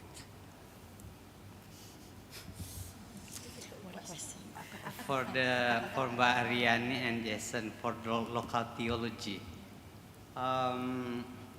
working with the local people, how do you see and how do you formulate theology responding to the complexity of local practices? If you could elaborate more about the theology, which theology? Like what kind of theology? Is it Christian theology? Islamic theology. If you refer to local theology, is there any? I want to reflect my experience with Dayak people when they receive Christians coming to them, and the Christians told them that we have Jesus, God the Father, we have Holy Spirit, and Muslim came to them and they say we have God, Allah, Tawheed, and they said, that's what we call Petara. We call them Petara, and Petara refers to God Allah, Petara refers to Jesus or God the Father. But when we go further, what Petara is, we could find that Petara could be in the banana, the Petara could be in the coconut, could be in ourselves. So that's what I found sometimes, the theological discussion. And so how, again, my question is that how the theology, the local theology that you refer, how you connect the Christian, Islamic, and also the local discourses on the so-called God. I found a lot of articulations of the so-called God, ketuhanan, in local practices, so complicated. Pak Franz, I think I could see the way you explain Shnok. I could see Shnok in yourself.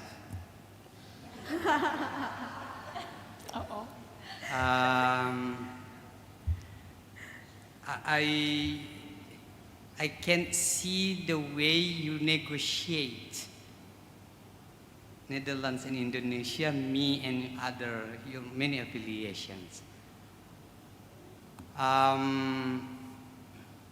What to do with that? What to do with Shnok? Having our problems today. For you to historicize Shnok, and if I bring it to my own case, he advised the administration. My objection is to the administration, not to Shnok. But then we cannot avoid that. And I have I think we also sometimes came to not a debate but discussion when looking at the local practices. Is it religious or cultural?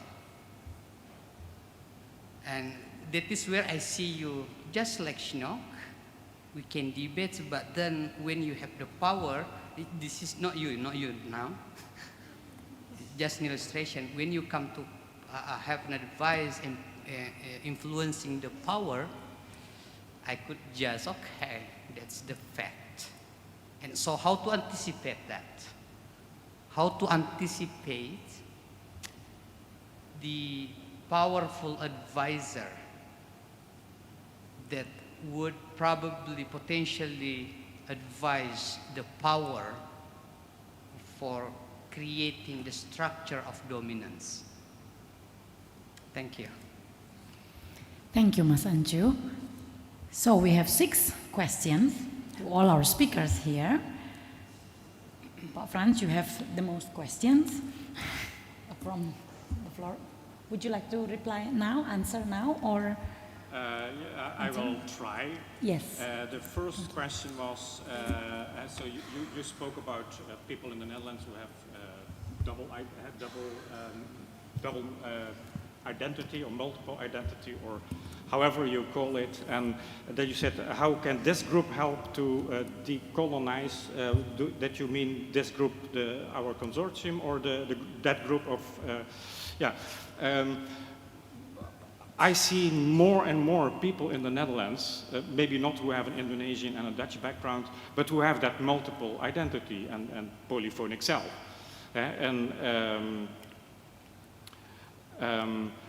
By the way, one step back, some of you said Snoek had more personalities. Snoek was Snoek, he had only one personality. But he had multiple voices, and he dialogued and he struggled with all the voices in himself. And sometimes one voice became dominant, suppressed the others, and then it was the other voice. And in that way, it can help. For those of you who have a scholarly background, I'm very inspired by the dialogical self-theory.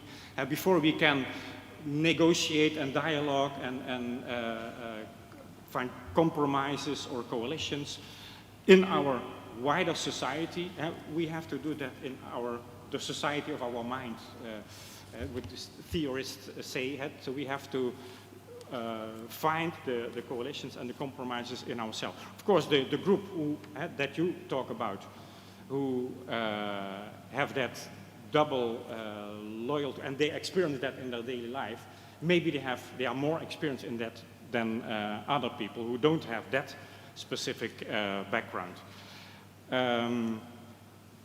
And so they could help others to see how the various voices in ourselves compete, find compromises, dialogue,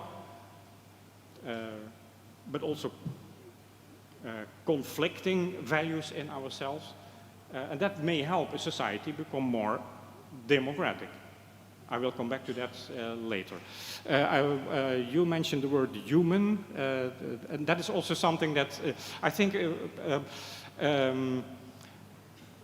going back to the example of Snoek Ogonje, of course I spoke about his many voices, but before we are Dutch, Indonesian, Muslim, Catholic, scientific, we are human. We are human beings. And that is something that we all share.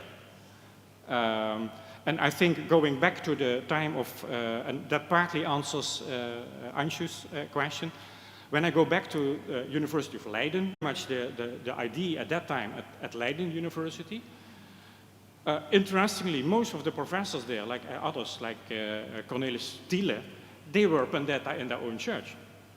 And they said, okay, let us do theology in the church, but in the university we do science. Sometimes you see, but was that partly addresses Boer Justus' question. Maybe you say, yeah, Snoek was an exception. No, if you look at the professor in Leiden for Adat law, Van Vollenhoven, he was an expert, and he said, this is local wisdom. And he advised the government, don't codify. Don't touch. Nowadays you would say this is intellectual property.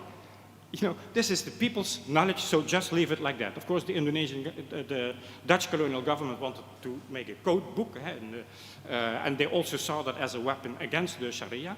But Van Vollenhoven, so the colleague of Snoek, said, no, don't do that. That belongs to the people, and he studied that. I don't think that Snoek was an exception. There were many intellectuals at that time, more from a humanitarian perspective. Maybe you can say Snoek was romantic. He also he believed that the Indonesian people and the Dutch people in association could form one country and so on. Yeah, you can say that is naive. But yeah, it was more a humanitarian idea. If you look at Cornelis Thiele, his colleague as a scholar of religion, talking at the World Parliament of World Religions, they believed in a united civilizations where people would share values and so on and so on. Maybe now we say, well, you know, very romantic idea or naive idea, but I think that was the intellectual climate that I worked in.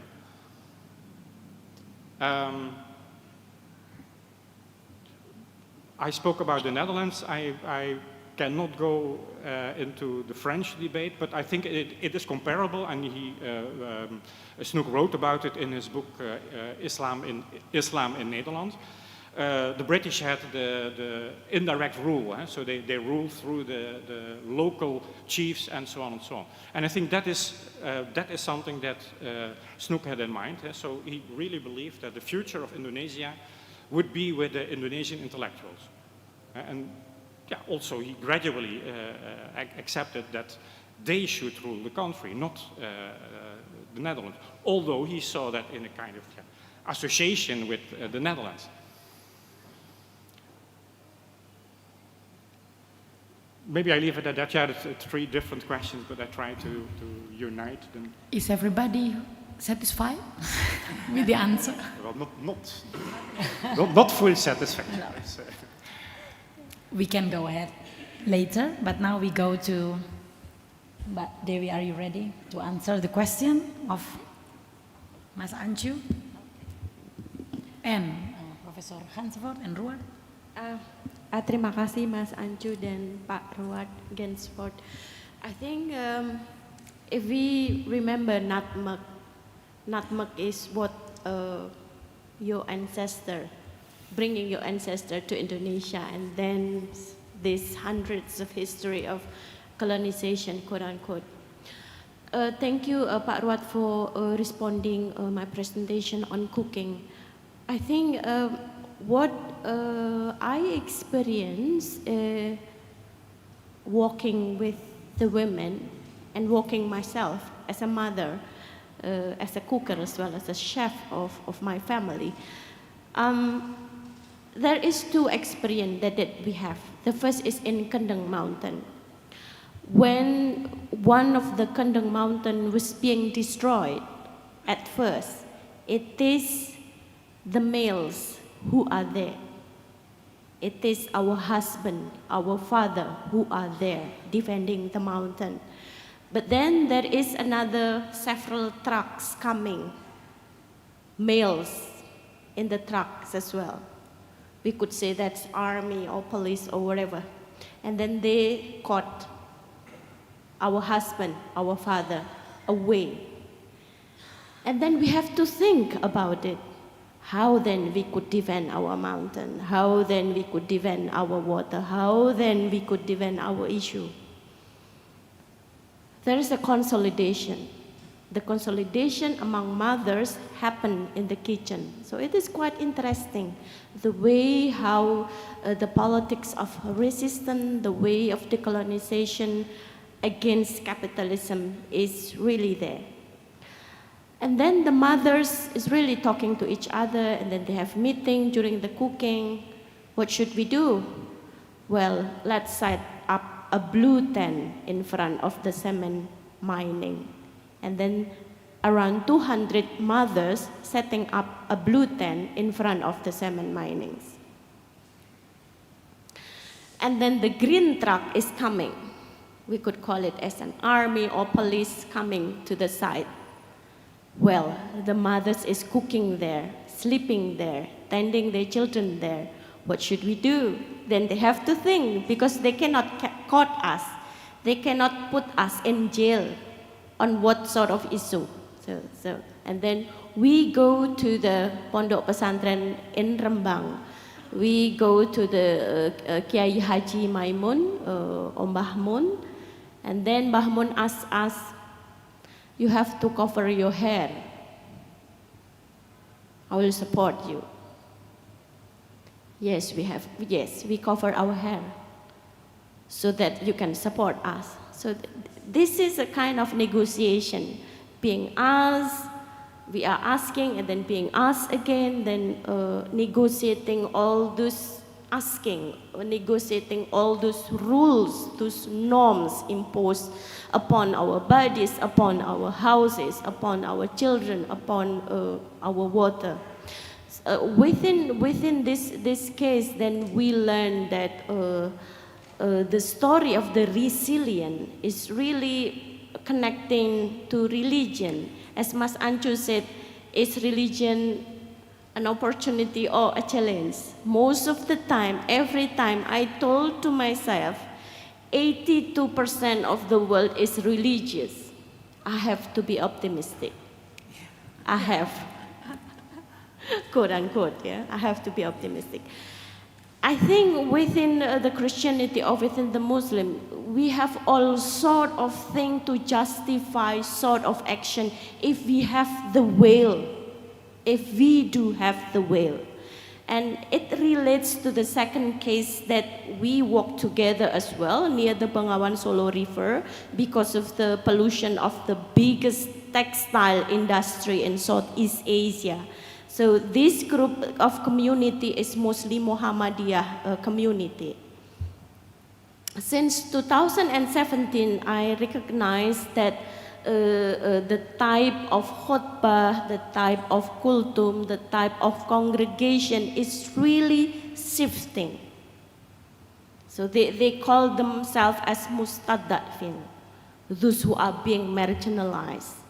And they call those corporate who polluted the water, polluted the air, is the new Satan, quote unquote. So there is always a changing context, which I do believe also changing the way the local theology as well as the local interpretation is really taking place there.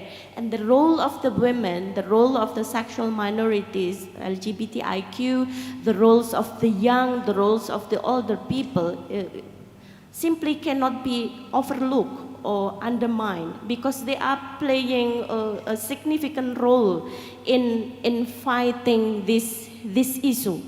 For example, there is also like a shifting paradigm as well to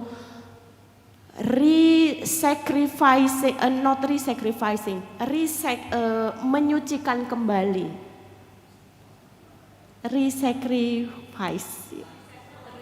Yes, menyucikan kembali bumi. So there is also there is a rising ritual untuk menyucikan kembali air, to make the water sacred again, repurify the mother nature, the plants, because of the ecological degradation, because of the encroachment of the capitalism, quote unquote, with the marrying of the religion, quote unquote. I know it is being overlooked. I know that they become being sidelined, but the interplay between this new stream and the new interpretation of the local people, which I call it as a teologi jalanan, street theologians, or how we call it, the theologians of the mothers, because they have their own words, which most of the time is being disbelieved, but it is living in there, it is being practiced, and now it is becoming a ritual. For example, in Kendeng they have enlivened again the tradition of kupatan Kendeng. Kupatan Kendeng is apa ya? Kupatan itu apa ya bahasa Inggrisnya? Rice being formed in a square with a coconut leaf. So we have a festival on that. So this festival of food is not only about food, but it is connecting the spirit of the land, the spirit of the water, the spirit of the air, and the spirit of the human. Moving toward the equality, moving toward the niche of each other, moving toward the interconnectedness. And it is also involving ulama there.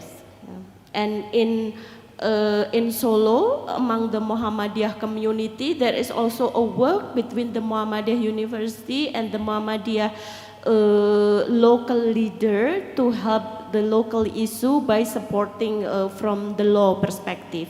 And every time they have a court, every Wednesday we have to attend the court in Sukoharjo to sue against the company.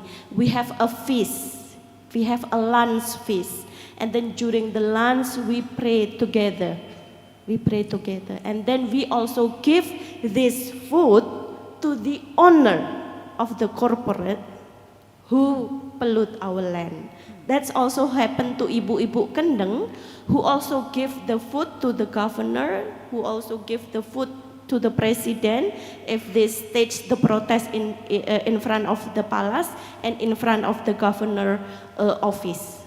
So there is, from this, it is like we are taking another new PhD, because researching again, documenting, restructuring those ideas, and how this new movement is really making religion a kind of attraction again, for me. I do hope, Mas Anju, I do hope I have faith, I have in it. optimistic, to be optimistic. Thank you. Thank you, Mbak Dewi. And now we go to Ibu Haryani and Ibu Yosin. I think her example slightly related to the questions for you on how to formulate local theology in the complexities in the experiences of Perchik. Well, Haryani likes I give first the answer. It's an interesting question about what kind of theology do you use? Christian, Muslims, but there is no one Christian theology. So there starts the problem. And maybe it's good I take one example. For instance, in the last century, Hendrik Kramer, he was a well-known theologian in the Netherlands, a Protestant. And he worked for years in Indonesia. But in his theology, he was very anti-Islam. So that doesn't help to really people meet with each other. Years after that, Sumatana, the founder of Interfaith here in Yogyakarta, he wrote his thesis also about Hendrik Kramer. And then he was thinking about founding an Interfaith Institute in Yogyakarta after finishing his PhD in the Netherlands. And then he wrote in 1990, I found it some weeks ago at home, he wrote a paper, and then, well, he said, the time and the theology of Hendrik Kramer, for me, it has been finished. And we have to look for another theology. Well, you can agree with that as Christian or not, and this is really for Christian, and maybe I can quote a short part of it. One of the crucial issues concerning the relation between Christianity and Islam is indeed the one which was pointed by Kramer, namely the uniqueness of Christ and the presence of God in the non-Christian religions. As I have indicated before, in searching the new perspective in the future, I am of the opinion that the way Kramer was thinking about the uniqueness of Christ should be debunked or restored. In my opinion, the uniqueness of Christ should be sought inclusively. I think that's very, very important. We are all called to appreciate the uniqueness of all beliefs and place it in the salvific action of God, which is critical to all kinds of religions. So I stop the quote here. So it is a way of looking for theology in which you can exclude everyone, or you look for a way which is also which fit to the religion. Well, that's of course not a perfect answer, but it's a part of it. And yeah, what we learned in particular also, we on the local ground you have, well, questions about ziyarah, about sunnat, etc. And I remember one of the examples that a woman who was also a member of the church,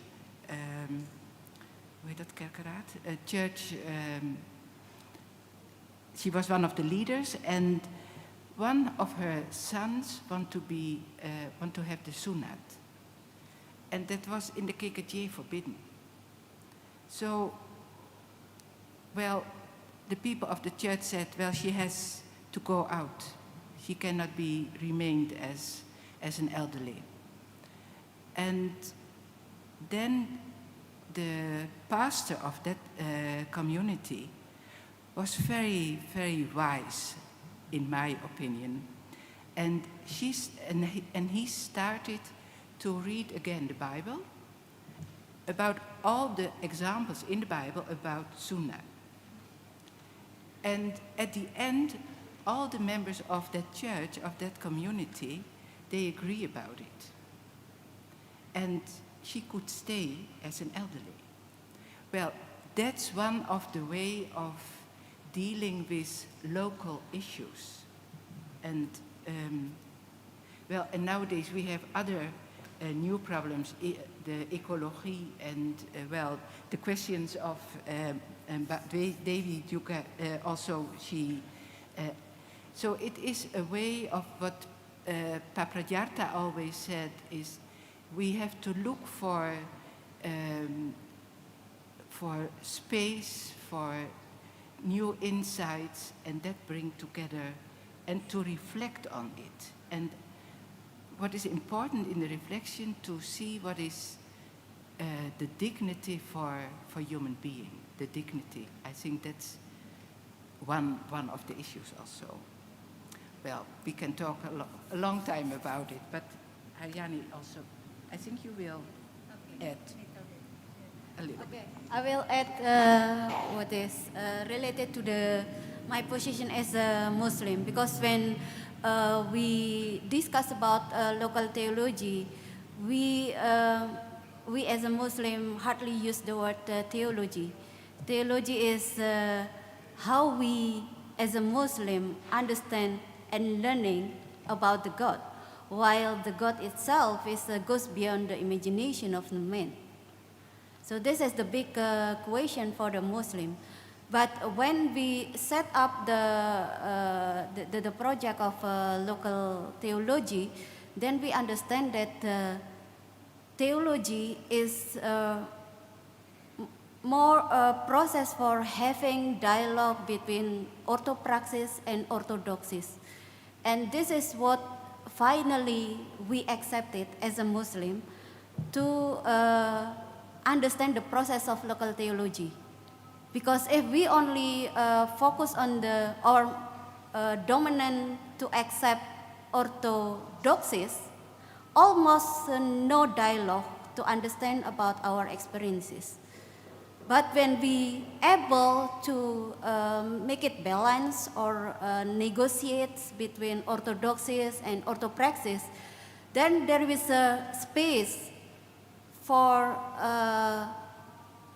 taking our experiences as part of spirituality. And this is what always we as a practitioner of local theology thinking the pawn of local theology is about the spirituality and about the mysticism. In Islam, we use more the word of Sufism, but in Christianity, we use about the word mysticism. But both is how actually we understand and reflect about interdependency, because we can't live only with ourselves. We need the others. So when you, Mas Ancu, present about the idea making relation, I think in our local theology can go deeper on the direction of having relation. Because in this word terminology of having relation, it means how the degree of reflect our relations with the nature, with the banana, with the coconut, or with our God itself. Because sometimes this is becoming the limitation of the word theology in Islam. When we talk about theology, it's really almost no room for ordinary people to reinterpreting our text. But it is quite different from our friend in Protestant, I think. Thank you.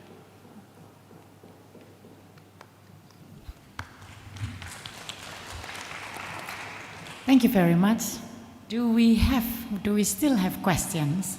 We have about 20 minutes. No? No questions? Or sharing, comments, reflections? Ibu Kori? Yes?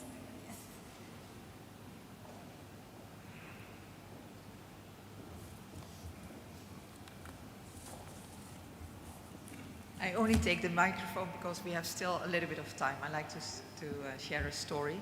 But I'm also thinking about the word religion and religare, which means connecting, relationships. But I wonder whether it's always like a religion about relations, because there is also tradition, I think also in the Bible, that there's disconnection or there's confrontation. So I like to share a story.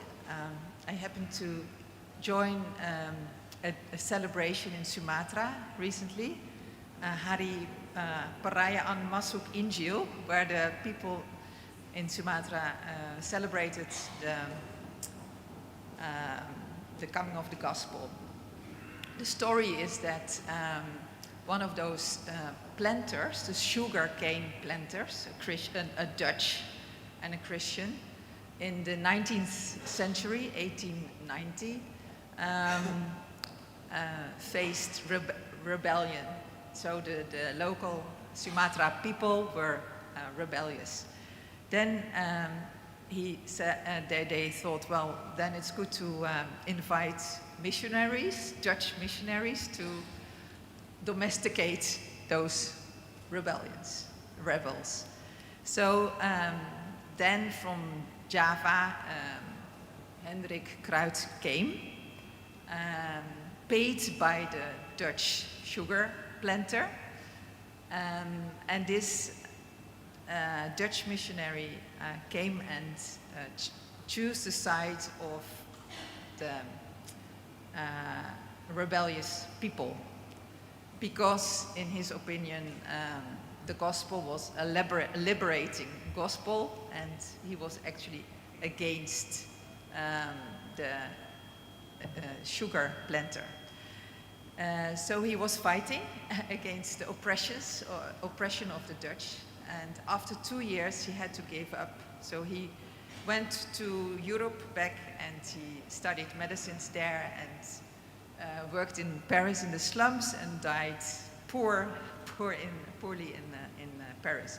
But it is a story that is told every year in Sumatra as a sign of, well, the gospel is also confronting, and it is not connecting. It was really against the other Christians who were oppressive. So just a story to, I think that sometimes you need confrontation too, but maybe not amongst religions, but within your own religion. Yeah. Thank you, Ibu Kori. Do we have comments, Pak Handi? Great.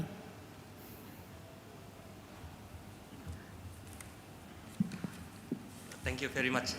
Also, thank you for the whole panelists for the presentations.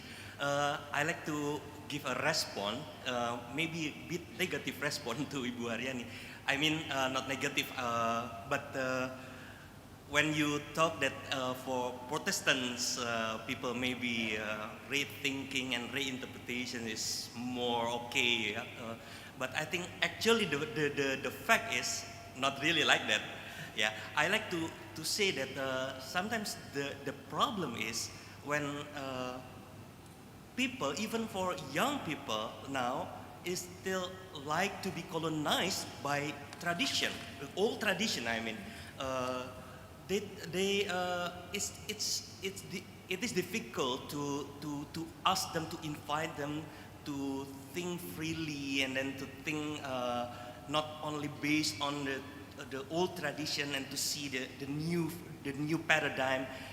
It is not easy actually in the field. So sometimes the idea of rethinking and reinterpretation is still in the elite, and then the impact is still difficult. Yeah, we cannot get the impact. So I totally agree with Pak Franz when you said about the decolonizing, maybe the decolonialization's idea itself in the community. So we we need to see the layer in our identity, and then to just to make I don't know, to clarify ourselves first, then we can go further about the idea of decolonizing as a broad idea.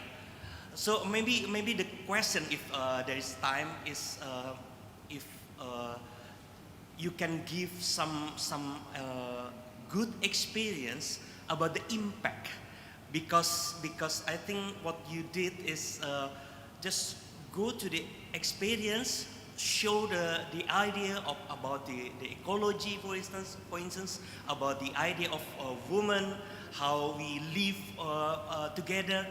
But the question is about the impact to the grassroots.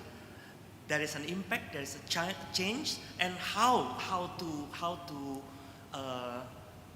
stimulate the impact. I think that's the question. Thank you very much again. Thank you, Pak Andi. Mbak Yani, would you like to respond? Okay. Thank you so much. Yeah, Pak. I think in some degree I agree with you that not all the Protestant is quite open with the idea of, let's say, liberal theology like this. It also happened when we run this project on local theology, because some of the priests at the level of classes, they refuse of the programs under the idea of it is considered it is like having a sanction perdi. What is perdi? Yeah, the sanction from the synod. Yeah, so it is not easy. I agree with you, but what we understand from the program, if we set up the more space between Muslim young scholars and Christian young scholars, because we face in the same problem, you know.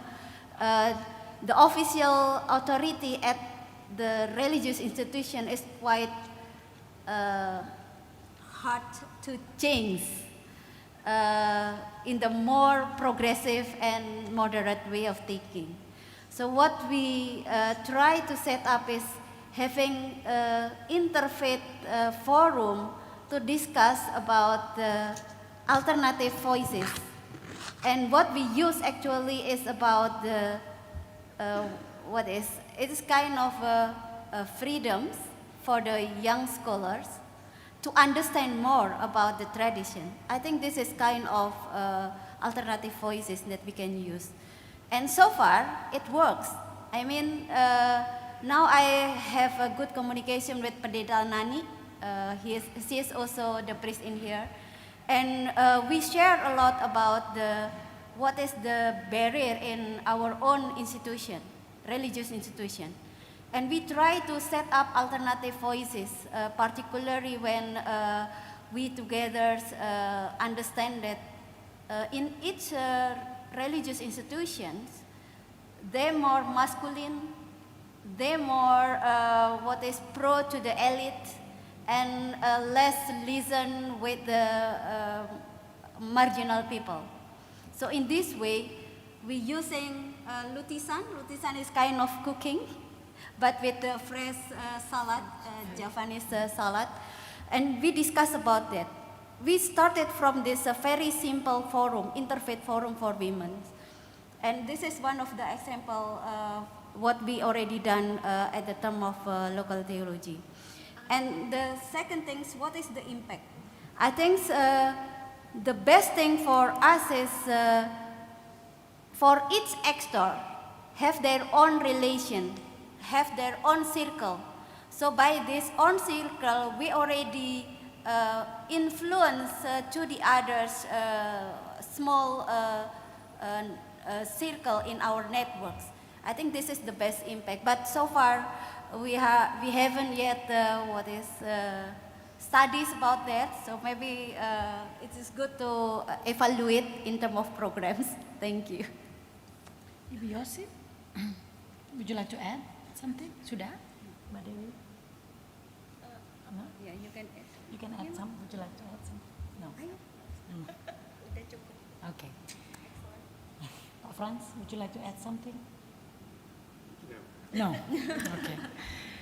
We still have 15 minutes. Mbak Yus, you're welcome to ask your question. Go ahead, please, with the microphone. Very active. Visual. We've been talking a lot about decolonization, and then I want to bring things home, because maybe for all of us, decolonization is just an idea. It's very untangible. So I want to give something tangible. So I believe that decolonizing is deconstructing power. So how I'm a Muslim, and how the Islam here being used as a power, that is part of the colonization. That is a fact. So we need to decolonize that power, deconstructing that power. So I have an anecdote from my own experience, just how the colonizing is really impacting me. Because a lot of people, it's been, a long time ago, there's nothing, to do with us. But this is my story. I'm from Mojokerto. Mojokerto is very fertile ground because it's sandwiched between two big rivers, Brantas, Mas, Porong. So it makes Mojokerto very fertile. In the time of kulturstelsel, so tanam paksa, Mojokerto is very lucrative area to produce sugar, the tebu, plantation. Fast forward in 1910, Mojokerto is one of the biggest sugar production in the world. Fast forward now, the region is very poor. So what happened with this money? What happened with the fertility of the ground? Because this is what happened. It got me the realization of this, the mindset. Each time I left Mojokerto 99, but whenever I come back, a lot of neighbors, a lot of friends would say to me, where is my percentage? Persennya mana? So that word, the very statement, when I work at the Colonial Museum in Braunbeek, that very word came back in a book during the colonial kulturstelsel. That so the resident would push the bupati, and bupati will push the camat, and the camat will push the kepala kampung, and the kepala kampung will push the farmer to make their target. Whenever they exceed that target of a delivery tebu, sugar cane, they will get their percentage. This very word, so every farmer will ask the kepala kampung, where is my percentage? The kepala kampung will ask the camat. So this up to residency. So this method of really pushing the people, the farmers from above. You said that the indirect rule in the Netherlands, this is how indirect rule worked at that time. So the colonial structure pushed the local structure all the way to the farmers. So this idea, the mindset that I'm okay to be poor. But as long as someone will take care of me, will give me a percentage. And this is 200 years later, this statement is still conveyed. So this is colonialism on your plate. You can see this is how colonialism works. Because how we decolonize ourselves, we need to go back who we are, what we are, how we were shaped by colonialism. Thank you. Thank you, Mbak Yus. We still have 5 minutes if anyone would like to ask a question or give a comment. No? If not, I would like to thank all of our amazing speakers here for enriching our knowledge. We have been learning so much, among others, about women's roles, local theology, and multiple identities, polyphonic selves. And I hope we come home with a lot of reflections and further discussions in the future. So a big round of applause for our speakers here. Thank you very much also for the questions. So this is the end of our second plenary session. Thank you so much for all the speakers and also for our moderator, Ibu Maria Inggit. And once again, we would like to say thank you to our keynote speaker, Dr. Zainal Abidin Bagir, all of our speakers, Professor Ruwart and Dr. Samsul Ma'arif, Mbak Dewi, and then Ibu Haryani, Ibu Yosin, and also Professor Franz, and also our moderator, Ibu Christine and Ibu Maria Ingrid. Thank you so much for your time here. And after this, before we go to the last session, we will have a coffee break first, and then while you are enjoying the snacks, this is the link and barcode, please. Yeah, this is the link and barcode for the participants. Please fill the evaluation form. After you submit the evaluation form, the certificate will be sent to your email. Yeah. So, Bapak Endri, could we take a photo again, or yeah, because our last photo is not so good, it's not quite good.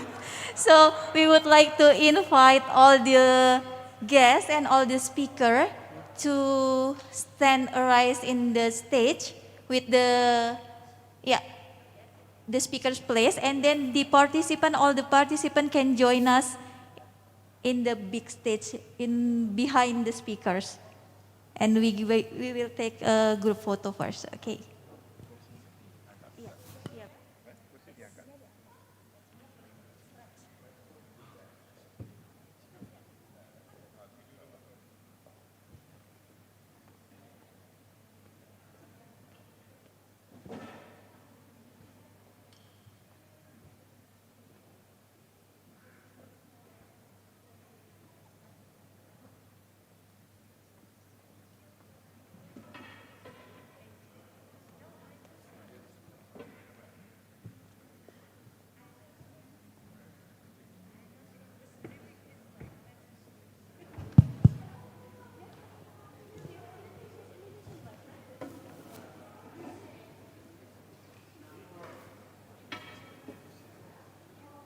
Yeah, Dr. Zainal, could you please join the speakers, and also Mas Ancu, Mr. Mark, Pak Edwin, could you please join us?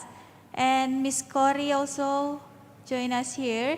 And all the participants, the moderator, the participant can join the speakers and guests behind them.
Yeah, please be invited to the stage. All the participants, all the committee also.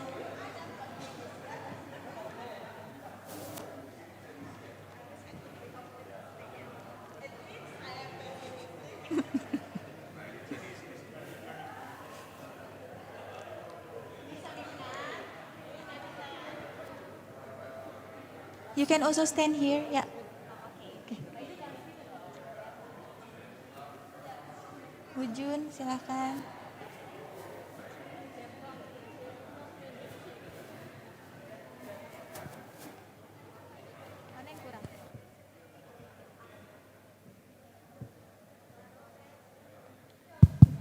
Pak Robert, join to the center, Pak.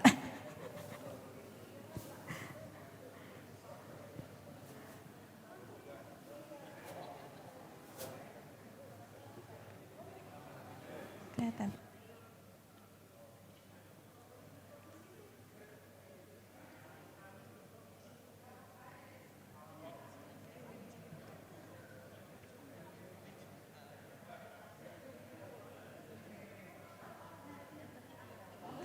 Mas Endri, is it fit enough?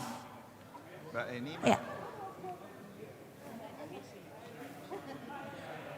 Mbak Eni panggil. Bu Heni, let's join us. Hati-hati. Be careful, Bu.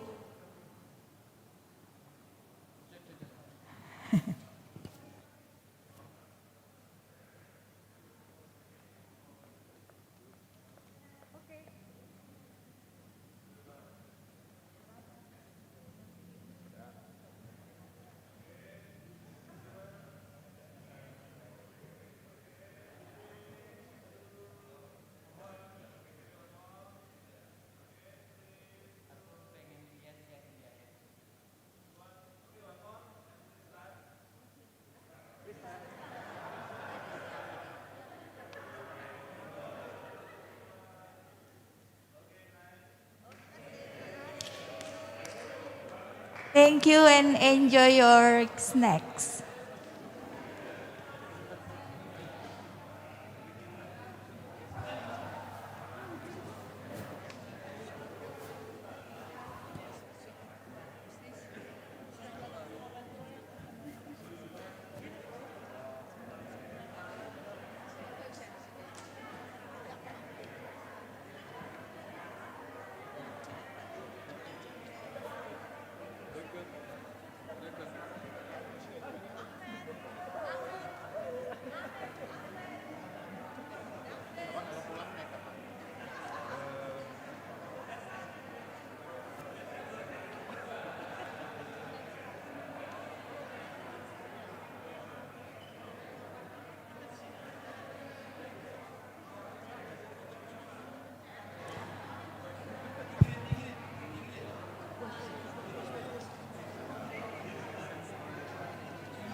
So after the coffee break, please still remain in this room because we still have a closing session. Thank you so much.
Boleh diganti slide belakangnya, Mbak. Oh. Teman-teman multimedia minta tolong tampilannya diganti background acara dulu sebentar untuk foto. Terima kasih.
Jadi habis ini diingatkan lagi, sudah ngisi belum, dan mereka lupa ya.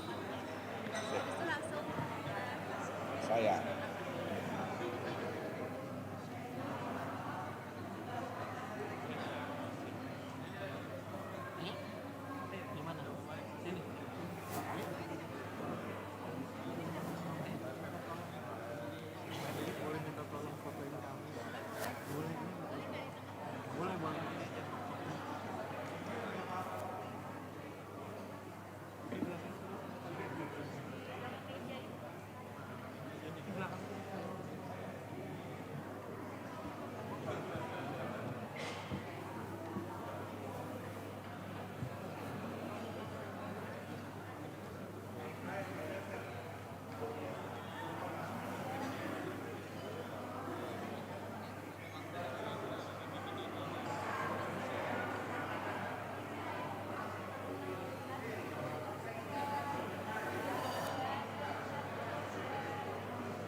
masih semangat? Luar biasa kalian. Aku udah meletot di belakang situ. Kamu aku lihat posisi Monfannya udah bengkak ke sana sih. Iya udah minum kopi udah nggak berasa.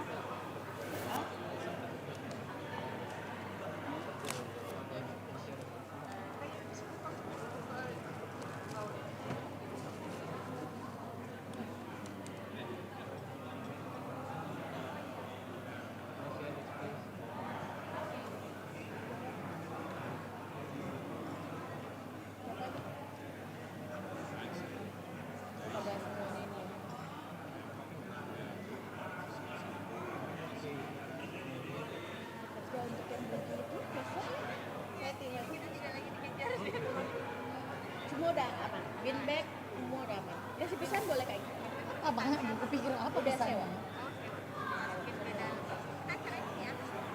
Iya, yang di atas ada kembang.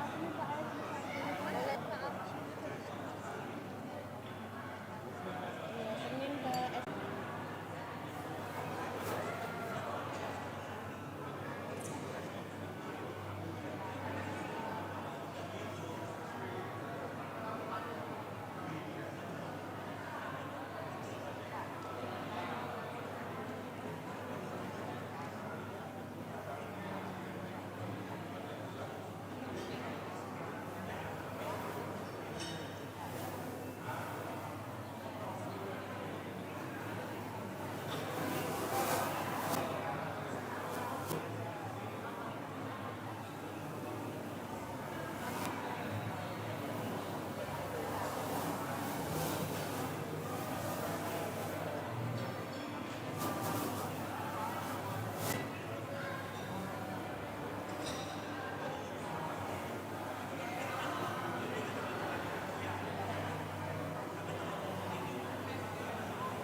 lebih luar biasa adalah, please tell me, siapakah yang lebih luar biasa? Kamu tahu di Word? Di Word? Word. Itu kan ada dictate. Kamu nyalain aja. Jadi nggak usah Tapi tadi ngapa-ngapain. nyebut Mbok Sapa jadinya Mozart. Luar biasa. Tapi closing remarks dibuatkan Neles. Kalau enggak aku sudah enggak apa-apa. Pak, ini anak pintar disimpan, Pak. Iya.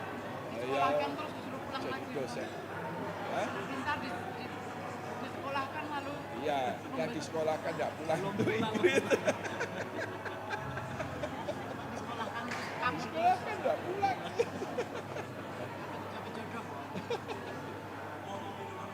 Merit by research gitu kan. Udah merit by accident, ini merit by research. Ilmunya pas lagi riset tuh. Iya, lagi mikir-mikir ya. Apa yang pilihan saya?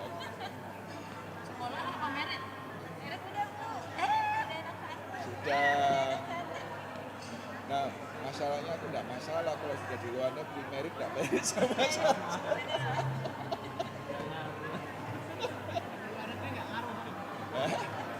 Berapa orang itu? Oh. Ceritanya.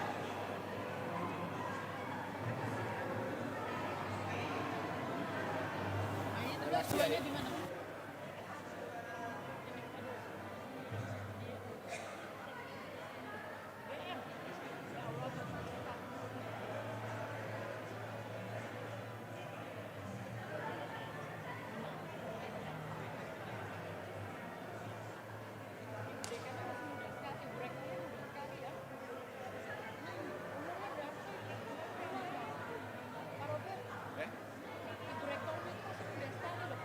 Enggak sekali. Enggak loh. Aku iya loh.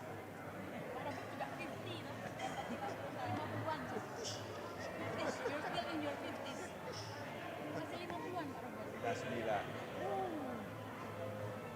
Oh. Tua. 59, jangan kamu tambah-tambahin. Gimana sih? Sebetulnya itu memang satu kali belum lama itu dia merasa seperti mau kambuh lagi. Tapi setelah dicek enggak. Nah, itu dia akhirnya orang yang sangat strict toh. Berhati-hati, gitu. Daripada ada apa-apa dia pakai enggak pun sebenarnya enggak masalah. Tapi sudah nggak ngantor sama sekali udah. Oh masih. Tiap hari ngantor. Why? Paling rajin dia. Why? Passion nggak bisa berhenti. Nah, daripada di rumah ketemu yang ganda kan mendingan di sini. Iya. Yang iya. Gimana? Orang kalau di Belanda pensiun di rumah pensiun itu. Di sini enggak ada rumah, ada sih. Tapi ya kerjanya cuma terus satu sama lain kayak rumah jompo. Terus pacaran satu sama lain. Oh iya loh, di sini gitu. Cemburu. Wah, yes.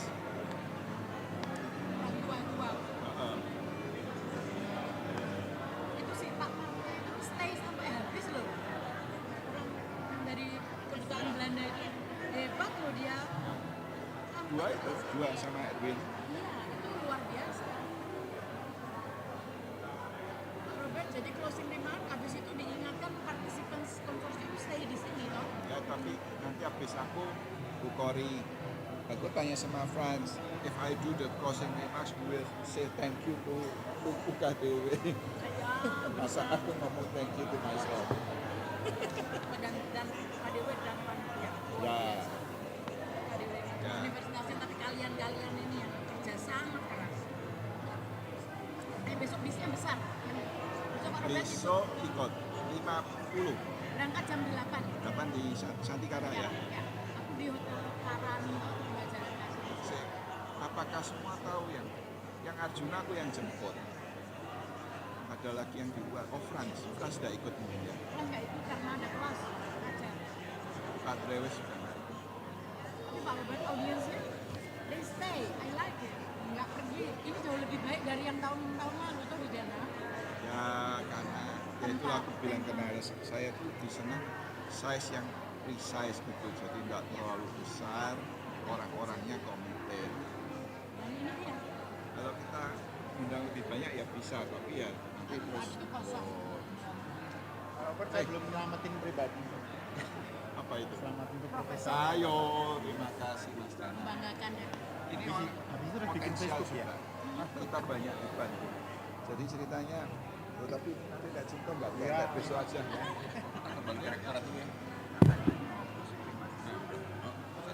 Selesai closing remark maksudnya.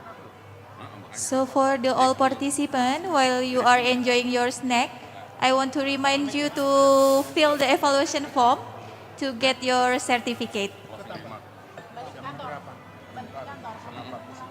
Nanti sore ikut? Nanti sore yang berapa? Yang apa malam dinner. And ladies and gentlemen, kindly take your seats as we will continue the session.